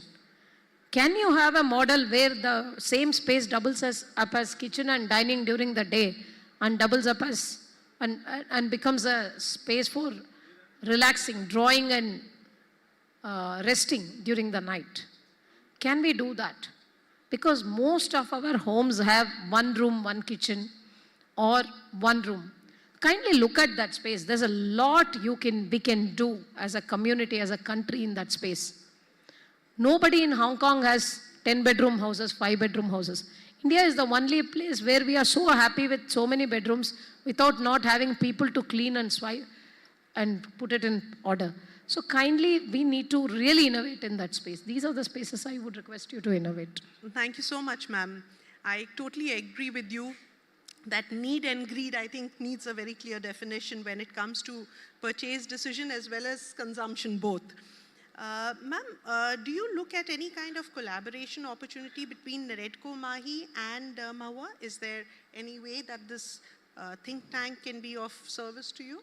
In a lighter vein, how many of you want collaboration with government officials? I think many of you don't want. No. See, we are harmless till we don't need to sign on the files. But see, see, very importantly, I think the collaboration is nothing but we should have an open system where any government has to listen to any kind of group, whether it is real estate people, whether it is land dealers, whether there is businessmen, whether there are corporate individuals, or whether there is poor people. Unless you listen and have an open system, how do you actually have collaboration? Yes. The very fact that our systems are so much dictated by opinionated way of looking at each other is not going to help us. Networking is a bad word in India. Networking is the word in US, right? So I think it's very important to change the context, how we operate, the way we operate. And also, Vita, we have to understand that you're talking to an individual. You can still say no with a decent, polite way.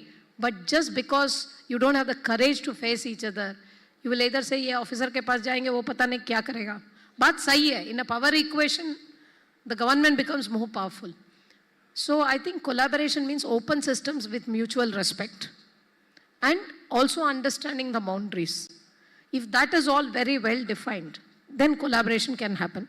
But otherwise, the real collaboration should be looking at bylaws together and changing it for the better connected real estate spaces rather than having individual schemes which says, वो क्या बोलते हैं?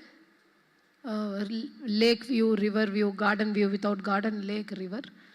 मतलब वैसा करने के बजाय, can we look at, this is a human-friendly environment. Yes, ma'am. Thank you. That could be the one. Yes, ma'am. That's very rightly put and beautifully said. I think Nered and Nipun have worked only because of collaboration, which kind of worked smooth because of an open system, I think. Everyone came all out to help and support in that.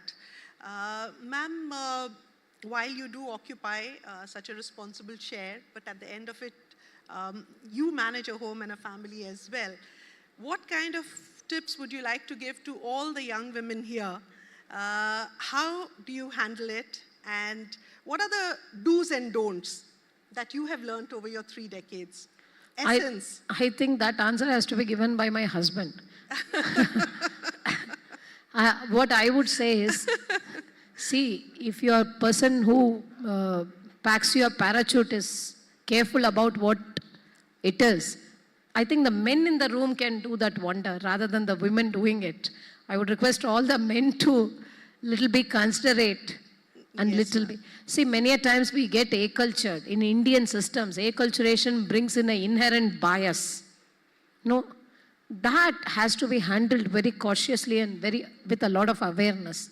Till that happens, I think this balance is very difficult. It's not possible for one member of the family to take care of the family. But I can tell you one thing. Women usually, I think, work more, gossip less, and go home in time because they always have that also at the back of the mind. Actually, men gossip more and spend more time in extracurricular activities, but we get a lot more talked about. And one more thing is, I would only tell the women, whatever it may be, hold your position. Be clear what you are doing. Don't get influenced by what others say. If you are bad, let it be, because there are enough bad people in the other gender also in that system. Let that be. I think we need not be very defensive. We need not be offensive either. But we can be in our space. What we do the way we do because we are a culture, or we are taught that this. If we have to change, a lot of things around us has to change. I think that balance of work life comes from all members of the family, not only women, but I think I owe it to my family that it has been such a harmonious this thing for me to work in peace. It's very important. Yes. And to a certain extent, we have to agree there are certain roles specific to women and specific to men. That is by nature. Sometimes we forget, this whole idea, romantic idea of crossing every barrier and doing everything. Yes, we can do that. But I think in a normal life, there are certain things which you are good at, not because you have to do it. And there are certain things which the men are good at. So understanding those and then this thing. So you think I'm leading a balanced life, only my husband has to be asked what I am harassing him for. Thank you.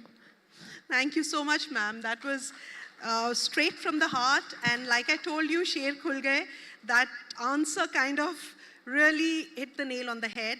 Most of the women who are successful have definitely had the support of either their fathers or grandfathers or husbands or even sometimes your children, your sons. So a big round of applause for all the men who are supporting the women. Mahi is NAREDCO's daughter, and thanks to Niranjan sir, Rajan sir, Tara ma'am, Hari Babu sir, all the people from the governing council who without any questions just put up their hand whenever I come up with any point. So thank you so very much for that. Ma'am, as you're aware, 100% tax exemption on profit for 3 years for the startups, and a lot of interesting things have come. Our Mahi girls have worked very hard on a startup incubator. We are helping women and also some other youngsters as well, real estate related startups. And we would like you to unveil our logo today with your auspicious hands. On this auspicious occasion, it's the sweetest NatCon. It's NatCon 16. I was there for the first, second. Some of those pictures I posted today on social media. But today is a very special day for us because it's the birth of our startup incubator. And the picture at the back, we don't talk about Shark Tank. We talk about this lovely animal, which is our dolphin tank. I would like to invite the team which has worked on this, Smita, Preeti, Sonal, and Rahul and his team. Please, if you can all come up. And of course, Niranjan sir, Hari Babu sir, please, if you can come on the dais, we'll be really grateful. Is Preeti there? Rahul is the founder of India Network. Sonal is providing funds for these startups through Resurgent. Smita is our president-elect. Can I request Ms. Manju Paul to also join the lovely ladies on stage, please? Can I request all the Mahi leaders to kindly join us on stage for the launch of the NAREDCO Mahi Startup Accelerator.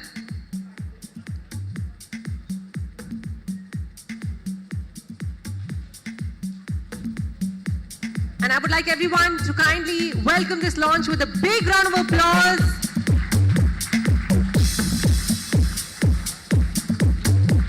The Dolphin Tank, a joint initiative of NAREDCO Mahi and India Network.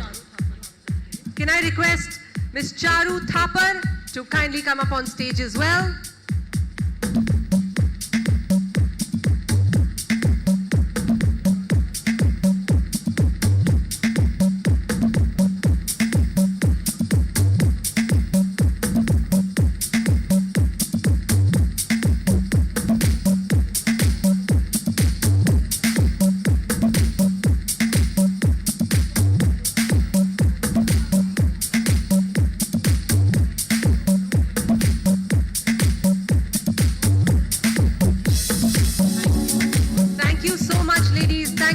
On stage for this lovely initiative. What a fabulous moment this is. I would request Srimati D. Thara and Dr. Ananta Raghuvanshi to kindly stay back on the stage. After the conclusion of unveiling of the dolphin tank, there are plenty of shark in the sea, but the dolphins are the most lovable, aren't they?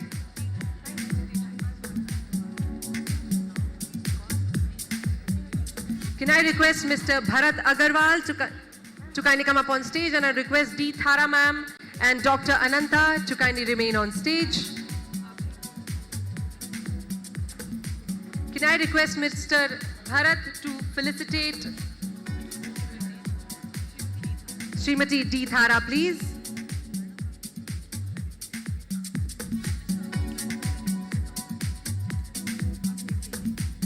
Can I also request Mr. Abhay Kele to kindly come up on stage to felicitate Dr. Ananta Raghuvanshi, please?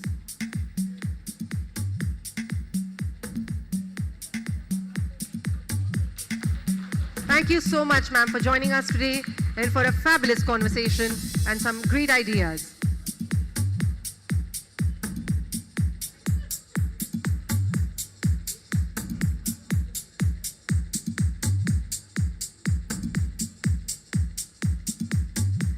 Thank you so much, ladies and gentlemen.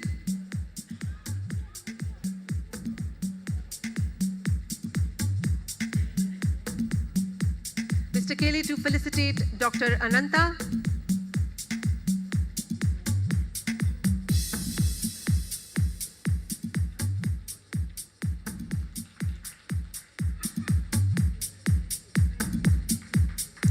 Thank you so much. Thank you.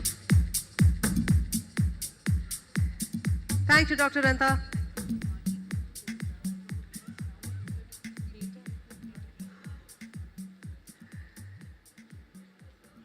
Well, with that, ladies and gentlemen, that brings us to the end of this fireside chat that was not only just innovative, but a look into the future, because women are the future. Well, honestly, they are the present and the past, but since we are going into the future, we'll talk about the future. Up next, we have our next address, which is going to be by Mr. Sudhansh Pant, Shri Sudhansh Pant, IAS, Chief Secretary, Government of Rajasthan. Can I request you to kindly come up on stage, sir? And please welcome him with a big round of applause for the next address to our audience. Welcome, sir.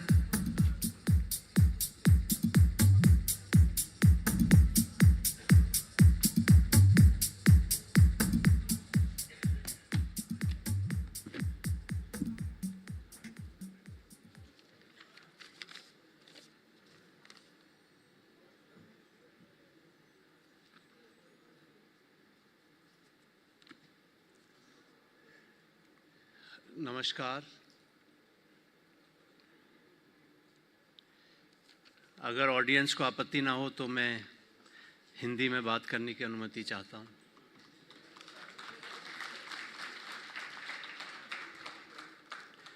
अगर किसी को हिंदी में परेशानी हो तो हाथ खड़ा कर दें, फिर मैं कुछ अंग्रेजी में भी प्रयास करूंगा।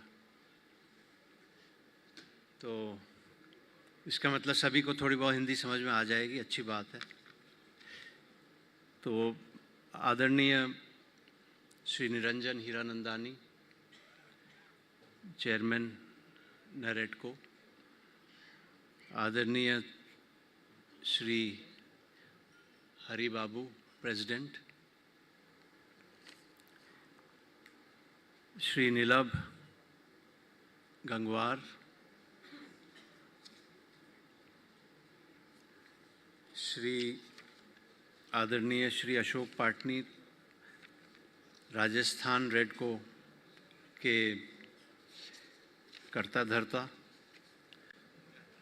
उपस्थित समस्त नारेडको के और स्टेट रेडकोस के, यूनियन मिनिस्ट्री महुआ के state government officials, regulatory authorities, state RERAs के सभी उपस्थित अधिकारीगण, प्रतिनिधिगण, विभिन्न इंडस्ट्री रिप्रेजेंटेटिव्स, डेवलपर्स, बिल्डर्स और आप ही के परिवार के अन्य सदस्य, यहाँ उपस्थित समस्त मीडिया के साथियों, देवियों, सज्जनों, सर्वप्रथम नारेडको के प्रति मैं आभार प्रकट करना चाहता हूं कि आज आपने मुझे आमंत्रित किया। नॉर्मली स्टेट्स के चीफ सेक्रेटरीज इस कॉन्फ्रेंस में नहीं आते हैं, और या तो सेंट्रल मिनिस्ट्री के लोग आते हैं या स्टेट के जो अर्बन हाउसिंग डिपार्टमेंट्स हैं उनके ऑफिसर्स आते हैं या रेगुलेटर्स आते हैं।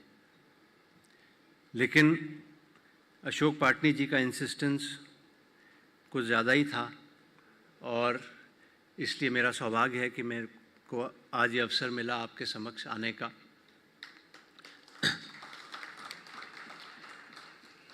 अर्बन सेक्टर से मेरा 2 बार वास्ता पड़ चुका है करियर में। एक बार मैं कमिश्नर अर्बन डेवलपमेंट अथॉरिटी रहा था, एक बार मैं सेक्रेटरी रहा था local self government and housing का। तो इसलिए थोड़ा सा मुझे आइडिया रहा है। और उसके बाद से, हालांकि वो काफ़ी पहले की बात है, उसके बाद से लैंडस्केप चेंज हुआ है, रेरा वगैरह इंट्रोड्यूस हो गए, रेगुलेटर्स आ गए, लेकिन कुल मिला के कहने की बात यह है कि हाउसिंग सेक्टर ऐसा सेक्टर है जो हर सिटीज़न को इम्पैक्ट करता है, कोई अछूता नहीं है। गरीब से लेके अमीर से अमीर सभी लोगों को घर के ऊपर अपनी छत, अपना घर होने की एक स्वप्न होता है, एक सपना है जो सभी साकार करना चाहते हैं। गरीबों को मिडिल क्लास हाउसिंग के लिए गवर्नमेंट कई तरह से स्कीम्स लाती है। आप लोग नारेडको और आप में से कई रिप्रेजेंटेटिव्स इंडस्ट्री के पीएम आवास योजना, चाहे शहरी हो या ग्रामीण, उससे जुड़े होंगे। और यहाँ पर जब से सेंट्रल गवर्नमेंट में पीएम आवास योजना इंट्रोड्यूस हुई है, एक बहुत बड़ा परिवर्तन, बहुत बड़ी वृद्धि हुई है। प्रधानमंत्री जी के नेतृत्व मार्गदर्शन में इतनी बड़ी हाउसिंग स्कीम और सक्सेसफुली मोस्ट स्टेट्स में इम्प्लीमेंट हुई, अर्बन के सेक्टर में भी और रूरल सेक्टर में भी। और जैसा मैंने कहा, सबका एक सपना है अपना घर होने का। कुछ सपने सरकार साकार कर रही है और बाकी जो हमारे प्राइवेट साथी हैं वो हाउसिंग नीड्स लोगों की पूरा कर रहे हैं। जहाँ पर प्राइवेट डेवलपर्स, बिल्डर्स के प्रोडक्ट्स की बात आती है, अधिकांश ज़्यादातर काम अच्छे होते हैं, क्वालिटी भी अच्छी है, डिलीवरी भी टाइमली होती है, इश्यूज़ नहीं आते और कमिटमेंट बाय एंड लार्ज पूरा हो जाता है, टाइमलाइंस मीट हो जाती हैं। लेकिन कई जगह जहाँ पर किसी ने अपने को फाइनेंशियली ओवरस्ट्रेच कर दिया, वहाँ फिर प्रॉब्लम शुरू होती हैं और फिर वो स्पाइरल होती जाती हैं। कुछ एक बड़े नाम हम सबके सामने हैं, मैं नाम लेके एम्बैरेस नहीं करना चाहता किसी को, लेकिन यदि हम अपनी कैपेबिलिटी के हिसाब से बहुत ज़्यादा एम्बिशियस होके, बहुत ज़्यादा दूसरे फाइनेंसिस पे डिपेंड करने के बजाय खुद अपना धीरे धीरे काम बढ़ाते रहें, अच्छे अच्छे क्वालिटी प्रोडक्ट्स डिलीवर करते रहें, तो मुझे लगता है कि लॉन्ग टर्म में कंपनी के लिए और रेपुटेशन के लिए बेटर होगा। कई बिल्डर्स को मैं जानता हूं जो एक बार में एक प्रोजेक्ट पे काम करते हैं, पूरी तरह से कमिटेड होते हैं उसी प्रोडक्ट के लिए। जैसे कई बड़े फिल्म मेकर्स होते हैं, वो एक बार में एक फिल्म बनाते हैं, जीवन के 2-3 साल उसी में लगा देते हैं। They are eating, breathing, sleeping that product. उसी तरह से कई जो डेवलपमेंट हाउसिंग इंडस्ट्री है उसमें भी कई ऐसे लोग हैं जो एक बार में एक प्रोजेक्ट लाएंगे, पूरी तरह से सालों तक पूरी एनर्जी उसमें लगाएंगे, बहुत अच्छा प्रोडक्ट डिलीवर करेंगे, पूरे एथिकल तरीके से कंज्यूमर्स को भी प्रोडक्ट डिलीवर हो जाएगा, चाहे वो मल्टी स्टोरीड हों, चाहे विलाज हों, चाहे कॉम्बिनेशन हो प्लॉट्स का, विलाज का, मल्टी स्टोरीज़ का और फ्लोर्स जो भी हैं। दूसरी तरफ ऐसे भी लोग, कंपनीज़ हैं, ऐसे लोग हैं जो एक साथ साइमल्टेनियसली में भी दर्जनों प्रोजेक्ट पे काम कर रहे हैं। तो नेचुरली कितनी भी प्रोफेशनली मैनेज कंपनी हो, थोड़ा सा ध्यान तो बट ही जाता है, डिस्ट्रैक्शन हो जाते हैं, किसी प्रोजेक्ट पे ज़्यादा ध्यान जाएगा, किसी में कम जाएगा, कहीं कोई इश्यूज आएंगे वो रिजॉल्व नहीं हो पाएंगे टाइमली, फिर अल्टीमेटली कंज्यूमर सफ़र करता है, फिर रेगुलेटरी एजेंसीज़ पे जाएगा, कोर्ट्स में जाएगा, लिटिगेशन होगा, डिलीवरी प्रॉपर नहीं हो पाई, टाइम पे नहीं हो पाई, फिर इंटरेस्ट के इश्यूज आते हैं, कई तरह की चीज़ें हो जाती। तो सबका अपनी अपनी स्ट्रैटेजी है, कंपनी की स्ट्रैटेजी है। अगर कोई कंपनी एक साथ मल्टीपल प्रोजेक्ट्स मैनेज कर लेती है इफेक्टिवली तो बहुत अच्छी बात है। कोई कंपनी हो सकता है एक बार में एक ही प्रोजेक्ट मैनेज कर पाए, but then the ultimate test is, are we able to deliver the promise product to our customer with the same standards which we had promised during the launch, और कपिल देव साहब पधारे हैं, उनका स्वागत है। कल ही, क्योंकि मैं जयपुर से आया हूँ, कल ही जयपुर लिटरेचर फेस्टिवल में अजय जडेजा जी ने आपके बारे में कहा, देवों के देव कपिल देव। आज वहाँ के सब मीडिया में हाईलाइटेड है। देवों के देव महादेव शिव जी को तो सुनते थे, लेकिन कल जडेजा जी के मुंह से पहली बार सुना, देवों के देव कपिल देव। शायद उनको कहते होंगे। सर, आपका स्वागत है। तो जैसा मैं कह रहा था कि रियल एस्टेट में, क्योंकि सभी लोगों के आकांक्षाएं, इच्छाएं, एस्पिरेशन जुड़े हुए हैं, हम लोग अच्छा प्रोडक्ट एथिकली डिलीवर कर दें टाइम पे, बहुत बड़ी बात है।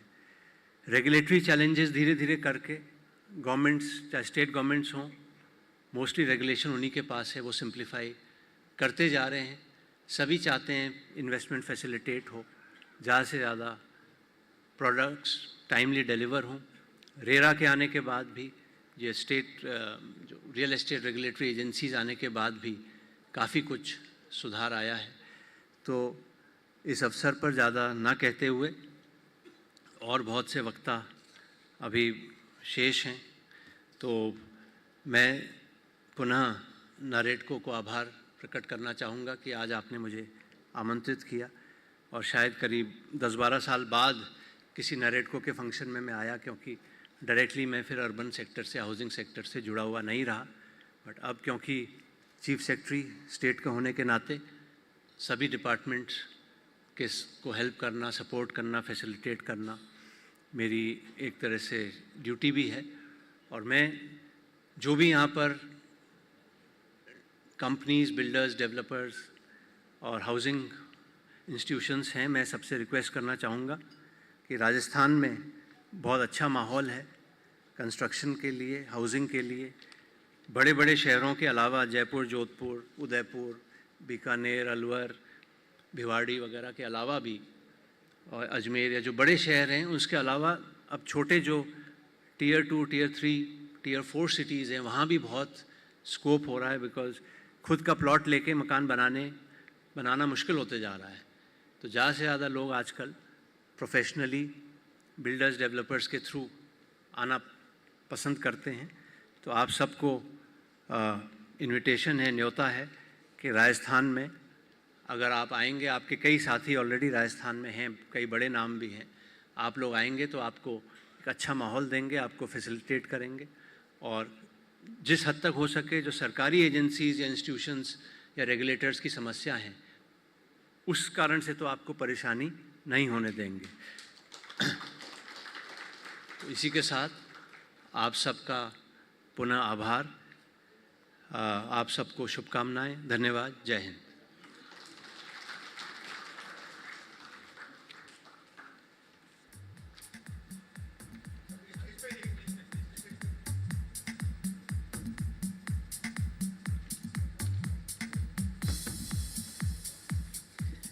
So I would request you to kindly stay on stage, and I would request Shri P.S. Reddy and Mr. Bharat Agarwal and of course Mr. Hiranandani to kindly come up on stage and felicitate Shri Sudhansh Pant, IAS Chief Secretary, Government of Rajasthan. Can we have a big round of applause for him, please?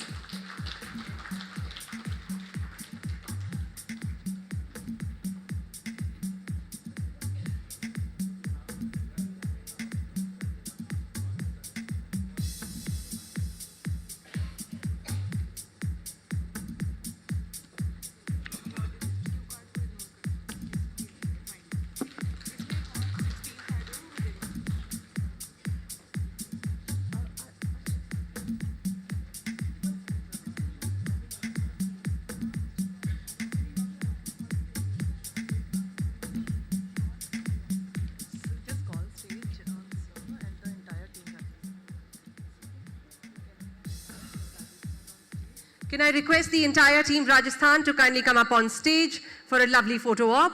Can I request the entire team to come up on stage, please?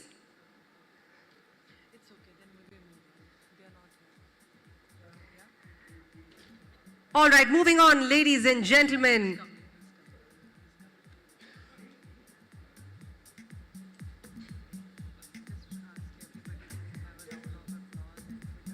We would request everyone to give a big round of applause to Team Rajasthan and the beautiful, lovely presentation given by Shri Sudhansh Pant, and it was a refreshing change to hear it all in Hindi.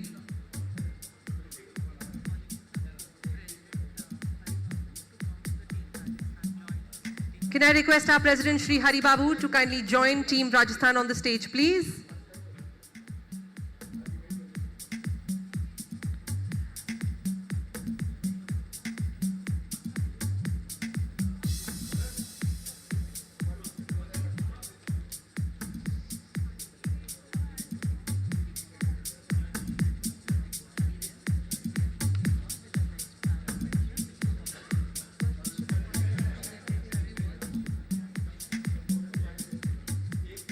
Yes, sir, of course.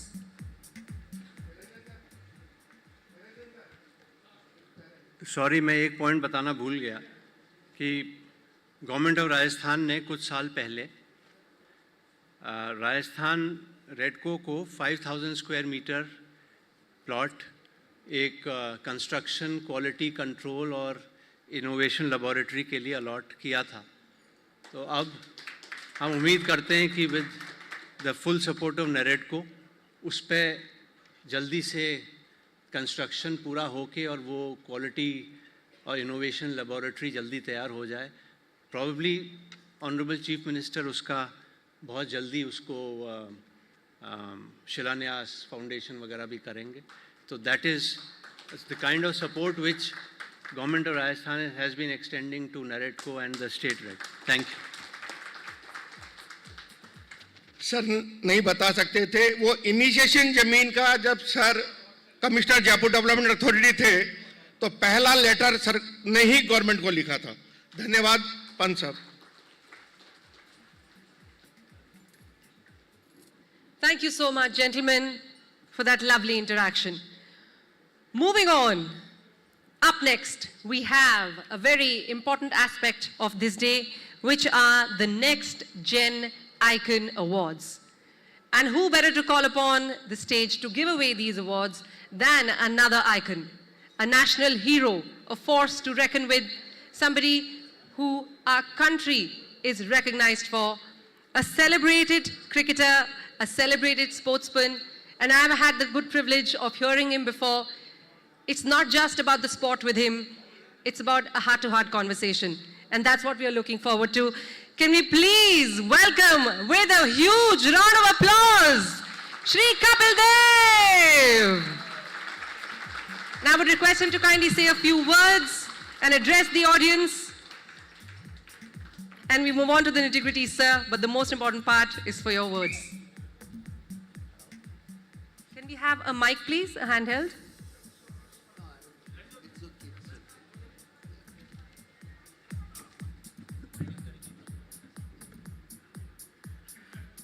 Namaskar, good evening. Thank you very much inviting me, given me opportunity to come here. I don't know much about construction. I don't know much about your organization, but I think one thing's for sure, the growth what have taken part in our country in last 15, 20 years, unbelievable. And all the credit goes to people like you. Well done, and all the respect and love for you. I have only one request to all the builders and everybody. When you are doing so much, you must plant trees also in number where people should respect you and honor you. Thank you very much inviting. I don't know if I have to say, कुछ और तो नहीं बोलना ना? मुझे मालूम नहीं है. Sir, आप कुछ शब्दों में बहुत कुछ बोल जाते हैं. It's lovely to hear you always. So the award is the Next Generation Builders. And we would like... I'm too young, so I'm not fit in that. थोड़ा मुझे और समय चाहिए. अगर मुझे मालूम होता तो क्रिकेट की जगह मैं ये बिल्डर ही बन जाता, क्योंकि आप जानते हो कितना फायदा है इसमें. But your hands have the art, sir, for building and for cricket. Yeah, I think ये आर्ट है आपके पास, numbers हैं, आप खेल रहे हो, आपकी ग्रोथ हो रही है. और नेक्स्ट जनरेशन के लिए अगर बात करें तो हम तो यही चाहते हैं कि they should be much more sincere and not looking any corner where they should feel bad. I think हमारी generation, they come out much difficult time, much harder time. If the policy of the government is straight and we should work straight, that's what I will say to the next generation. Good luck. Thank you so much, sir, for your encouraging words. I would request you to kindly take center stage, and we are going to be calling upon the winners now. The first category of the awards, ladies and gentlemen, is the Realty Personality of the Year. And the name of the nominees are Mr. Gaurav Sapra and Pranay Dadwal. And the name of the organization is La Sunila Developers. Can we have the winners on stage? Can we have a big round of applause for all of our winners, please? Is the first winner of the Next Gen Icon Awards.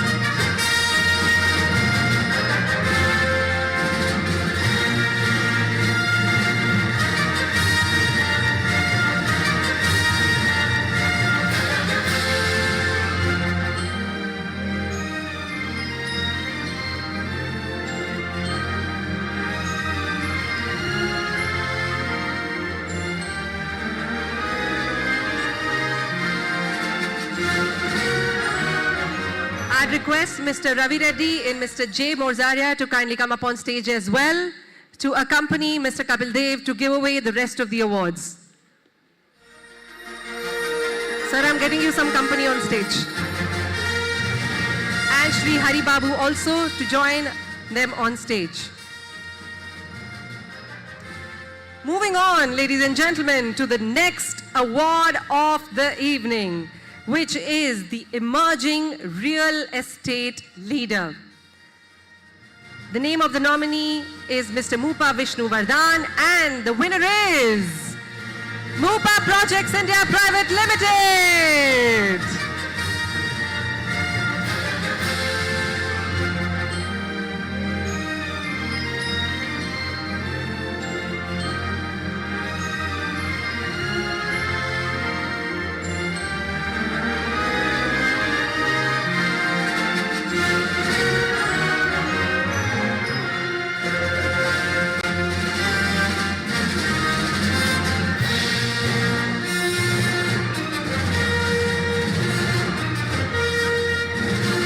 Next award is for the Best Real Estate Technology Startup. The nominees are Mr. Chinmoy Mishra and Mr. Gaurav Vij, and the winner is Space AI. That's a good omen right there. Don't worry, sir. Breaking glass is a good omen.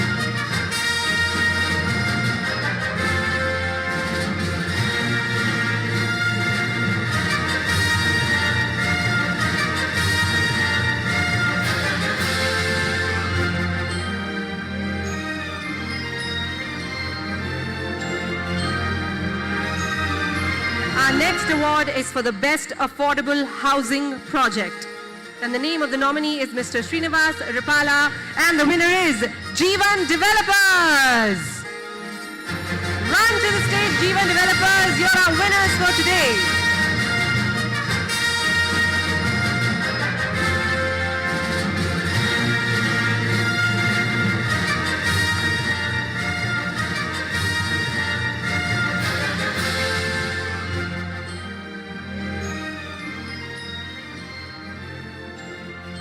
Our next award is for the Real Estate Developer of the Year. And the nominee is Mr. Perivali Naga Vamsi. The winner is Jyotirmay Properties Private Limited. Come on, ladies and gentlemen, can we get some energy in the room? And a louder applause for the winners.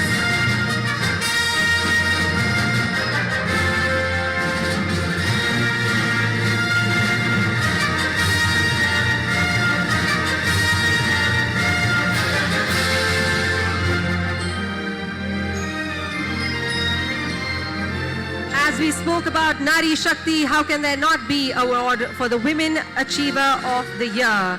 The nominee is Ms. Smita Patil and the winner is SSPL Group.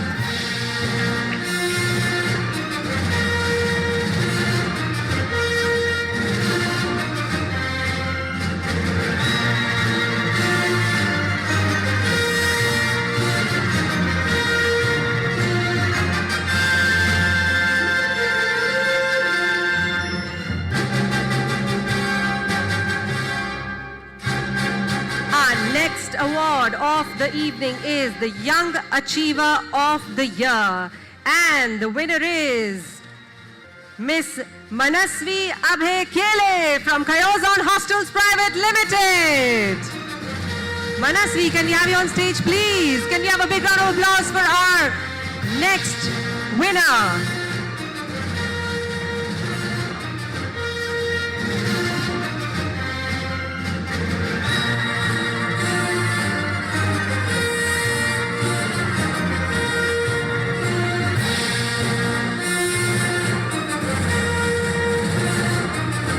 Next award of the evening is the Innovative Green Building Award, and the winner is Mr. Gaurav Ravindra Gadia by Ravima Ventures.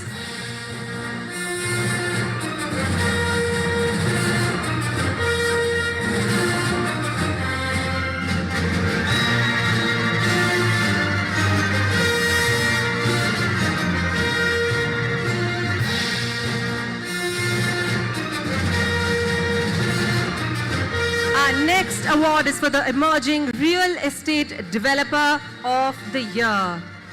And the winner is Miss Ratnamala Swain from DN Homes Private Limited.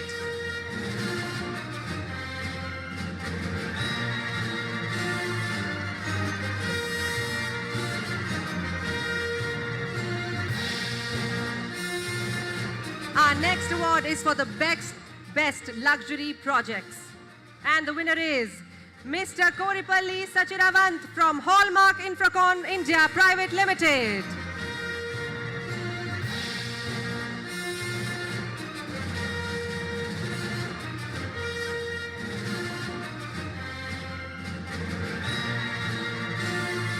Our next award is for urban planning and design excellence, and the winner is Mr. Shri Vallabh Goyal from Reliance MedCity. Can we have the applause going, ladies and gentlemen? We've got some reputed personalities on stage today, and we are awarding some well-deserved winners. The least we can do is to give them the honor they deserve. Our next award is for the Best Residential Project of the Year. And the winner is Mr. Siddharth Kumar from Whiteland Corporation.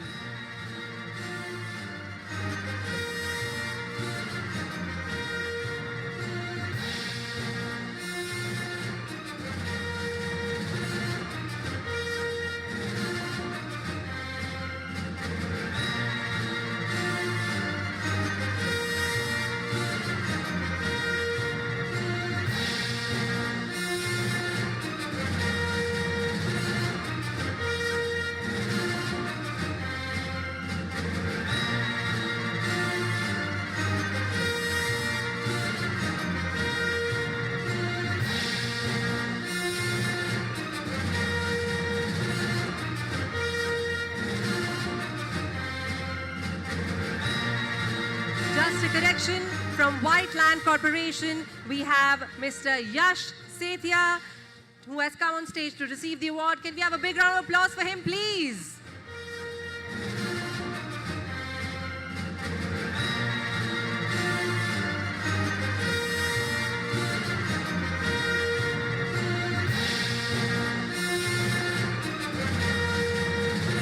Our next award is for the Luxury Development of the Year.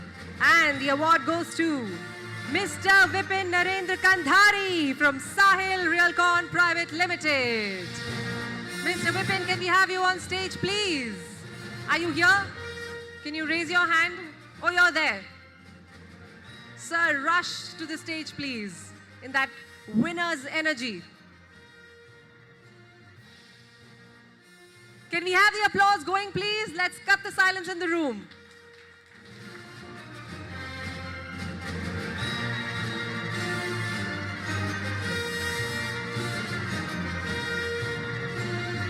Congratulations. Can we have some applause for our winner, please?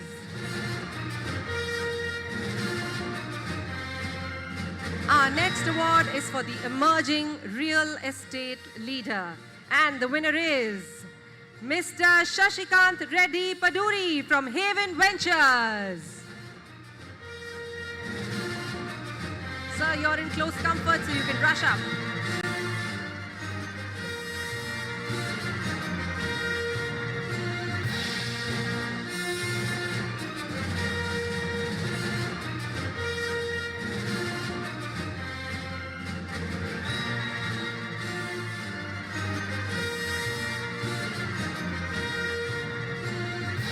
Our next award is for the most admired leader in real estate. And the winner is Mr. J. Morzaria from the Viraj Group, who happens to be right there on stage. Congratulations, Mr. J. Can we have a big round of applause for him, please?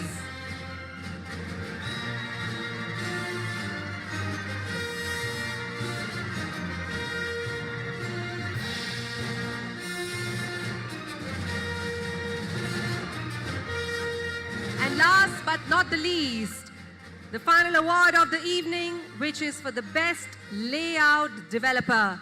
And the winner is Mr. C.H. Surya Teja from Chilukuri Housing Private Limited.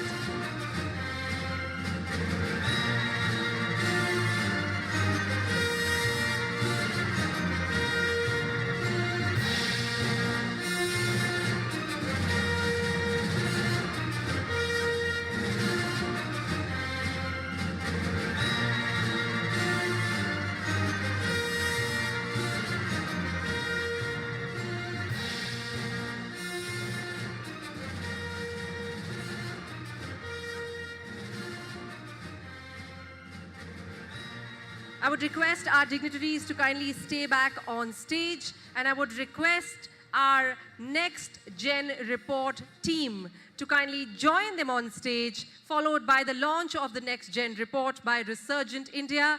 So Ms. Sonal and her team, can I request you all to kindly come up on stage, please? Ms. Sonal, where art thou? Can I see you with a show of hands? Oh, there you are. And the team is right there, I can see that, circling the ballroom. Come on, everybody, you're the team, you're responsible for all of it. Let's see that energy.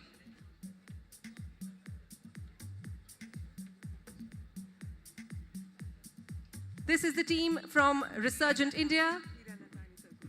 I would request Hiranandani sir to kindly join everyone on stage. Sir, the stage is incomplete without you. I would request your presence back again for a lovely photo op.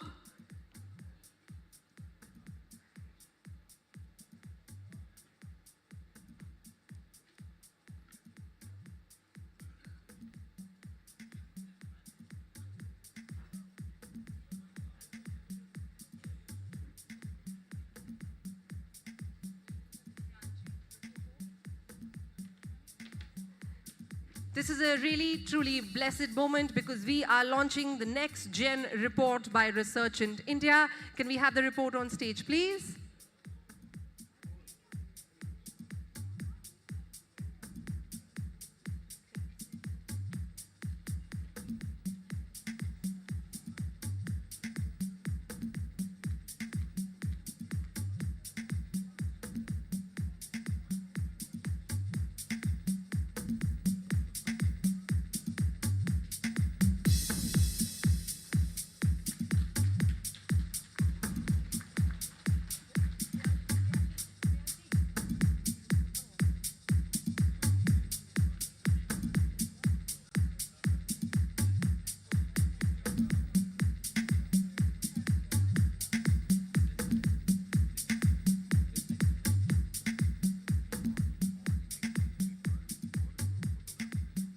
request all the next gen group, the people, everybody involved, the members to kindly come up on stage for a photo op.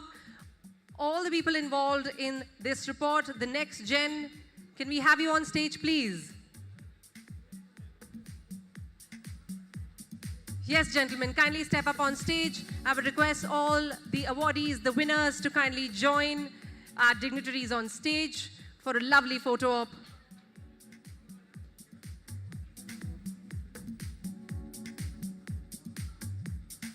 Can I request all of our winners to kindly join our esteemed guests on stage?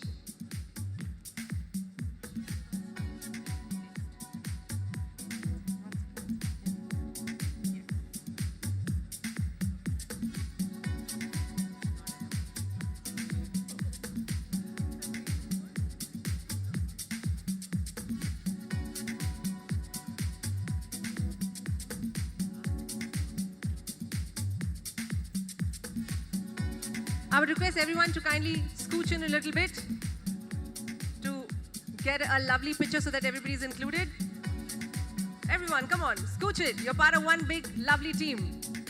Thoda sa. Correct.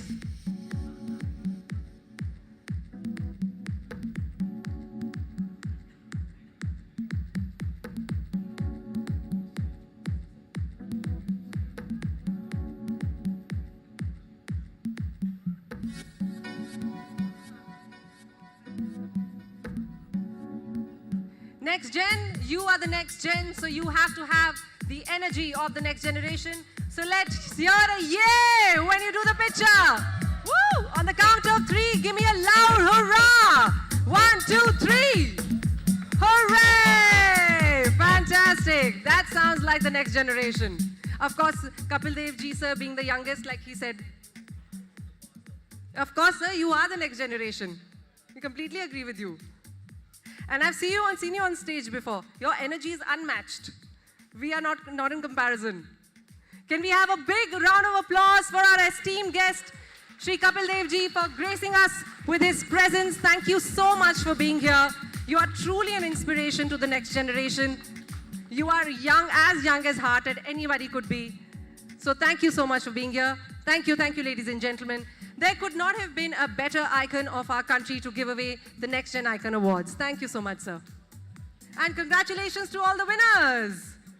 I hope you have thought about the place on your mantelpiece or in your homes where you're going to place that trophy.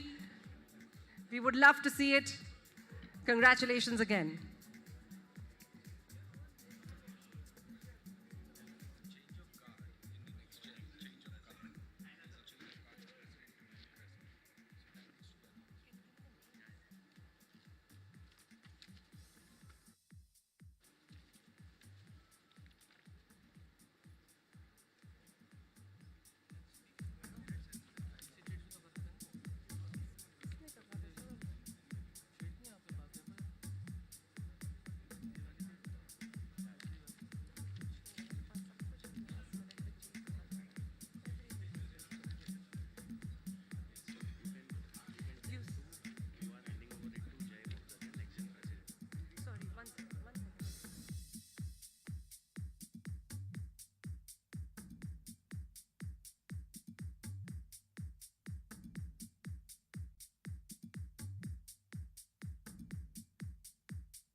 I request all of the Hyderabad team to get on stage, please. And now, sir, Kapil Dev, no picture is complete without you. And the complete Telangana members. Can I request you all to kindly come up on stage?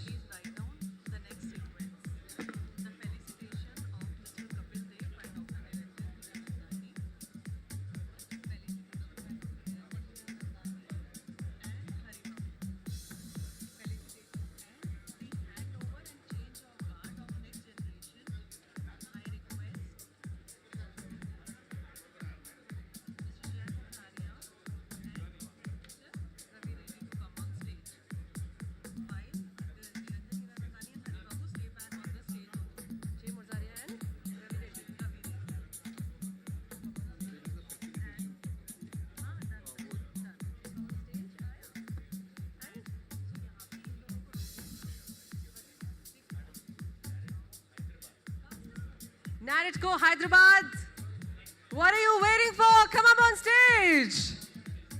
Let's see that next gen energy. NAREDCO Hyderabad, can we have you on stage, please? I would request everyone to kindly restrict the selfies to later, please. We have a sequence of events to cover, and I would request everyone to kindly refrain from the selfies due to paucity of time.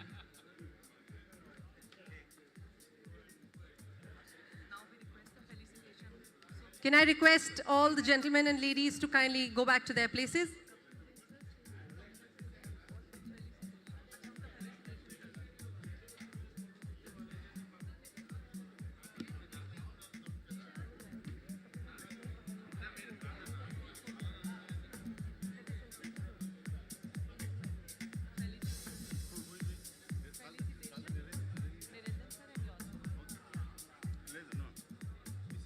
I would request everyone to kindly take their places. Mr. Kapil Dev ji, can I please request you back on stage for your felicitation? Can I request Kapil Dev ji?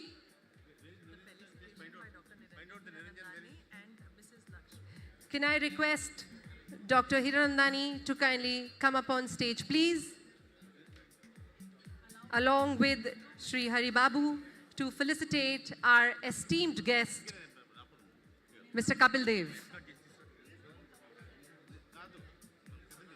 Can I request Sri Kapil Dev ji to kindly come up on stage? We would like to felicitate your presence here. And I would also request Mrs. Lakshmi to also join the gentleman on stage to felicitate our esteemed guest of honor.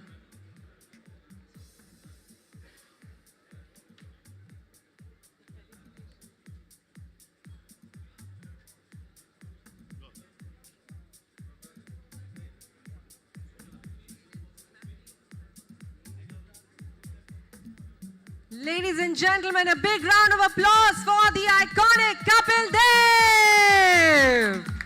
A big, big round of applause for him, please.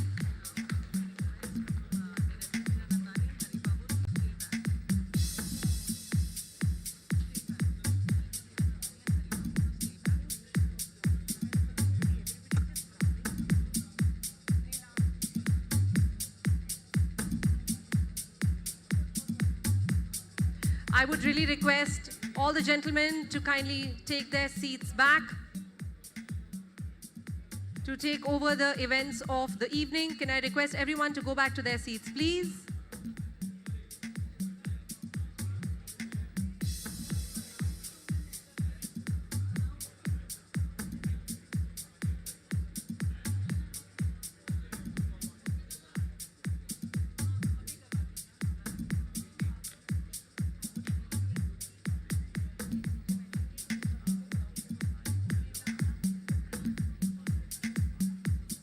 Thank you so much, gentlemen. Can I request you to kindly take your seats, please?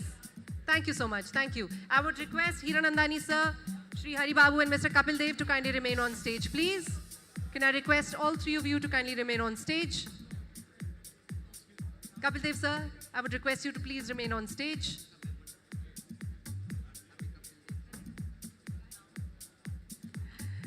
Now is the time for the handover and the change of guard of the next generation.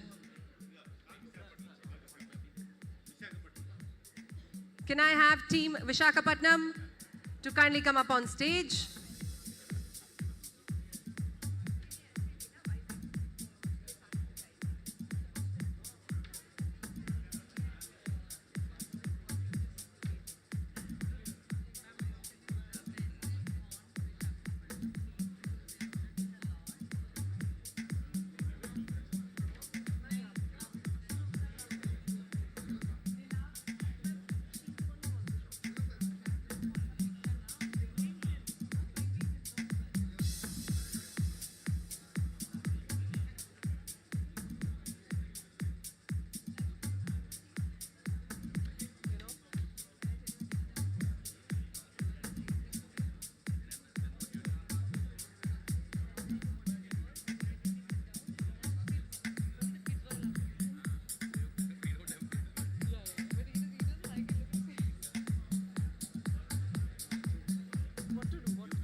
Thank you so much, gentlemen. Can I request you to kindly take your seats, please?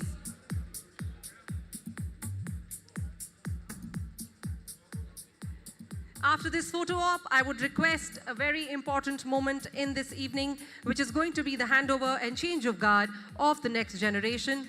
So I would request everyone to kindly take their seats after this photograph.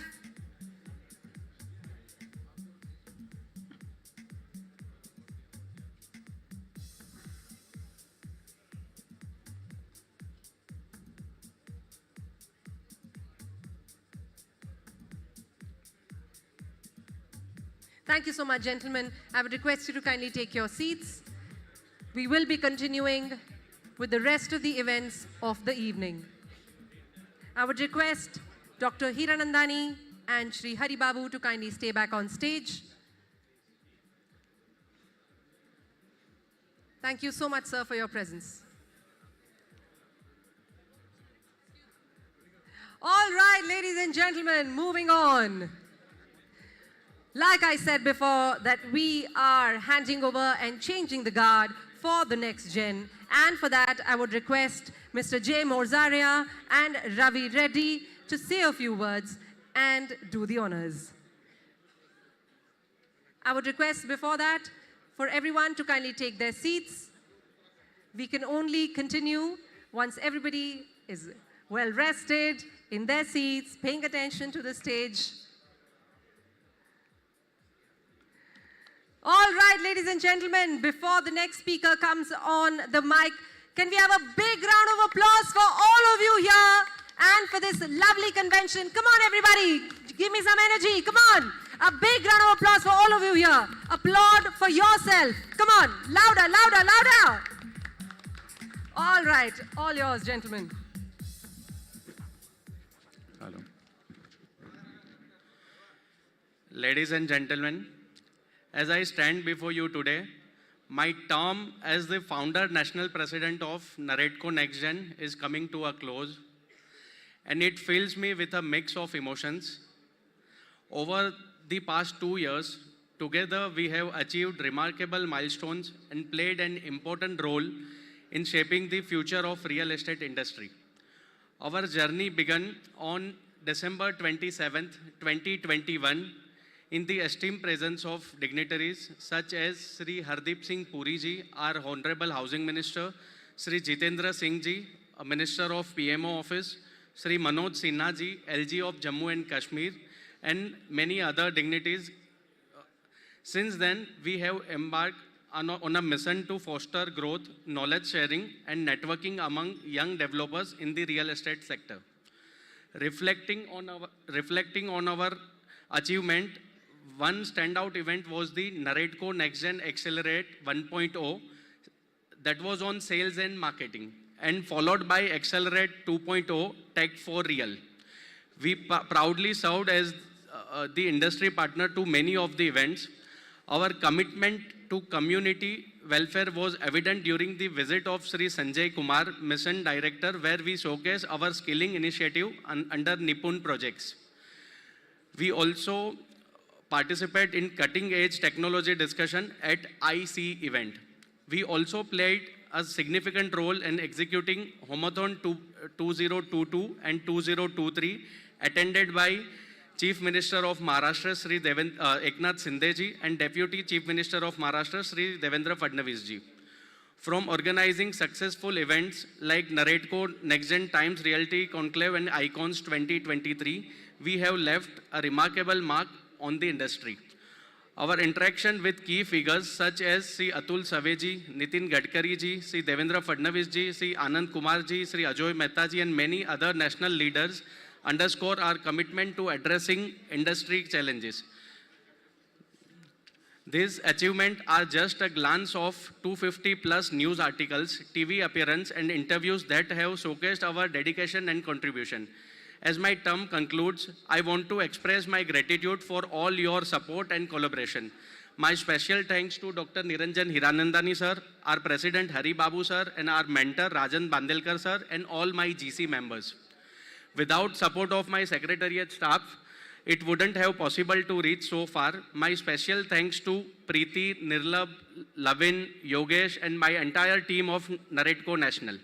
Now I pass the torch to Mr. Ravi Reddy, our new NextGen president. I am confident that he will lead NAREDCO NextGen to even greater heights. Thank you for your all the support. Here to the future of NAREDCO NextGen, Mr. Ravi Reddy. Thank you, Jay. I would like to first extend my heartfelt gratitude to our chairman, Niranjan Hiranandani sir. What an inspiration he's always been. Our past president, Rajan Bandelkar sir, our current president, G. Haribabu, and all the GC members, also the ministry officials under whose patronage this organization is flourishing to new heights. Also all the NextGen members present here. My background is in real estate and technology. We would like to continue the good work that has been done by the previous team, merging technology with real estate. There is a lot of developments that are happening in AI, in real estate technology, in improvements in living conditions. We would like to continue doing that good work, taking inspiration from Niranjan sir. One of the things I learned today is at his age, how young he is at heart. And I think if we can continue doing that, I think that would be a great inspiration to all the NextGen members present here. Thank you very much for the handover.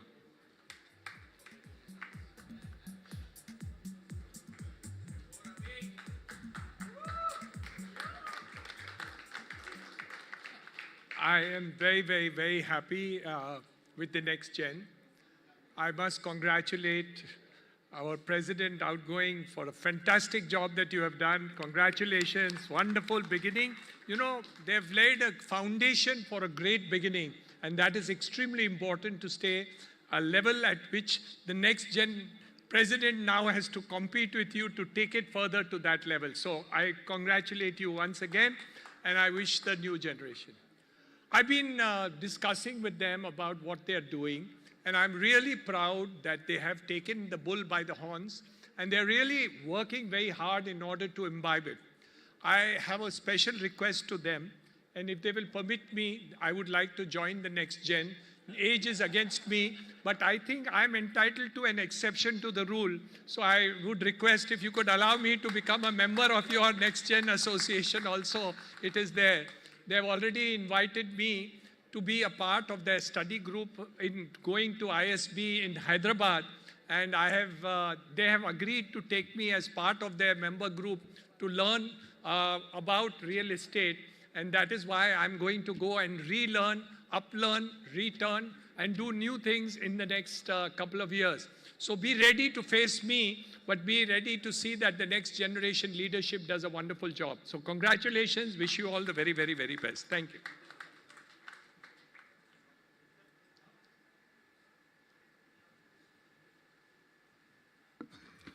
Congratulations, Ravi, taking up to this job. And Jay, retirement is not for only for post, not for the next gen. Till you achieve the 50 years, you are the part of next gen because you are the founder, and don't leave this organization and make everybody to be with you. And you have to guide the new president also what your experiences in this thing. We have NAREDCO Next Gen in Mumbai, about 120 people. And we have another Next Gen Hyderabad with 85 members. And now we are also registering NAREDCO Visakhapatnam with the 25 members here. Some people are here. And NAREDCO Capital Zone for Vijayawada and Guntur. So all together, we are going to have about 300 members now. By the next year, see that the number will go to at least 400 members. Another 100 members. And another thing is, Karnataka is also ready to come forward with NAREDCO Next Gen. And Tamil Nadu also they are interested. So let us improve our organization in all across. And Ravi, your job is you have to spend at least 3 days minimum to Next Gen every month. And during the programs, you have to spend at least 1 week to 10 days. Never say that I have a program there, program here, ministry is calling, somebody is calling me. That is not the job. I am here to support you. Please take the Next Gen to next level. Thank you very much, and congratulations to you. Bye. Thank you so much, gentlemen. Thank you, thank you. Can I request you to kindly take your seats now? Ladies and gentlemen, the next oncoming of the next gen. Thank you so much. Thank you.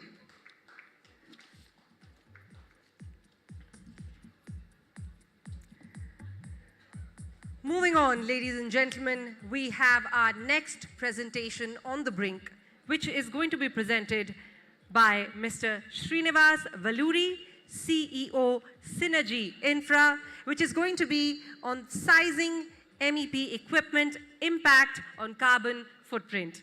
Please put your hands together for Mr. Srinivas Valluri, please.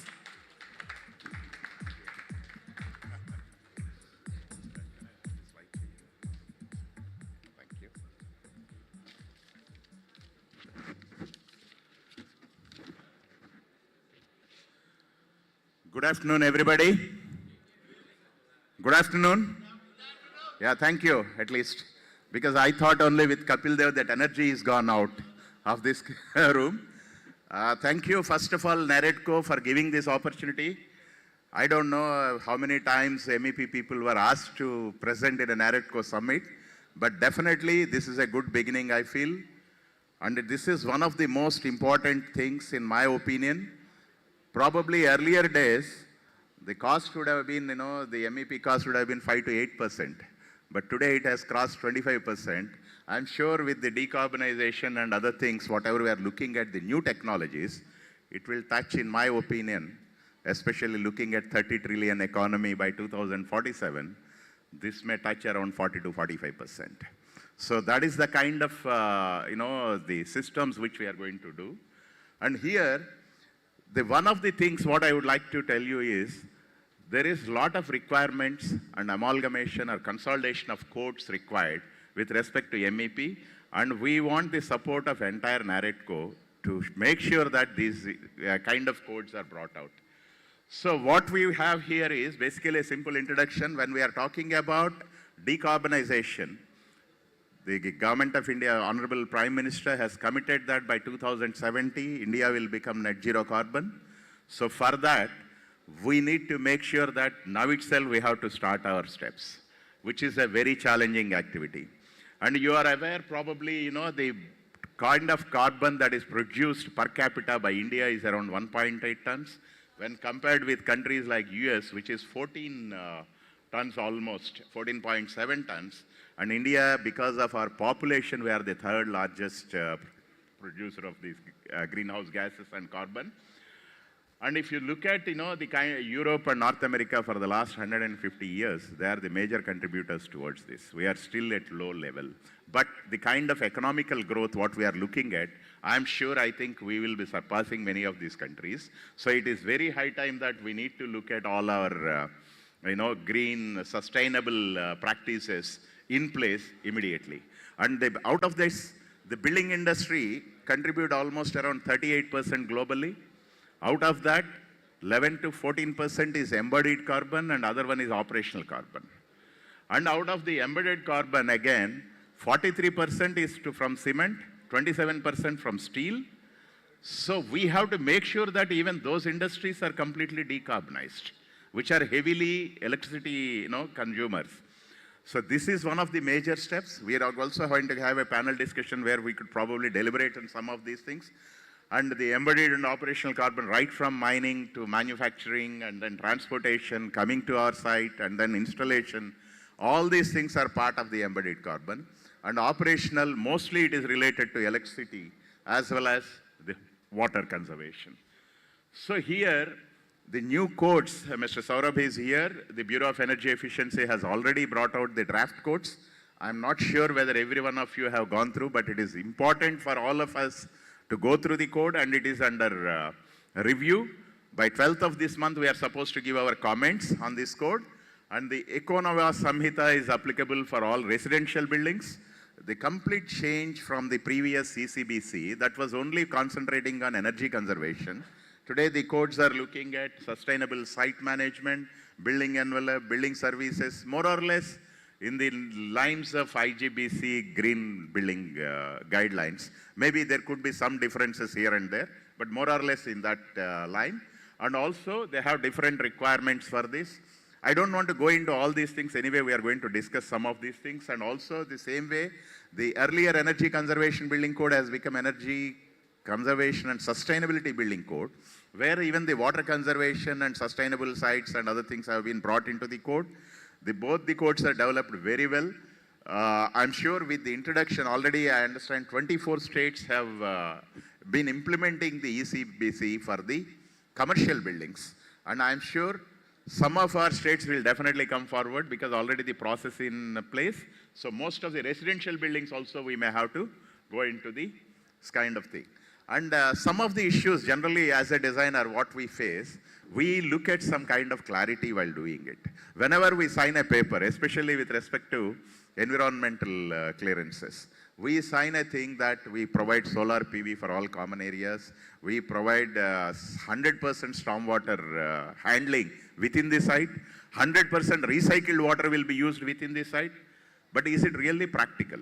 These are the issues which we need to see. And we are making ourselves default, not following the codes by having certain things. So we have to make sure that most of these codes become efficient, implementable, and at the same time affordable. That is what morning Mr. Haribabu Garu was talking about. We have to look at something affordable, definitely. And if you say solar hot water, this was also I was pointing out, they say 20% of the designed hot water, but unfortunately none of the codes specify what is the designed hot water. In India, we don't have any code. And solar PV for all common areas, but of course, now the new codes probably will, I am yet to go through that. They may be addressing some of these issues. And same way, stormwater, where there is no way of percolation of water, still we are forced to do stormwater harvesting, rainwater harvesting, and other things.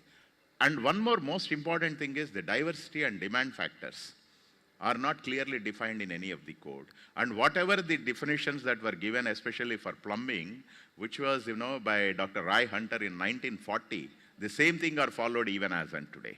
So you can just imagine it is almost 85 years back where the codes were done. And of course, IAPMO and all, they have done a lot of studies and they came out with some papers, but unfortunately it has not come out as a reality. And I'll show you some of the differences between the code, working on a code, based on the code, and what we have practically measured at sites. I would like to present some of those things. And also, the electricity, of course, every state has got their own, recommendations. That's what I was also talking to Director BE just now. One state says, or Telangana says, the transformer capacity should be 100% on connected load. And Karnataka says 66% on connected load. Some other states says 50%. Why this kind of diversity? Differentiation. I think there has to be a uniform policy across the country. Maybe depending on the consumptions, we need to bring out some uniform policy. Because I was told this is a state subject, so state governments are at liberty to define those things. But unfortunately, we are getting affected in all these things. I just would like to show you the recycled STP water. We are supposed to use it for all, purposes like flushing as well as for gardening and other things. I am showing you one of the extracts from Niti Aayog report, which was released in June 2023, which says this water is not even suitable for irrigation. Whatever is being treated now in India. They have referred to different kind of treatment plants, and you can see different things, whatever they said. There could be bioaccumulation, risk of pathogen exposure, and then it may probably, affect the soil itself. And it is not supposed to be used where you have some kind of fruits and vegetables, which we are going to consume every day. So this is a report which was released only 6 months back. So we need to look at some of these things holistically and see what can be done. And I would like to show you some of the things, as I told you already, residential projects where they talk about on the connected load. If you take some project, it will be around 30 kilowatts connected load. You can see in the previous slide, and we work it out as 6 kilowatts. But actually, if you see this graphical analysis, it will not more than even 1.5 kilowatt per apartment. So this is the kind of thing. But when we present to the government, they say 1.5 kilowatt, I cannot accept this. Because there is a problem. It may work or may not work. But I'll show you. We have data of different projects, not one project. You can see all these projects, 11 projects, what I referred. We have 100 projects where data are available, which shows with almost 99% occupancy, where the transformer capacities are not even loaded up to 30%. These are the loads of peak summer. This is not in winter. Peak summer for only 3 months. Just imagine rest of the 9 months, that is not even 10%. What will happen if it is so low? You look at the transformer's losses. Transformer, it will have no load losses. It is not that you have a bigger capacity, you are always enjoying something, which is serving you, but you are losing through no load losses. Unless transformer is rated somewhere around 50% of the requirement, it is not going to be efficient at all. So when we are operating this particular project where we have done analysis for our electrical inspector, where he said, I will not give approval for this project unless you increase the capacity, double the transformer's capacity. We said, one of the similar project where we have data for last 5 years, it shows that they are losing 1,50,000 units per annum only because of no load losses. If I go by whatever the electrical inspector says, we lose 10 lakh units per annum. So that means just imagine the kind of carbon which we are producing. Even we are using 3-star rated appliances, we are using so many other things, IE3 motors, IE4 motors, IE5 motors, but still we are losing a lot in the equipment itself. So this is one of the things where we need to have some uniform policy. And I was talking to Mr. Vamsi, one of the NAREDCO members from Guntur. So where 180 apartment project, the electrical inspector insisted that they need to have 1600 kVA transformer, where we have planned 800. So we bypassed her and then got the sanctions from the electricity board and commissioned. And today, after 4 years, it is not more than 250 kVA. So just imagine, this is the kind of difference. Even I have a lot of factor of safety built into this. And we have data for last 15 years, 20 years at least. And same thing happens with commercial projects. Because of, improper power quality, people talk about redundancies. We have a project in Hyderabad, because I do most of the projects in Hyderabad. I may refer a lot of things from Hyderabad or Bangalore, but I'll tell you the same thing happens in every state, everywhere. I know that. I mean, we have some data from other states. And where what will happening is, one of the big bank building, it has got a demand of 4,500 kVA, and they have 120 MVA transformers capacity. Just imagine, it is not even 4%. I told them, you switch off one transformer, you save 20 lakhs per month. And this is all our future energy, which we need to save for the future generations.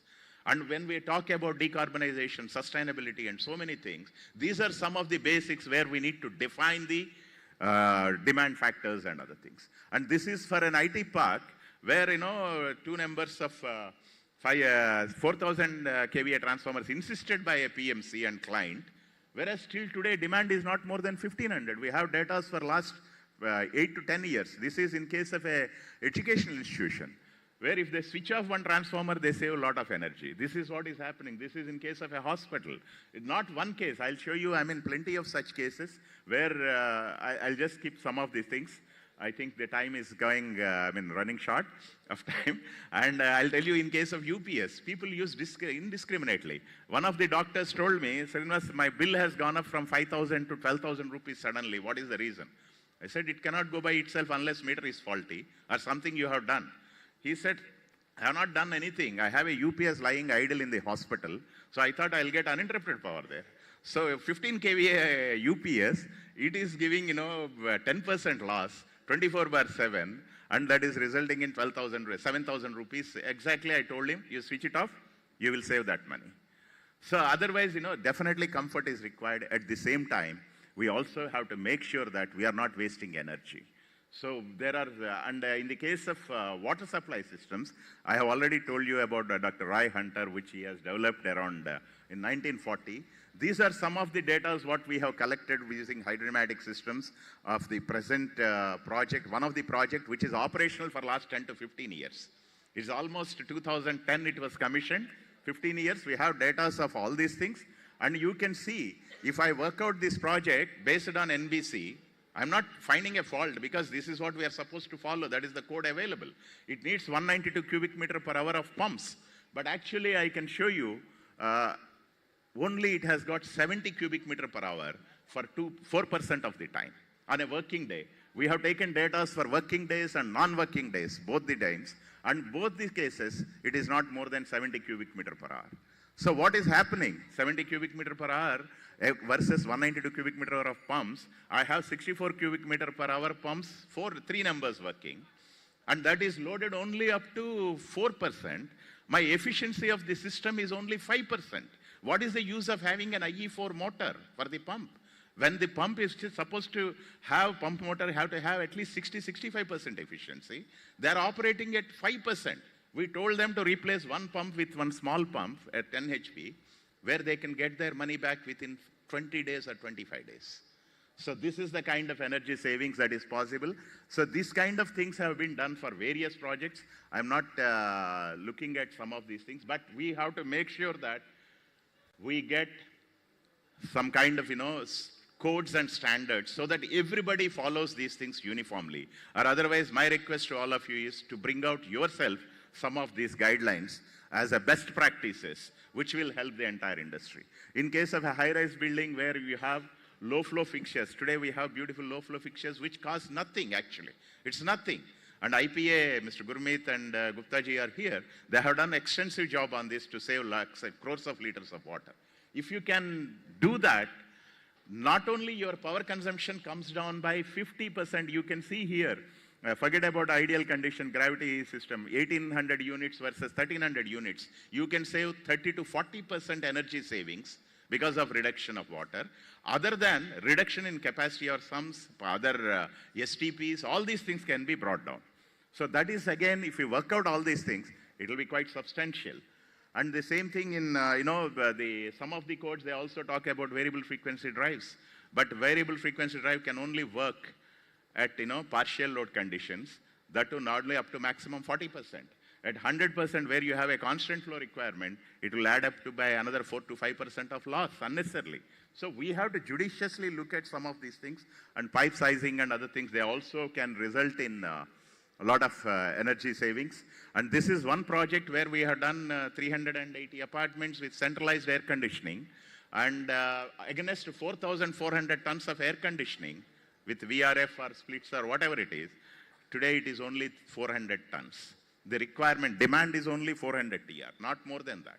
So you can just see how much potential of saving is possible, and Singapore government has already made it mandatory to go for centralized district cooling systems for all residential projects. And this is the thermal energy. We have done a lot of international papers based on this. And of course, there are certain challenges. And we have also done, the time is up. I'll take another 2-3 minutes, not more than that. And you can see different seasons, whatever the demand versus SPV, solar PV generation for different kind of villa projects. And you can see this is 100% possible. By providing 8 kilowatts of solar, you can make definitely a project completely net zero energy. So that also has been worked out. And this is the basically, the kind of things which we would like to bring out. And the entire thing could be with electricity. Complete net zero is possible if we can go do with around 8 to 10 kilowatts of solar in every building in a gated community. This is what we have seen. And there is a lot of requirement of EV chargers that is happening now in the projects. And everybody is talking about every home one EV charger. If we talk about, EV chargers, you know that generally if you charge, it gives 300 to 400 kilometers of mileage. So you need to charge only once in a week. Because Bureau of Energy Efficiency, they say 40 kilometers is generally the movement of a passenger vehicle, whoever is going to the office and coming. So, and again, electricity boards insist on 100% connected load instead of 15%. These are the, I'll show you the demand factors which we have taken up from IEEE, because there is no such case study done in India so far. And it shows only 15%. That is exactly matching with our general common sense also. So if they can do it, but still, electricity boards insist on 100%. So this is where we need to make sure. That means there is a huge reduction in not only in the initial cost with respect to MEP services, and also operational cost. So this is what the another thing which is related to EV is, we don't have proper safety guidelines. It is high time that we need to come out with safety guidelines. And NBC is also working on that. And harmonics and other things are not known. This is a new subject which may take some time in the country to pick up. It's called a low voltage DC application. In fact, we have seen probably LED lights which work on DC. We've seen TVs that completely work on DC power, and the computers work on DC. Everything, most of the appliances today, they work on DC. Even air conditioners, if they are on DC, they are 30% energy efficient. And fans, you have seen brushless DC fans, 80 watts versus 25 watts is the energy consumption. So probably, why don't we look at complete LV distribution, 48 volts or 380 volts. It is intrinsically safe, no problems, no hazards, life hazards, and then it can probably save you around 40% of the energy. And Professor Janjanwala from IIT Chennai has done extensive study on this, and he has also done some case studies for this. And I'm sure this is going to be the future, especially with microgrids like solar and wind. Then solar and wind, now today what we are doing is we are converting to AC and again inverting back to DC. So you can save again another 20% in that. So this could be the future of this. Thank you very much, first of all, for recognizing this kind of requirement in NAREDCO. I hope I'm able to convey our thoughts on this. Thank you very much. And we will be there for any kind of support even in future. Thank you so much, sir. Thank you. Thank you so much, Mr. Valluri, for that very detailed and insightful presentation. If there are any questions that you have for Mr. Valluri, please be sure to catch him later and ask those questions. Well, after this session. So if there are any questions, he's also part of our panel discussion. He's the moderator of our next panel discussion. So the Q&A can be reserved for the timing after the panel discussion ends to our respective speakers and also to our moderator, Mr. Valluri. Our next panel discussion is about decarbonizing the built environment. Environmental sustainability and energy efficiency is the future, and the real estate sector is not far behind in paying attention to these initiatives. The world is going green, ladies and gentlemen, which is why you have water served in glass bottles today in this hotel and not plastic bottles like it used to be. The coffee and the tea that you're drinking is in paper cups today and not in the plastic cups that it used to be. Sustainability and reducing carbon emission is also part of the India Vision 2047. And today, we are discussing the exact same topic and real estate's contribution to the same. For this panel discussion, I would like to call upon our speakers, starting with Mr. Gurmeet Singh Arora, National Chairman, CII-IGBC. Can we have a big round of applause for Mr. Gurmeet, please? Up next is Mr. Saurabh Didi, Director, Bureau of Energy Efficiency. Can we have a big round of applause for all our speakers, ladies and gentlemen? This is a very relevant topic. It is the IT topic these days, sustainability and decarbonization. So let's give it that energy. Next up is Mr. Yash Pratap Singh, Partner, KPMG. Can I request Mr. Yash to kindly step up on stage? Can I also request Mr. Michael Wing, Head of International Development Portfolio, InfraCorp, to kindly come up on stage, please. And of course, last but not the least, the person moderating this session, our dignitary, Mr. Srinivas Valluri, CEO, Synergy Infra. A big round of applause for our panelists, our speakers, and our moderator. The floor is yours, gentlemen.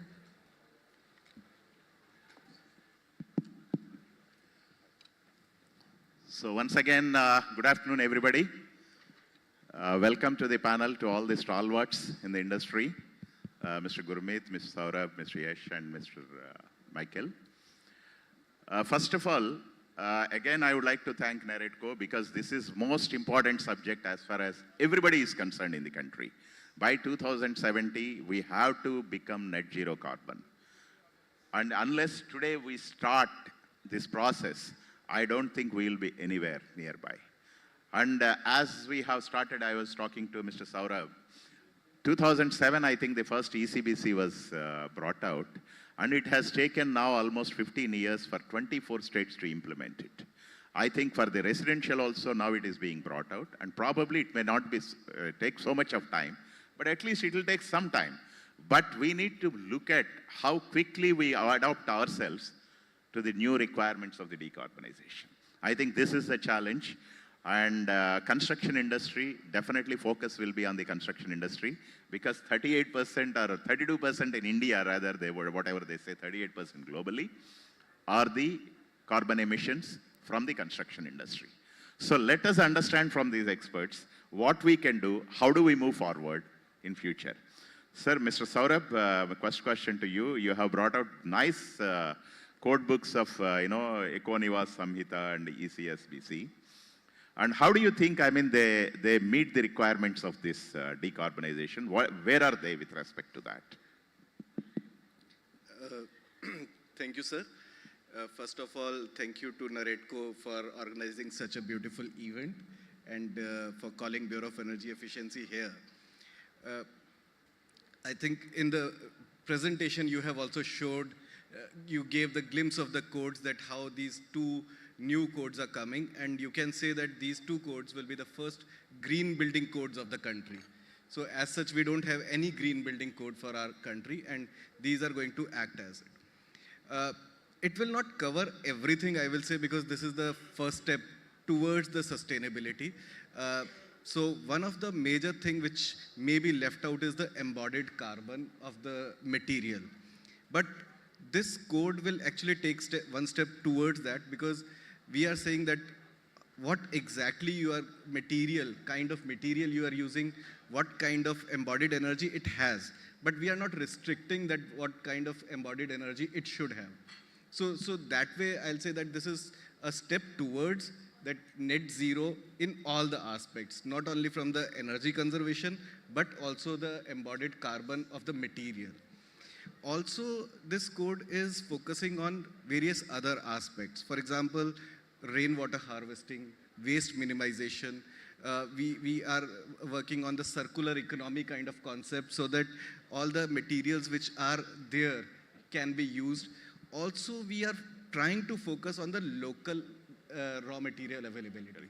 That if any building is constructed with the local material, then that is the best scenario, because then in that scenario only scope 3 can be minimized as well, along with the other things. But we have to think from the holistic perspective as well, that the material which is coming, for example, cement, we have to think out of the box that instead of cement, how other materials can be adopted.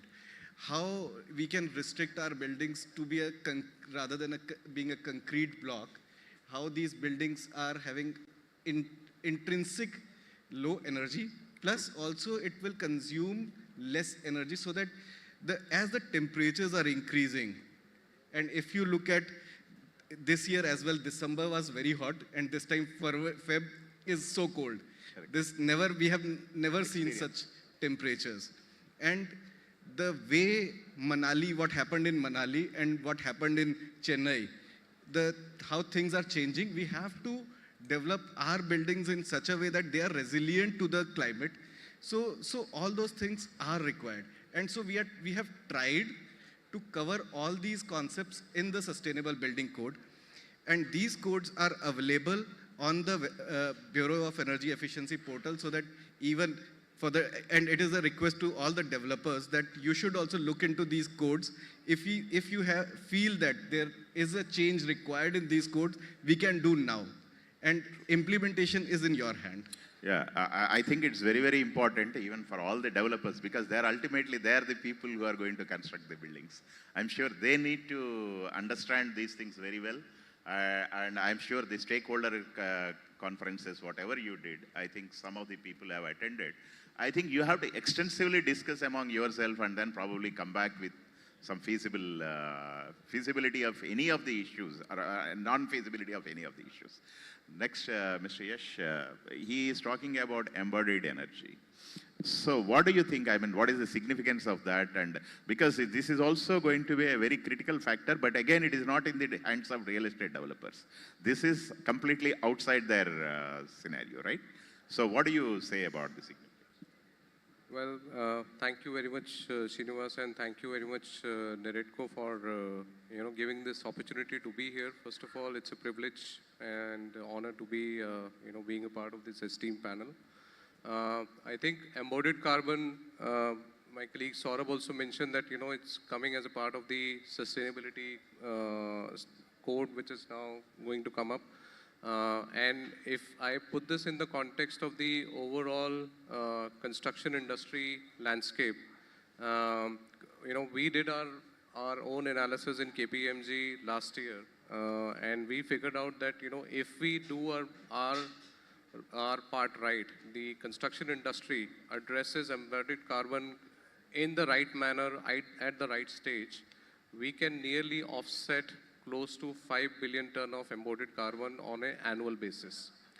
Now, that is the size and scale, because globally, we are spending trillions of dollars, and in the next decade or 2 decades, we are going to be spending annually $30 trillion. And, generally, if you spend $1 billion, you emit about 1 million ton of embodied carbon. And 2 million ton is the operational carbon. So for every $1 billion you are spending, you are going to be emitting close to 3 million ton of carbon emission. Now, the industry has evolved over the last few decades with focus on energy efficiency, sustainability measures, thanks to IGBC and the other, governing bodies. But, the focus on embodied carbon has been on a much, much lower side. When we had done our own research, we found out that only 5 to 10% of available solutions address embodied carbon right now. There are no integrated methodologies or, standard, or let's say globally accepted platforms which are available, which can address the total carbon ownership for, any capital asset. So what is happening essential towards that? What is address happening this. towards bringing out that kind of standards around how to evaluate and all these things? So in the West, there are, policies and the laws which are coming up. So, for example, last year in New York had released, their own laws around it. For residential buildings, above a certain threshold in terms of size, they need to disclose the embodied carbon to get even the building permit. Same is the case for few European countries where they have actually specified the limit for embodied carbon per square feet of construction, just to get the building permit. So the action is happening, but not to the pace of the construction, which is happening right now. So, the decarbonization effort have to actually catch up with the infrastructure building which is happening in the country. And if I talk specifically for India, yesterday the budget was unveiled, the interim budget. You could see that, the Honorable Finance Minister had increased the, now the budgeted outlay for the next year on infrastructure is now 11 lakh crore. So that's the highest spending so far in our country. Now you can imagine the kind of carbon emission it's going to emit. And I'm not talking about the operational carbon because, a significant emphasis and significant work has been done. But embodied carbon emission is also going to be as much important right now. Absolutely. Thank you for that. Gurmeet ji, see, the IGBC is a pioneer in certifying these sustainable buildings, and it's the first organization which has started around 24 years back. So how do you align yourself with this kind of the decarbonization and other things? Well, Mr. Srinivas, am I audible? Let me ask you one question. Let me ask the moderator one question. Will you live for the next 46 years? Sorry? Will you be alive after 46 years? I'm not sure. I'm sure, I think probably if some kind of technological advancements happen in biology, I'm sure, I hope to. So currently you will not be alive, right? As per the current standards. But doesn't matter. Of the pollution and everything else. So the fact is that our Prime Minister has promised that we will achieve carbon neutrality by 2070. And Prime Ministers will change and policies will change as governments change. Of course, it seems like the same government will come again. That's a political thing. But the fact is that we have to do something now. So the Indian Green, you said that about 40% of the carbon comes from the construction industry.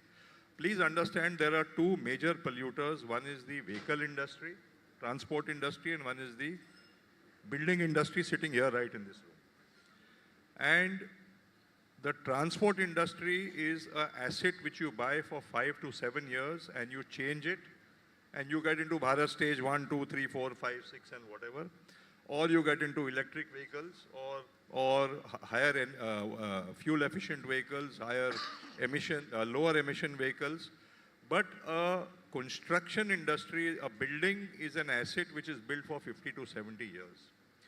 So we have to see how we can reduce the carbon. Operational carbon is about 28% and 11% comes from materials.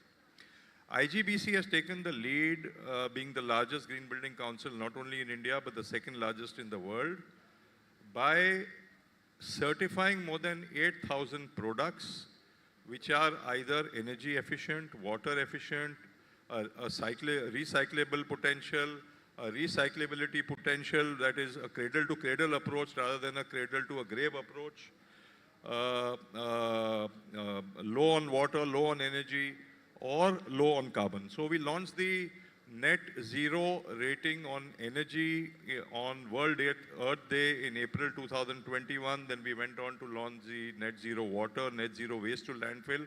And now in October this year, we launched the net zero carbon. There are 100 projects which are already in different stages of certification. And for net zero, I have a lot of projects where I have personally gone for the inauguration, like the ICICI Rural Self-Employment Training Institute in Jodhpur, where the ICICI chairman was there with me, which does not require a municipal corporation for water, waste, or energy. You go to the Medanta Hospital, Medicity in Gurgaon, they do not discharge one drop of water from there because there's no sewage network. They generate 5 lakh liters of water every day. And they evaporate that water through cooling towers and reduce their consumption on air conditioning. Look at my own house. I have a 800 square feet drawing room with 6 tons of air conditioning. I am the chairman of IGBC. 6 tons of air conditioning in 800 square feet. We did Reliance Copper Kherne, 580 acres, 700 square feet, 1 ton of air conditioning. Please listen to me, developers. 700 square feet, 1 ton of air conditioning. We did 850 acres in Jamnagar, Reliance, 23,000 employees, 850 square feet, 1 ton of air conditioning. What I am trying to convey to you, that if you get certified green and move towards decarbonization and move towards net zero energy, water, waste, not only your CapEx, capital expenditure will go down, your operating expenditure will go down by at least 50%. And you will be called a reliable, trustworthy builder. We have to build this trust, and we cannot build unless we go sustainable. So my request to all of you is, we have to look at, please do not look at yourself as a developer. You have children, and they'll have children, and that's what you have to look at, the future of your children and their children. It's very important, because what we are doing currently, and our industry is responsible for 40%, is we are ruining the atmosphere, we are ruining the outdoor air quality, we are ruining everything that was given to us by Mother Nature. Please do not keep on drawing from the womb of your mother. Without replenishing the womb, your mother will die. That's all I have to say. Thank you. Thank you. Thank you for that. For your information, we're also operating a building, IGBC Platinum, with around 1,000 square feet per ton. So that is quite, substantial reduction in the air conditioning capacity. Mr. Michael, a question to you. What is the international practices, with respect to this one, and what is your experience? Well, thank you, Srinivas, and thank you to NAREDCO. Honestly, I just want to say that I'm absolutely amazed at what I've heard over the past 6 or 7 hours this morning and the people I've met. There's really not much I can add, so I can leave now, if you don't mind that, because honestly, I'm not qualified to be here. But what I will do is I'll try and give you some ideas that we're trying to follow internationally at the moment. For those of you who don't know, Infracore is actually a green development company. We operate under a green bond. Now, what that does is we secured finance of $900 million 2 years ago. The reason we did that was because we wanted to be obliged to make sure that all of our projects are environmentally sustainable. And this reacts to Mr. Gurmit's comment just now. We must act now. We must act now. This is not a problem for 10 years or 5 years. This is a problem for now. So by using green finance, what that means is that all of our projects must meet certain criteria. They must meet certain sustainability criteria. But it also helps us because there is a problem when you're developing and you're trying to develop a carbon neutral building. And as Srinivas has mentioned, MEP considerations, there are construction considerations, new materials that we look at. These come at a cost. Everything comes at a cost. This is not free. A carbon neutral building is not a cheaper building necessarily. It can be. Mr. Niranjan Ji, who I was speaking to, I was very, very lucky to speak to last night. We were discussing using very traditional construction methodologies, which actually can produce very resilient outcomes. So there is an element of us looking back, which can produce cost-effective and time-effective solutions. But a lot of the new technologies do come at a cost. And the user has to pay. Eventually, we have to sell these things. We have to make a profit as developers. We have to satisfy our shareholders. So the green finance helps us do that. And what do? What is it that we develop? How do we achieve green buildings? Well, some amazing stuff I've heard over the past 4 hours includes people. People are what this is all about. We are selling to people. People have to live in our projects. And we want them to live there for a long time. We don't want them to live there for 2 years, flip the property, move out. The idea of a resilient project, a sustainable project, a project which is environmentally sustainable is one that people will move into. They may upgrade through the life cycle of the project. They may move into a 1-bedroom studio and then move up to a 2-bedroom apartment, and then maybe when they're lucky enough to have children, a 3 or 4-bedroom apartment. But the reality is the building must accommodate that. The building must be there to allow for that. So we have this new concept. It's multi-generational living. And it's been explored very much in the UK, in Holland, and we now have a number of projects in Dubai, and we're building our first one in Bahrain. Now, multi-generational living responds to much that Ditara, for example, was talking about. The principle that people shouldn't be going too far to have their services. So they shouldn't have to drive to the shops. They should be able to walk to the shops. But people should also be engaged with the community. Do you know your neighbor? We want projects where you do know your neighbor. We encourage people to know your neighbor. We want a village within the building, and this is the sustainable concept. We want people to live together, to be a community within the project. So multi-generational living is in effect a combination of what we call co-living concepts, which are like entry-level shared accommodation concepts in the same building as, say, for example, 3-bedroom apartment units and stuff like that, but with restaurants, food and beverage, possibly even a small hotel concept, all built into the same structure. And this has been done. We're now probably on 25, 30 of these internationally, and they're a proven concept, and they're becoming the new style of living. They bring the older generation together to live with the young generation. They create this very unique opportunity not to have to travel far between your home and your office, between your home and your coffee shop, your favorite coffee shop. This is really a key target for us at the moment. And then taking that one step further, we've introduced the modular construction concept into this as well now. So we're now looking at building these at 20 stories or more using off-site constructed modules, which are often container-sized units. And we're actively investing in companies that can provide these. Basically, they'll fabricate the entire unit, including all of the facilities. We just plug and play like Lego blocks, and we at the moment can get up to 20 stories. Now, the carbon footprint of this is minimal. We really are talking about a very low carbon footprint. The modules are IPS, they're insulated panels, so effectively their thermal properties are very, very efficient. They work in cold climates, they also work in the Middle East and warm climates. So in terms of building for the future, we can build for the future. We can build in a very carbon efficient way, and the technology is already there. but it has to bring people along with us. And there are mechanisms out there, such as green finance, which can push us into that corner and make us do it. Absolutely. Thank you very much. It's a nice brief, I mean, with respect to green finance and the mindset of the people and how the technology can be utilized, you know, for prefab kind of structures and things like that. I think time is up, but we'd like to take some time for any questions from audience. Yes, sir. Vijay. Saigar. Mike. I'll tell you, it's a very experienced panel members here, so I think you should try to utilize this opportunity, either from Mr. Gurmeet or Saurabh or Mr. Yash or Mr. Michael.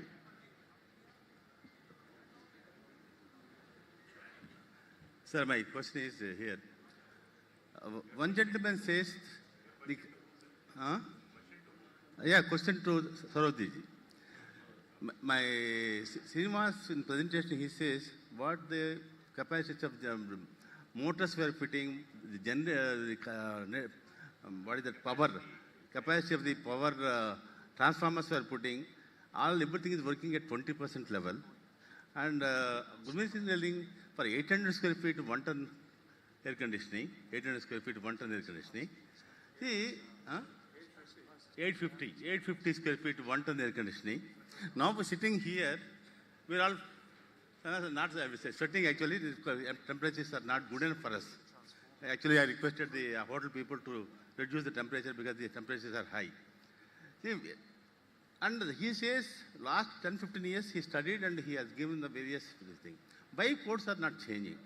Still the same old codes, why we are continuing? That is number one question, sir. Second question,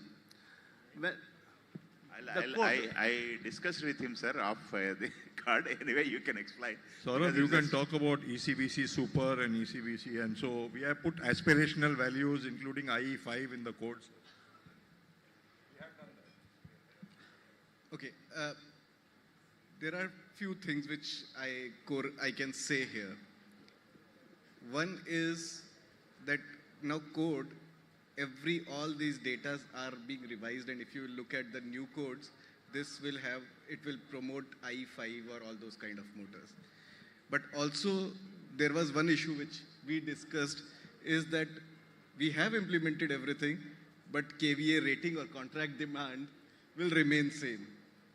So these are the issues, but these are the state subjects. Yeah. And we have to deal with every state specifically that how these things can be taken care of. So I was requesting him, sir, when we were sitting there, that we should bring some kind of a legislation that it should be centrally issued and followed by every state. Sir, in morning session also, otherwise, the master plan has to be created by absolutely. India. Master plan has to be done. And then state, then to lower body. But now, even in the code, the master plan has to come from the central, and those things has to go to the state. Otherwise, each state having a different models, and wasting of the national energy and also increasing the carbon footprint. Yes. And so, second thing is regarding your subject coming to the recycling of water. So that's why what we are proposing now with the states that when we have ECBC or ECBC plus or super ECBC building, so contract demand accordingly should be lesser than allowed. Yes. So we are also working in that area, that how these things can be changed. Also, it will act as an incentive to the builders as well, to the people who are going to use those buildings. So we are actually working in that area. Plus, we are trying to give more incentives as well. So although FAR, I am not the big proponent of FAR, you might feel very good for that because the heat island effect will increase with the FAR, and then we may not have 850 square feet for 1 TR. But also we have to think as an individual, I'll say. When we are saying 1 TR for 850 square feet, we should also be aware of that. We are using at 24 degree or 25 degree temperatures, which are comfortable. We should not be freezingly cold and then wearing all these jackets. So those things should not happen when we are using air conditioning. Whenever we go to, I always use jacket when I'm going to 5-star hotel because they do the freezing cold. But now we have issued an advisory to even hotels that you should not use air conditioner at more than 24 degree. So we are going to have a conference with them. So yes, it should not be less than 24 degree. So Okay, We sir. are working in small steps for everything. And regarding the recycling water, sir. Pardon? Recycling of water. Yeah, although, look, from Bureau of Energy Efficiency, as of now, our focus was on the energy conservation. So, but in the this chapter, we have already included water management, not only recycling, but how to use minimum water. That is also included. For example, taps with less amount of water is recommended. But parallelly, there is one more organization coming up, although it's established now, Bureau of Water Use Efficiency. So they are also working in this area, that how we can reduce and recycle water. So our core area may not be this, so we are struggling as of now. We are trying to take care with the code, but they are going to come in a big way. Thank you, sir. May I add something, sir? Yeah, please. See, the ECSBC is written by 252 engineers from ISHRE, IPA, and IGBC. It's a first code in the country written by industry for industry. And there are a lot of aspirational values in the ECSBC Super, which are not there currently, but we want to come to that level also. So I think it's a fantastic effort, and they have had 4 public hearings. The next is in Guwahati.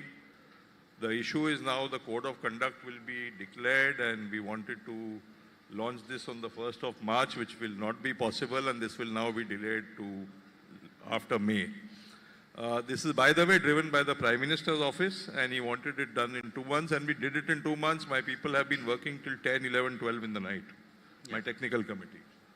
So, but of course, now we have to go through the process of public hearing, and one Guwahati public hearing is left. Now, coming to water, I'm part of the National Water Mission, Bureau of Water Use Efficiency. I'm in charge of urban landscape. And last week, Mr. Gupta and I had a meeting with the Secretary of Jal Shakti Ministry and people from MoHUA and the BIS, where we are going to mandate low-flow fixtures and sanitary ware, and you will save 50% water without compromising on the comfort of the user. So if you feel that you, Hari Babu ji, are Mohammad Rafi, and Preeti ji, if you feel you are Lata Mangeshkar, go ahead and sing under your shower, you'll still save 50% water. Don't use your WC as an ashtray or as a dustbin. It's not a dustbin. Water, we have 17.76% of the world's population, only 4% of the fresh water. We have a very large problem on water. You have to rainwater harvest, you have to recycle all black and grey water. You must treat all water as one. Purple, grey, blue, it's all one water, and we have to reclaim every drop of water. So we are working with Madam Thara very closely. We've set up a water audit council where we are going to get into water auditing of builder sites. I know a lot of developers who for MOEF-CC clearance hire an STP, and once they get the MOEF clearance, the STP goes back. What nonsense is this, sir? We have to regulate the construction industry towards our environment. Thank you. Sir, thank you. Sai. Yeah, I'm Vijay Sai here. My question is to entire panel. In construction industry, if you see, there are two national bodies, CREDAI and NAREDCO. About only 10% or 15% of the people involved in construction are part of these associations. About 70% is they are not a part of any associations, and they are not in an organized sector. So the information, the discussions will never reach them. So if we have to achieve anything with these initiatives, decarbonization and all, so what are the simple solutions for the small people, so that actually we can bring some result? If you're talking about only for 10 to 15% started implementing, we will never actually reach our goals. So what are the simple solutions for these people who are not in any organized sector? Sir, whether it is organized or unorganized, they have to get a municipal approval, the first thing. So that is where it has to be focused. So that is where whoever is approaching the municipal authorities or DTCP for the planning approval.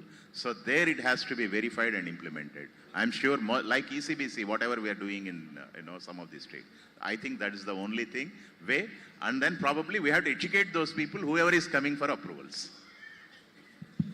This Sir, is for, actually true point that capacity building of these people who is must. Although what we are doing, we are conducting almost 15 workshops or training programs every year in every state. So you can imagine roughly 500 odd workshops or trainings we are conducting. But that is also not sufficient. I completely agree with you that that is also not sufficient because the number of developers are too much, and when we call them, they are not coming. They are not coming forward to understand because they feel that their bread and butter is only construction and net profit they have to gain, and this is the waste of time. But somehow we have to do. So what we can do, and it's just loud thinking that with ITI, where all these masons and everyone is there, we can collaborate with them. We are actually, we have collaborated with the this Association of Architects, that COA, Council of Architects. We have already collaborated with them. We have added these things in their course curriculum. But the real manpower, the masons and all, we have to collaborate with ITIs and all those people so that they also understand, and number of places even no developer is there. Thank you, sir. they Thank you do. very much. Thank you.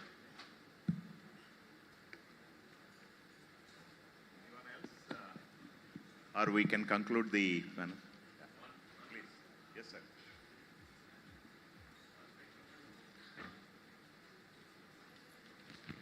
Sir, this is for Mr. Gurmeet Singh, sir. You said for the approval, builders get the STP plant and fix it. Once you get the approval, you are off. That's not the issue, sir. The issue is, as long as the builder pays the bills for the electricity bill, it will be there. The moment the builder handovers this system to the society, management of the apartments, then those people will be switching off. The major issue from my state is they are charging at the commercial rates for the electricity bill. If you can get some policy for these STPs, functioning of STPs, if they can charge for the residential metering, then that can be addressed.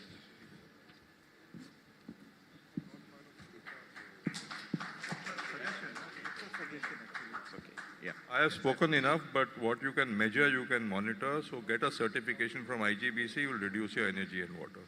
Sir, your question. Yeah, hi, my name is Kuldeep Chavla. I've been a developer and investor service provider. 20 years only real estate in India. Money makes the mayor go. Is there a way that you can work with the government, right, with the financing agencies, right, to use cost of capital, which is a meaningful part for any developer, and he will fight tooth and nail for a reduction. Is there a way that we can drive this efficiency to those developers who are complying with whatever is agreed upon in the norms and have the cost of capital reduced? Whether it is capital for buying land, right, which is ridiculously expensive and not available from banks and now not available from NBFCs, or more importantly, capital for construction. Today we are all very gung-ho that the industry is doing well. I hope it continues for a long time. But we will need capital to drive growth, construction, and this economy. Right, sir. I don't think we'll be able to answer that question. There is one discussion going on actually with the finance ministry that maybe not today, but in future that can happen, that when you have energy efficient buildings or compliant buildings, you can get a good amount of loan or at a low interest rate.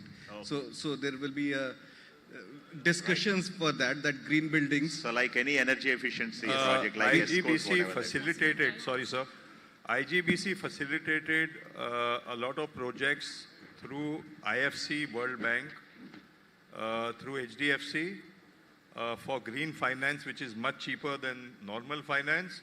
And we can work with NAREDCO where we can facilitate this finance through World Bank I had a meeting with the chairman of World Bank, Mrs. Anshula Kant, also recently at the B20, and the worldwide chairman.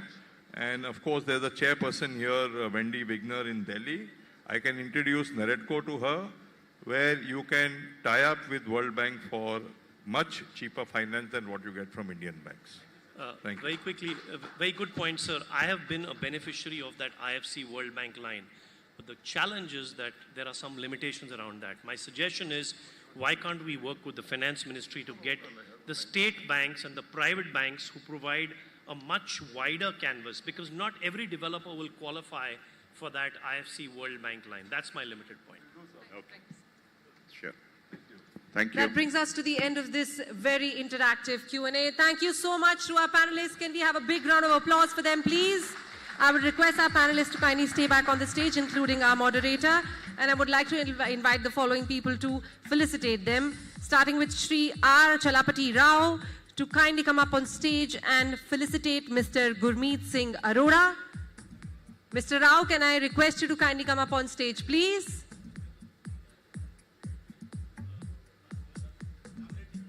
Mr. Reddy, can I have you on stage to felicitate Mr. Gurmeet Singh Arora, please?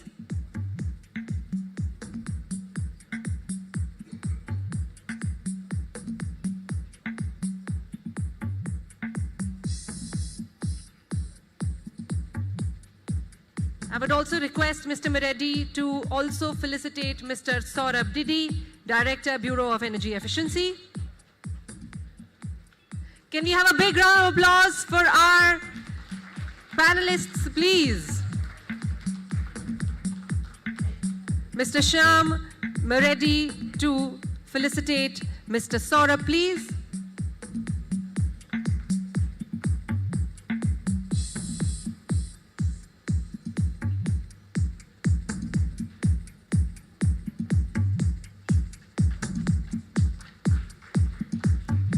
Can I request Shri Anil Suri to kindly come up on stage to felicitate Mr. Yash Pratap Singh. Shri Anil Suri, there you are, sir.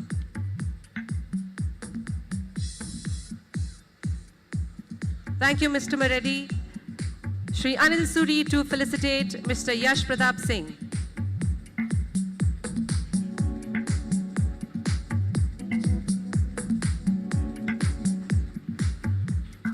Can I request next Shri Pradeep Jain to kindly come up on stage and felicitate Mr. Michael Wing. Thank you, Mr. Suri.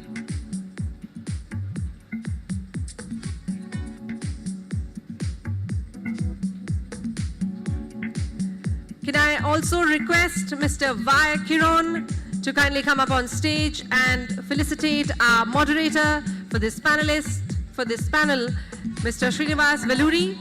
Can I request Mr. Vaya Kiron to kindly come up on stage?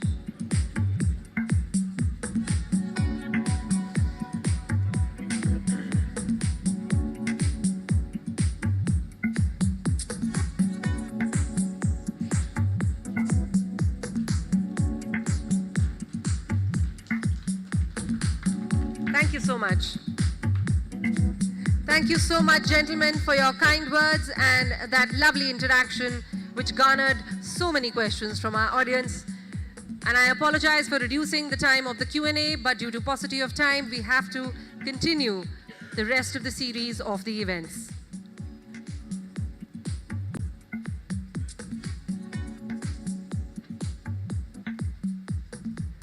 Thank you so much, gentlemen. Thank you.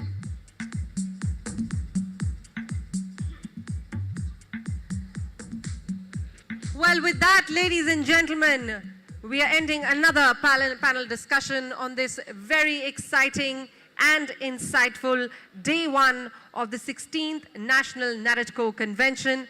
Thank you to all our panelists and all our speakers. We still have a lot in store for all of you.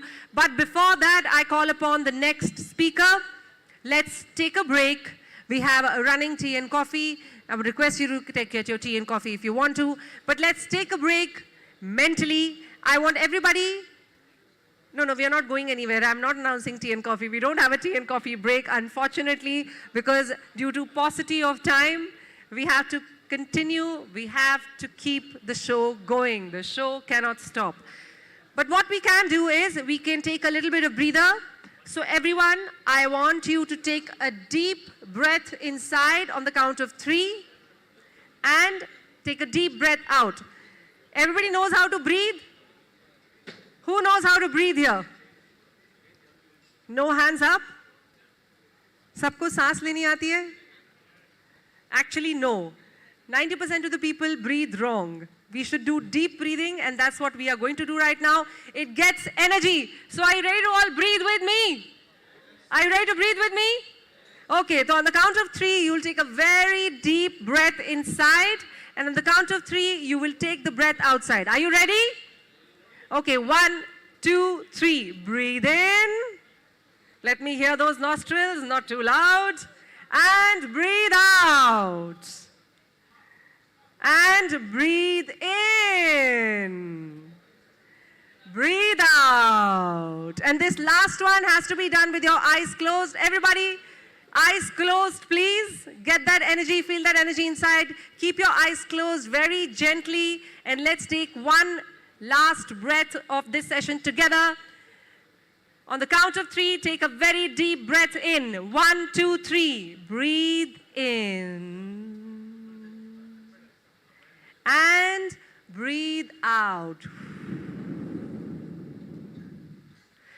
All right, a big round of applause for all of you here. Now that we have the energy back and we have the stage clear, it's now time for our next presentation, which is going to be the launch of Accessible and Inclusive Housing Initiative, which is going to be presented by Ms. Juhi Rajput. But before she comes on stage, ma'am, I would request you to kindly take a little bit of breather yourself.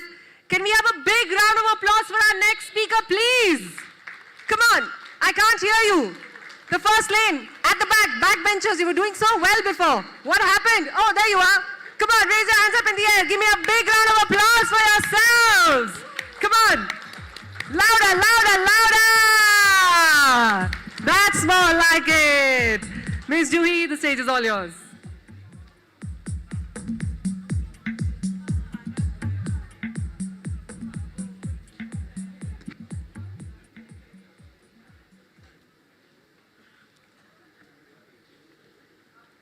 Saurabh ji,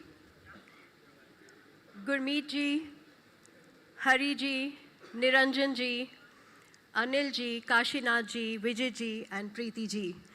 Distinguished guests and participants, a very good evening and warm welcome to this session and the launch ceremony of 2 unique initiatives, Accessible and Inclusive Housing and Accessible and Inclusive Commercial Buildings. At the outset, I'd like to convey my heartfelt gratitude to NAREDCO and its leadership for giving us an opportunity to be a part of NAREDCO's convention and jointly launch the initiatives. The Government of India, under the leadership of Honorable Prime Minister Shri Narendra Modi ji, launched the Accessible India campaign, also called Sugamya Bharat Abhiyan, in 2015, to facilitate barrier-free urban development for persons with disabilities in 3 broad domains, that is built environment, information technology, and transportation. In 2021, harmonized guidelines and space standards for universal accessibility in India have been released by Ministry of Housing and Urban Affairs to sensitize, guide, and facilitate the approach towards implementing accessibility in all facets of built environment and beyond. It addresses the accessibility needs of persons with disabilities, elderly, women, and children. In this regard, I for Humanity Foundation has launched an initiative, Alliance for Inclusion and Accessibility. The objective of the initiative is to advocate, guide, or sensitize stakeholders towards accessibility in built environments and to contribute to making our country more inclusive and accessible. The I for Humanity Foundation has created a platform and formed an alliance to bring together policymakers, state and city administrators, think tanks, corporates, PSUs, real estate developers, academic institutions and researchers, innovators, NGOs, financial organizations, and experts to make a joint commitment and turn it into an action. I'm glad to share that National Institute of Urban Affairs, the leading national think tank on urban planning and development under the Ministry of Housing and Urban Affairs, Government of India, and NICMAR University, that is National Institute of Construction Management and Research, are the knowledge partners of Alliance. The state of Madhya Pradesh is the first state to support the initiative as the state partner. Directorate Urban Administration and Development Bhopal has made a commitment for making the built environment accessible and inclusive in due course of time and promoting the implementation of universal design principles in the state of Madhya Pradesh. Various organizations like Faridabad Metropolitan Development Authority, Indian Oil Corporation, Bharat Petroleum Corporation, Hindustan Petroleum Corporation have also joined the alliance as the organization partners. I'm happy to share that NAREDCO has joined the alliance as the association partner. We at Team I for Humanity Foundation are thankful to you all for collaborating with us and supporting us. We're looking forward to work with you on this mission.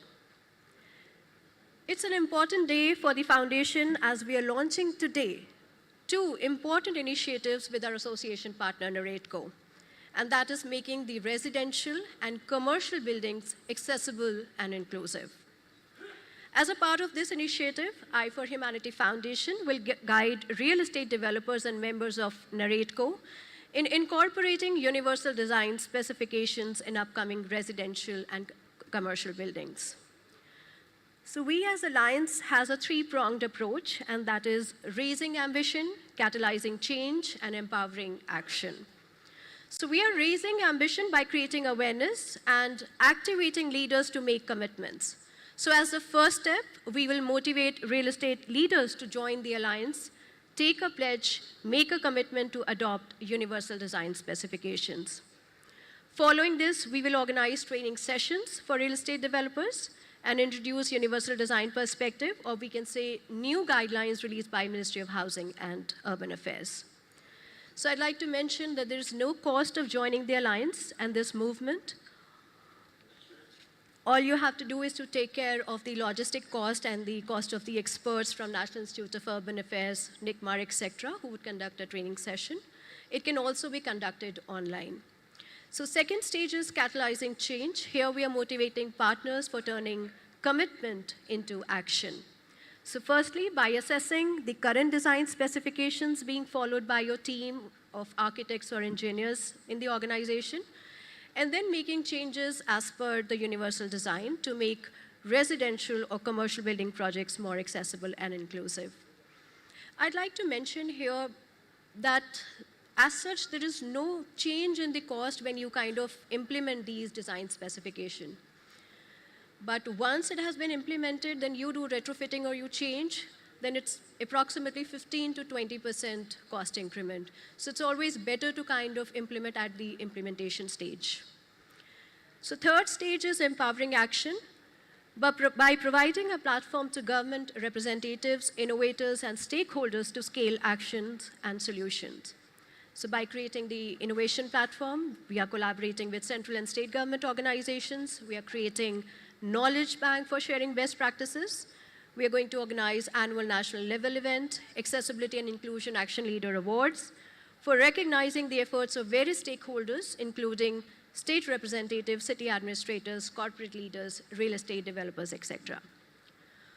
Also to appreciate real estate developers who would implement the universal design specification, a recognition in the form of certificate will be awarded to them. I'm glad to share that on 21st December 2023, Honorable Minister of State of Housing and Urban Affairs, Shri Kaushal Kishorji, launched Accessible Bharat Rating Certification for accessibility in residential buildings, commercial buildings, and infrastructural projects. In the presence of Shri Rahul Kapoorji, Joint Secretary, Ministry of Housing and Urban Affairs, Dr. Kundu, she's an Acting Director of National Institute of Urban Affairs, and other dignitaries. I'm happy to share that this rating certification is a first of its kind certification in the world. And this certification intends to set the benchmark for maximum positive impact and quantify outcomes towards accessibility and inclusion in the most credible way. So on this note, I'd again like to convey my gratitude to NAREDCO and its senior leadership for the continued support and being a part of Alliance for Inclusion and Accessibility. With leaders like you supporting us, the journey towards accessibility would become easier and effective. I would also like to express my gratitude towards all the participants who are present today, who are part of NAREDCO's convention, who are part of this launch ceremony today, leaders and representatives of real estate firms. This mission cannot be accomplished without your support and commitment. I request you all to join the movement, learn how to make the built environment accessible and inclusive, and contribute in making a new India. Once again, I extend my gratitude to Hariji, Niranjanji, Anilji, Kashinathji, Vijayji, Saurabhji, Gurmeetji and Preetiji to grace the launch ceremony with their esteemed presence and launch the initiatives in the next few minutes. Lastly, I'd like to say that human actions are very strong and often dominant. That may well bring catastrophe, but that same power can also change the world for the better. And that is where all we come in our individual and collective capacities. We all can make the crucial difference. So today, let's make a commitment, let's take a pledge, and tomorrow, let's get back to work, creating the built infrastructure that every single human being deserves. Thank you so much.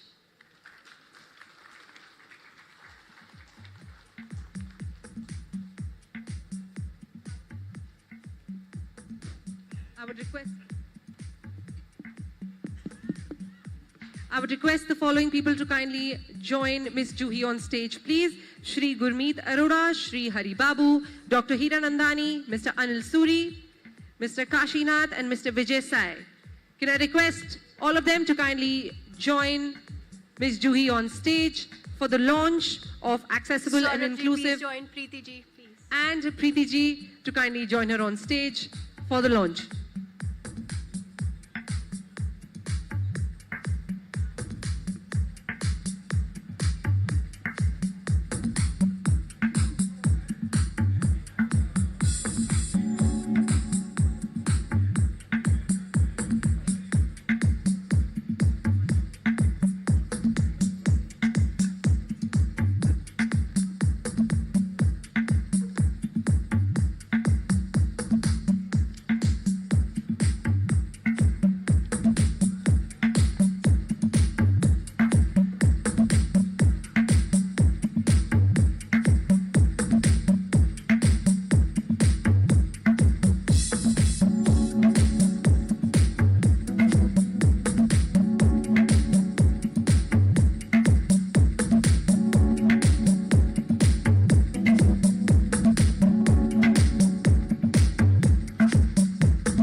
There's a small request to make a pledge to provide for the persons who are differentially abled to have the accessibility to our buildings, both in the residential and commercial areas, so that these people who are differentially abled should also be able to do.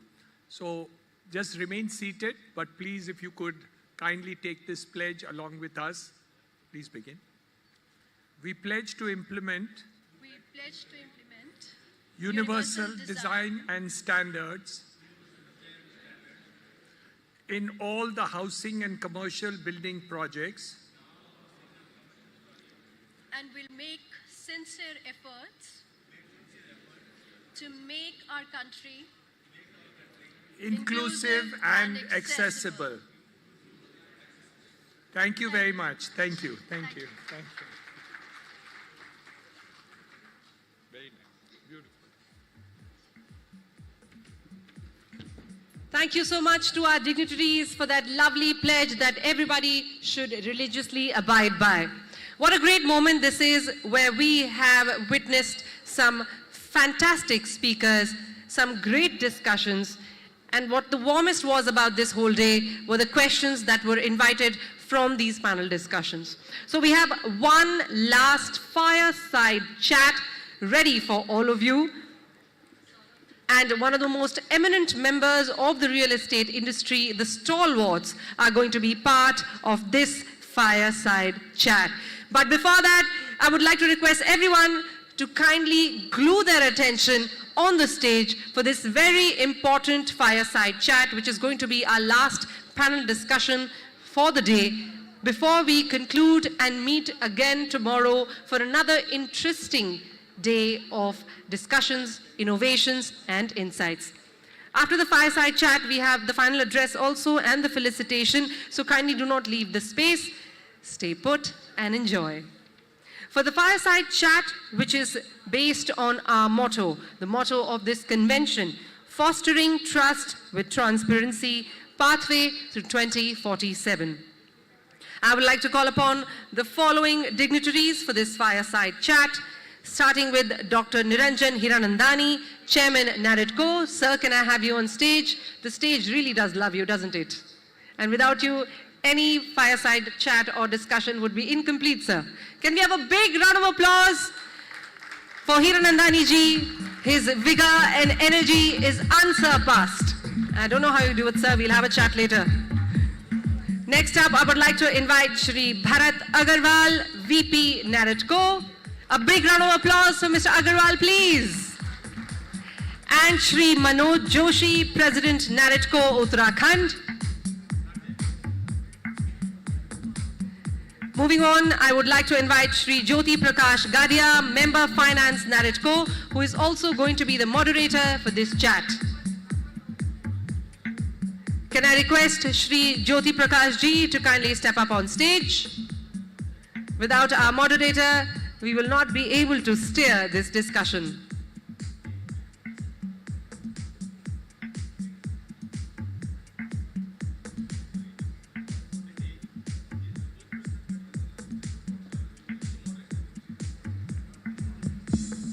Just a couple of moments before we have our next guest on stage.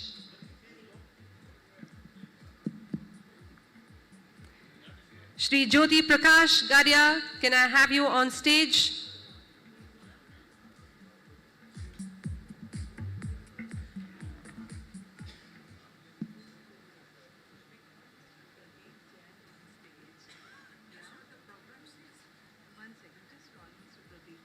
Can I request Mr. Pradeep Jain to kindly come up on stage to join the fireside chat?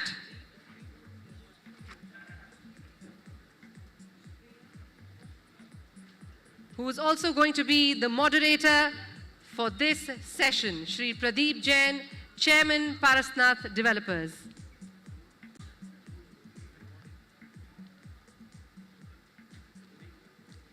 Jyoti, you also join, no?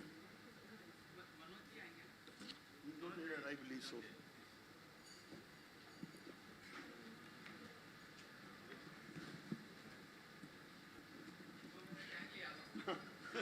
Welcome Shri Jyoti Prakash Gadia, Member Finance NAREDCO, to join the fireside chat. Before we begin the fireside chat, you know what a fireside chat is? Where the words are like fire. And right now we need an applause like fire. Can we get some applause going, please? All right, now that we have The temperature has risen in the room and the fire's just started. Let's burn it together. Gentlemen, over to you. Good evening, friends. As you all witnessed, the Indian real estate sector is poising for unprecedented growth in last 1 year, year 2023. In year 2023, the residential sales across the country highest ever. I believe you all witnessed to that. The market looks to reach $1 trillion economy of real estate in 2030. As against in 2021, it was $200 million. Sector reflect resilience after the Corona pandemic in 2029 and 23 onwards, the market looks to be different level. Definitely lot of challenges in the sector, new regulatory framework, new rules and regulations, non-availability of materials, labor, land, etc., etc. The challenges remain the same, and we have today with us Mr. Hiranandani, who is the man behind the real estate sector. He is the chairman NAREDCO. Mr. Hiranandani, I request you to give us a roadmap. What have been the most significant challenges for the real estate developer building trust with our home buyer? Thank you, Pradeepji. It's such a pleasure always to speak with you. Let's understand what the market of real estate is. In the last 40 years that I've been working over here, when I wanted money 40 years ago to build my construction, no bank or financial institution would give any money to real estate. I had to go to the private lenders and I borrowed money at 2% interest per month.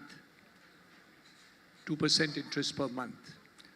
This took a paradigm change as credibility of real estate came up. Over a period of time, slowly but surely, institutions like NBFCs started giving money to it. But we were getting it at 16%, 17% interest rates, which were there for the from the NBFCs. Later on, we found alternative fundings which took place over a period of time as we built credibility for the real estate industry. So what has actually happened? If you see over a period of years, we have brought about trust to real estate. We have brought about transparency to real estate. We have brought about credibility in real estate. And people have become confident about the real estate. Let's take an equivalent type of business, which is the capital markets. The capital markets was a very small market. We were one of the smallest capital markets in the world. Very, very small, 30, 40 years ago. Today, our capital market is bigger than Hong Kong and bigger than Japan, which was one of the, there was a 1 to 10,000 difference in the size of the capital markets. So what has happened, Pradeepji, is that a change is taking place where we have brought credibility. Second major change, corporates started willing to come into real estate. So you found Tatas, Godrej's, other credible companies who were in manufacturing but would not enter into real estate, come into real estate. IPOs came from people like you and others also from the real estate industry, went to the capital markets because you had the credibility to do so. The third major change which has taken place is RERA, which is an equivalent of SEBI in the capital market. So what has it done? What has SEBI done? Today, instantaneous transactions take place world over for the purposes of buying and selling. Hundreds of billions of dollars are put into the stock market because there is credibility of the stock market transaction and a transparency which has taken place. So over a period of time, government, in order to take care of the safety of the consumers, they didn't look at from a point of view of funding. The intention of the government was not the funding mechanism should come for the real estate industry. They came about that the transparency should be at the customer's end. That was the intent of the government when they brought about RERA. But the result has been that a transparency and trust has been created, Pradeep ji, for the purposes of the industry, and hence we have seen post-RERA, except for the COVID period and post-COVID, we have seen a 15% jump in the overall turnover in terms of real estate. And especially those are the new projects where they have been freshly registered under RERA. So what is really happening? The subject of today, first, transparency, which has brought about the credibility of informing the consumer and everybody in the public domain about the project, safety and security of the money which is deposited by the customer for the purposes of using 70% at least for the project, and also credibility to the banks and financial institutions that what you are doing is transparently recorded in the organization and we are able to judge it. My reading is that if this transparency continues and we are able to encash this transparency, real estate in 2024 will grow by 15 to 20%, not 10% and 12%. This year itself, it has grown 12-13%. But my belief this year, 24, with the government, Modi government giving support in this line, it will grow between 15 and 20%. But there will be one difference. One major difference we have seen in the Mumbai region, I can share with you. We used to have 20,000 developers in the Mumbai region 6 years ago. Today, we have 12,000 developers in the region. So there is consolidation taking place, which means those who go ahead with the transparency and trust into the marketplace is going to go through straight. So what is happening? On one side, there is growth of the industry. And the other side, the numbers are coming down. So in reality, people are relying on less and less companies on trust and that. But let me tell you, Niti Aayog told me year before last, and I was shocked. They said today we have a $3 trillion economy with 7% being for housing. But when it becomes a $5 trillion economy, housing and infra will be 20% of GDP. So not only will it grow, but it will grow with a higher percentage that is going to take place. So let's understand very clearly that we are definitely having difficulties mentally, that RERA की तकलीफ है, हमको problem आता है, इसकी reporting है, quarterly reporting है, but companies को भी क्वार्टरली रिपोर्टिंग करना पड़ता है पब्लिक डोमेन के अंदर, उनको जवाब देना पड़ता है. So similarly, real estate is also being made accountable, and we will have to continue to be accountable for this marketplace. But one thing I can assure you, that you will get hundreds of billions of dollars coming into the marketplace. आप उस transparency से काम करेंगे तो industry को फायदा होगा, लेकिन किसको इंडस्ट्री में फायदा होगा वो आपको डिसाइड करना है कैसे करना जाए. तो आप जैसे अच्छे डेवलपर्स जो हैं उनको पैसे की कोई कमी नहीं पड़ेगी. जो डेवलपर्स ट्रांसपेरेंसी नहीं दिखाएंगे उनको पैसे नहीं मिलेंगे, ऐसे दिख रहा है. और कैपिटल मार्केट्स में भी ऐसे ही हुआ है कि जो कंपनीज ट्रांसपेरेंसी से काम करते हैं उसकी वैल्यूएशन मल्टीपल जो है वो बहुत ही ज़्यादा है. और रियल एस्टेट में भी 2-3 कंपनियां जो हैं उनकी मल्टीप्लायर जो आप देखा जाए तो गजब का है. मैं भी सोचता हूँ अरे मैं क्यों नहीं कैपिटल मार्केट में जाता, क्योंकि मेरी भी वैल्यूएशन इतनी ज़बरदस्त हो जाए. तो ये एक फ़ायदा है. ट्रांसपेरेंसी और ट्रस्ट जो करना है वो रियल एस्टेट पे करने की आवश्यकता है. I am sorry I talk too long, but मेरे दिल में दिमाग में ये था इसलिए मैंने ज़्यादा बोल दिया, इसके लिए माफ़ी चाहता हूँ. Thank you so much. Transparency and trust, Bharat भाई. निरंजन भाई ने बताया transparency and trust. The lot of developers project delay because of unavoidable reason or maybe known reason. What your advice to those developers whose projects over delayed, how they come out with that problem and to go to the transparency and trust? Before I come to that, I just wanted to, though it's very difficult to add after Niranjan Bhai completes on a subject, but I just wanted to have a little different perspective on trust. So of course, transparency is the only way to have more trustworthiness as a industry. But can we also think of trying to reduce this trust factor in our conversations? When you're buying a car, do you start the conversation with trust? Do you say that, oh, do I trust Maruti, or I trust Mercedes, or I trust Hyundai or Volkswagen? You know, you just go out and buy a car and you're sure that the engine is not going to fail me, right? Because the conversation does not start with trust there. It starts with budget, quality, brand. But in real estate, I'm seeing that every time a home buyer is trying to make a decision to buy a home, he starts the conversation with trust. And I think that is sad. I think we still have to go a long way to gain trust in the mind of the buyer.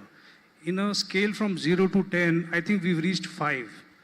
And I think RERA has done a very, very good job in that. I think when, as Niranjan Bhai rightly said, when RERA came, we had a lot of anxiety. But look what RERA has done. Look what BIS Hallmark has done for the jewelry industry.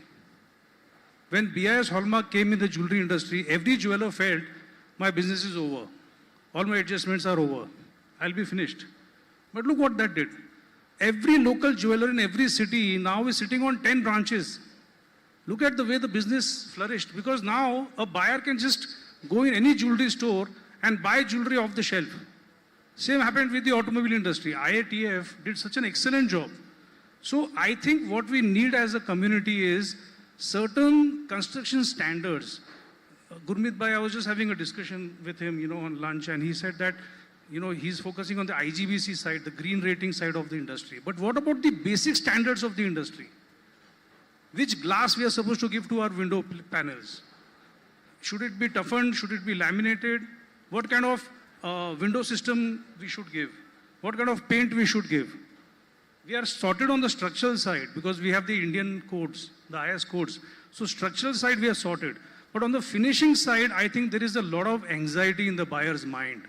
He's not sure what he's going to get because we don't have any standards. Every developer is free to use his own standards, his own material. Tile industry is not still having any friction codes. Niranjan Bhai, I went to Italy and every tile company there was making 4 finishes in every tile design they were doing. And I asked them, why do you do 4 finishes? They said, because it's a code. The tiles in the bathroom, they have to have more friction than the tiles in the bedroom. But we give the same tiles in every place, and when a person falls in the bathroom, he is blaming himself. Ki mera galti ho gaya. So I think on the standard side, if we can do something, the trust factor will become less and less, and the buyer will be free to buy anybody's home, and I think the business will then multiply. That's, I think, what I feel. Bharat Bhai, the question what I ask you, the people wants to know, the projects delayed, how they create their, the back to the transparency and the trust of the home buyer. I think that's a very individualistic question because projects fail for a lot of reasons. And I think what you're talking about is in the past, in the pre-RERA era. But I think in the post-RERA era, I'm also a RERA conciliator. And I'm seeing that most of the complaints which come in the post-RERA registered projects, there are very few failures as far as project stalling or project not happening are concerned. These are all the pre-RERA, I think, problems. I think they will get sorted with time. I don't want to advise them what they should do because it's a very individualistic problem they're facing. You don't foresee if any projects delay of any developer to consolidate with the other developer to rebrand and to take up that project. Yeah, My take is that. That is one way we can. That is the only way I believe. I think that's happening in once Noida. you lose the trust, then you need to buy back the trust of the other developer to join hand. As Mr. Hiranandani says, 20,000 developer reduced to 12,000 developer in Maharashtra. Now, Jyoti, your role is the main and more important to complete all the projects, or either the delay projects or the present projects, because without the funding is available on the street in tons, but to whom and how the money people are able to get it. Thank you, Pradeep sir. And with all these stalwarts here, it's really an honor to be in this dais. I just wanted to explain that whatever that Niranjan sir and Pradeep ji and Bharat bhai has told about the trust, there is a lot of trust factor which is building up because of RERA and everything. Whether this trust is actually getting transferred to our lenders also or not, whether there was a trust deficit which was there between the lenders and the real estate community, whether that trust deficit has really come down or whether it is the same or whether the mentality of the lender has changed or not. I will just give you 2-3 examples for you, and that will make you amply clear that where we are in terms of our trust deficit, sir. And just to give you 2 share good news, sir. When the Swami Fund was launched, we as financial consultant, we took approximately around 10 projects to Swami Fund, Pradeep ji, 10 leke gaye the. Out of which 8 projects were not even complying with the Swami guidelines, because Swami Fund ne bola tha ki last mein aapka project surplus aana chahiye.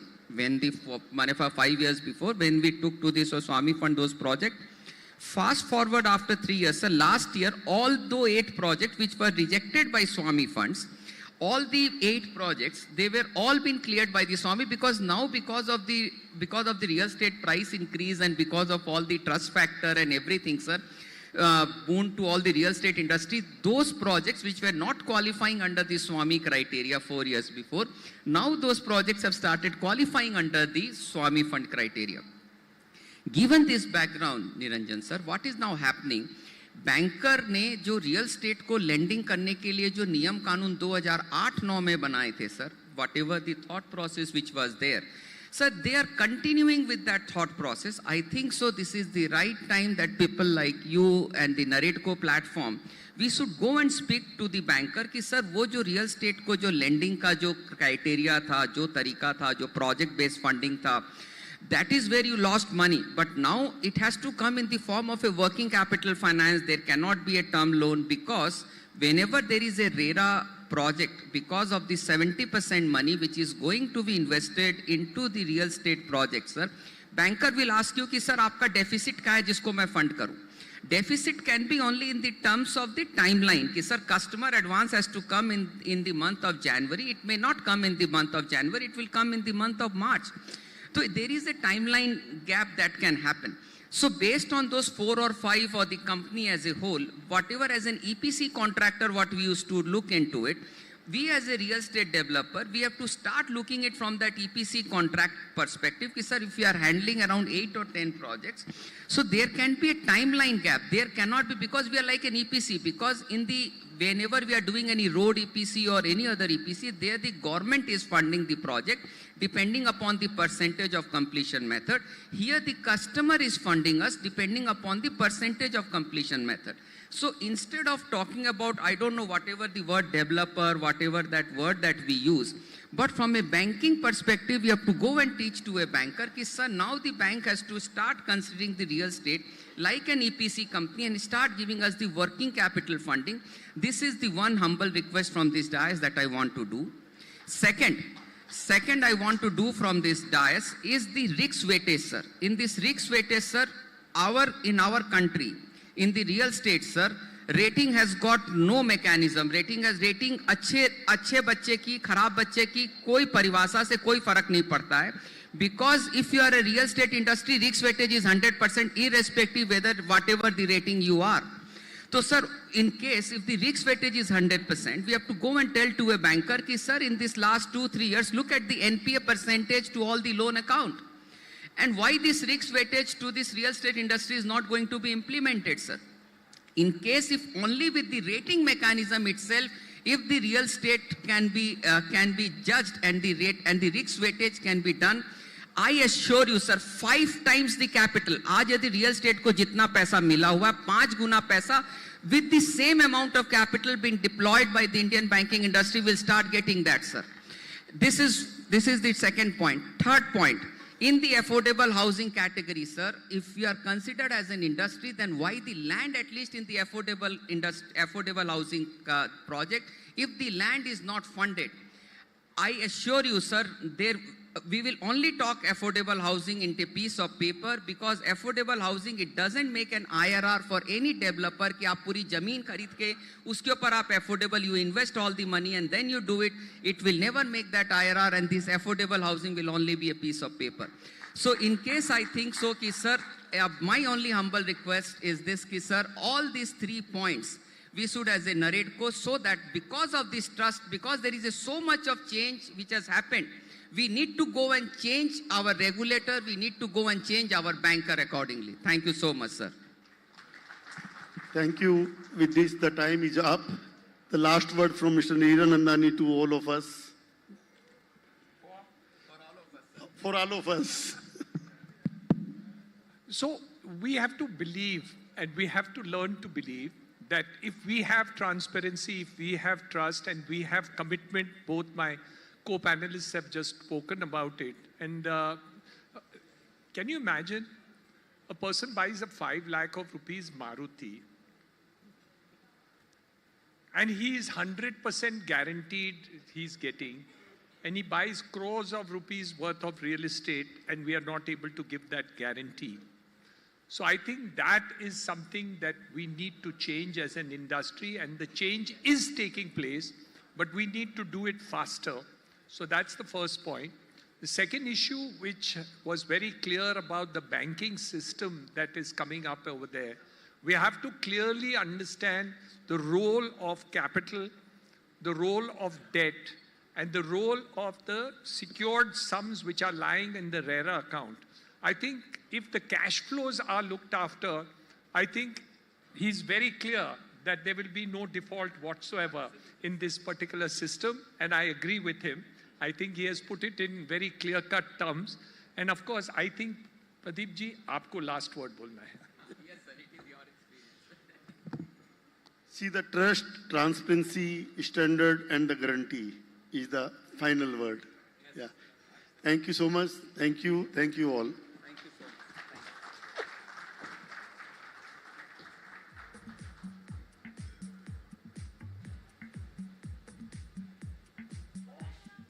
Thank you so much, gentlemen, for that very interesting conversation. Can we have a big round of applause for all our panelists, please? And to felicitate our speakers, I would like to call upon the following people. Can I request Mr. Sridhar Reddy to kindly come up on stage to felicitate Dr. Niranjan Hiranandani. Welcome, sir.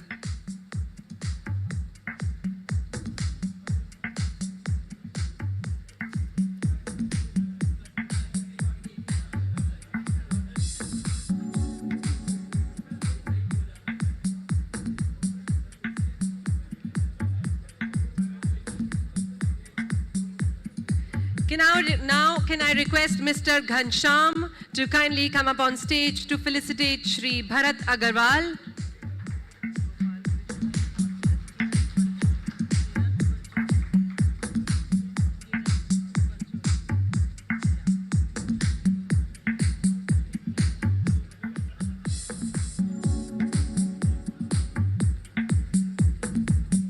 Can I request now Mr. Prem Kumar to kindly come up on stage to felicitate Mr. Pradeep Jain.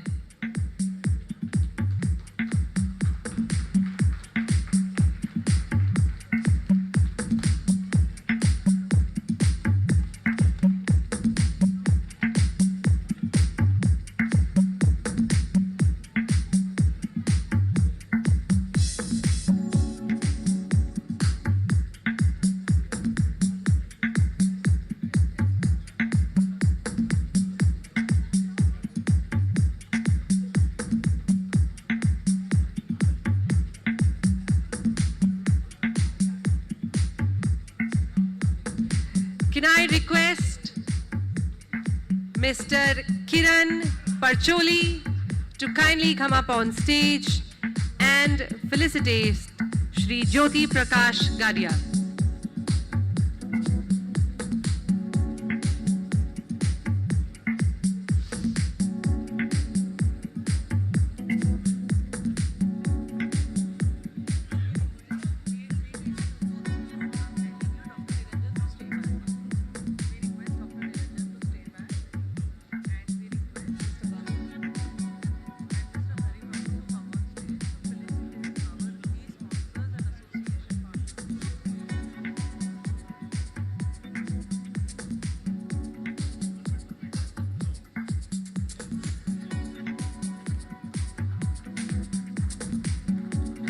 Can we have a big round of applause for our eminent speakers? Thank you so much, gentlemen, for doing the honors. Thank you.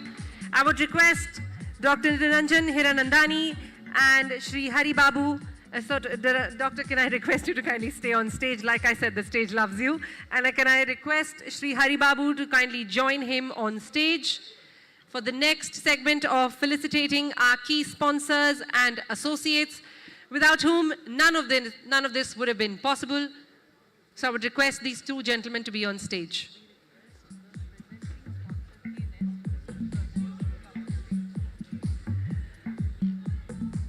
A bit about our sponsors and our associates.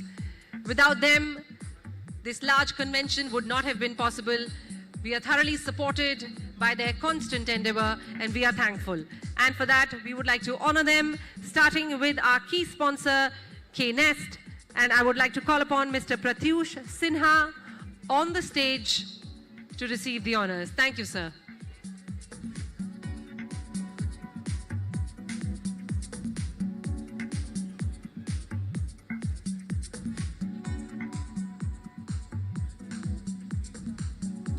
Can we have a big round of applause for our sponsors, please?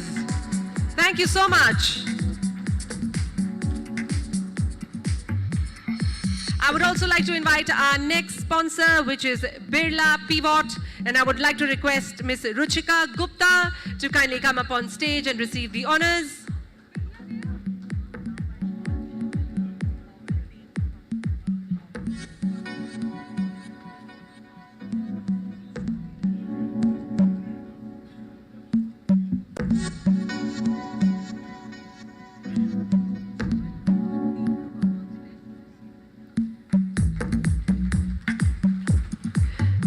Sponsor is Hovel, and I would request the team members from Hovel to kindly come up on stage to receive the honor. Can we request the team of Hovel to kindly come up on stage, please?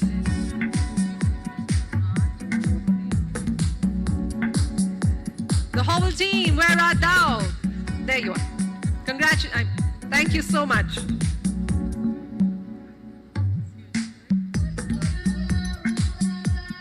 Next, I would like to invite our sponsor, Fuji Tech, and I would request Mr. Raj Kathuria to kindly step up on stage from Fuji Tech. Can we give a big round of applause to our sponsors, please?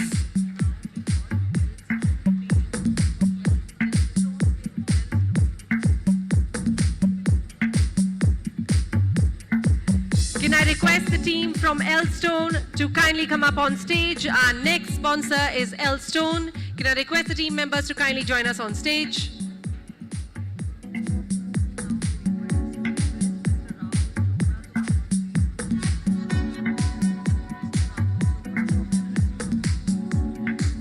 Our next sponsor is Everest, and I would like to request Mr. Rahul Chopra from Everest to kindly come up on stage.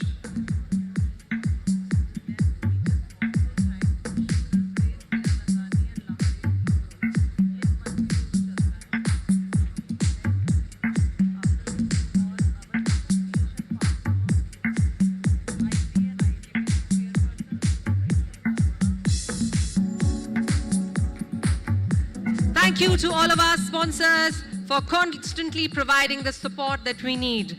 Up next, I would like to call upon and honor our associate industry partners. For that, I would like to call upon Mr. Gurmeet Singh Arora from IPA and IGBC. Can we welcome him with a big round of applause, please?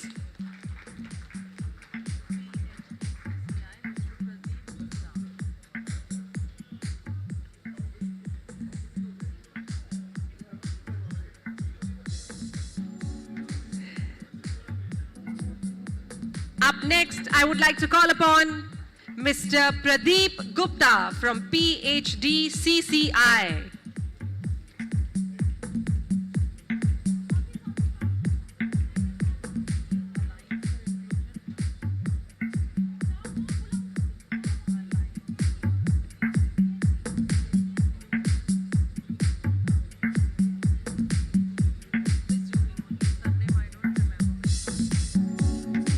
Next, I would like to call our next associate partner, Mr. Mohit Kapoor from WAI.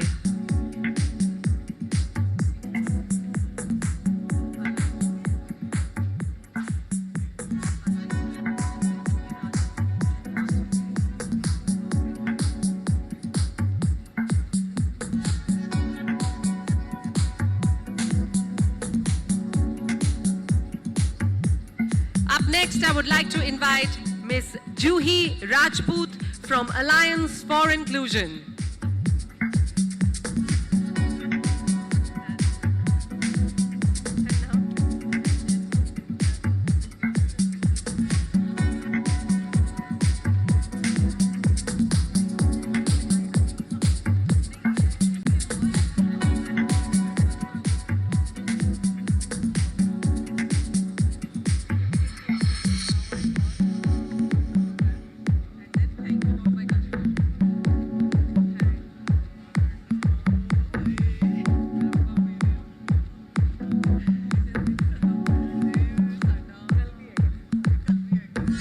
Thank you so much to our associate partners and all of our sponsors. Thank you so much for being there in presence and in heart and in effort. Thank you so much. On that note, I would like to invite all the office bearers and governing council members of NAREDCO on stage, please, for a lovely group photograph as a lovely memento, as a culmination of a very exciting day one of the 16th National Convention of NAREDCO. Can I request all governing council members of NAREDCO to kindly step up on stage? Can I request all the office bearers and governing council members of NAREDCO to kindly come up on stage for a very special photograph?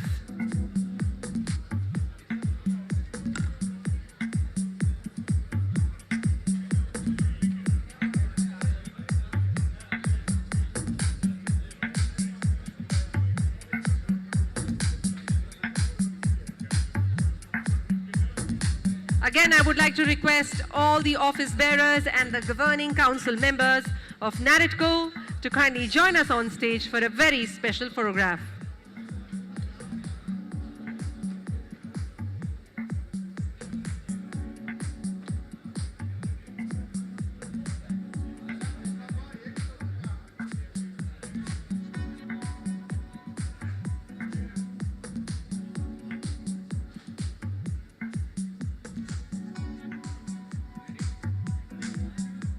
I think we need some energy in the room, on the stage, especially gentlemen. Okay, on the count of three, I want all the members to give me a loud NAREDCO. Are you with me? Okay, on the count of three, 1, 2, 3, go! NAREDCO! All right. आवाज नहीं आई वैसे clearly. मेरी ज़्यादा आवाज आई. It's not fair, gentlemen. Should we try it one more time? You all are with me now? Doctor, are you with me? You have the most energy in the room, you know that, right? So you have to be the loudest. Okay, on the count of three, we have to go NAREDCO. Okay, 1, 2, 3, go! NAREDCO! आप सबको mic देना पड़ेगा, this is not done. Next year. Thank you so much, gentlemen. Thank you for a fabulous, fabulous day. It was indeed a very rewarding experience. And we have the Andhra Pradesh chapter joining us on stage as we culminate day one of the 16th National Convention of NAREDCO. But brace yourselves, ladies and gentlemen, we still have a very eventful day two ahead of us, starting at 10 a.m. tomorrow, going on till early evening. So brace yourselves for a day of great presentations, eminent speakers, and fabulous conversations. I would also like to request Shri Kashinath Shukla, Vice President NAREDCO, to kindly come up on stage and give the vote of thanks. Ladies and gentlemen, I would request you to kindly keep sitting for the vote of thanks, please. Welcome, sir. Hello. Good evening, ladies and gentlemen. Really, I'm really honored to give you the vote of thanks. Mr. Niranjan Hiranandani ji, Hari Bhai, and all the others, distinguished guests. I think you must have felt something very, very pleasant and cordial atmosphere here in the 16th convention of this NAREDCO. And I hope that we have learned a lot, especially with the learning sessions like carbonization and the challenges of the real estate. I also congratulate to all the participants, all the collaborators, all the sponsors, and everybody, our distinguished guests, including the media. I am really happy to welcome you here. It is a warm thanks from the NAREDCO to all of you, and I hope that you will enjoy our next session, which is a dinner. And it's only dinner, and I think you can enjoy the drink also. So, bye-bye, everybody. Can we have a big round of applause for Shuklaji, who has culminated the day so well? Okay, ladies and gentlemen, that's the tune for me. It was my absolute pleasure hosting all of you. This is Pavleen Gujral signing off for the day. Can we hear a little bit of applause for me at least? How about that? Oh, I hear it. Well, I'm going to be there tomorrow as well. So take your rest, take a breather, enjoy the rest of the evening. I'll see you all tomorrow. Good night and have a good time.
Ladies and gentlemen, one last announcement. Gujarat NAREDCO on the stage, please. Can I request NAREDCO Gujarat to kindly grace the stage for a photo op?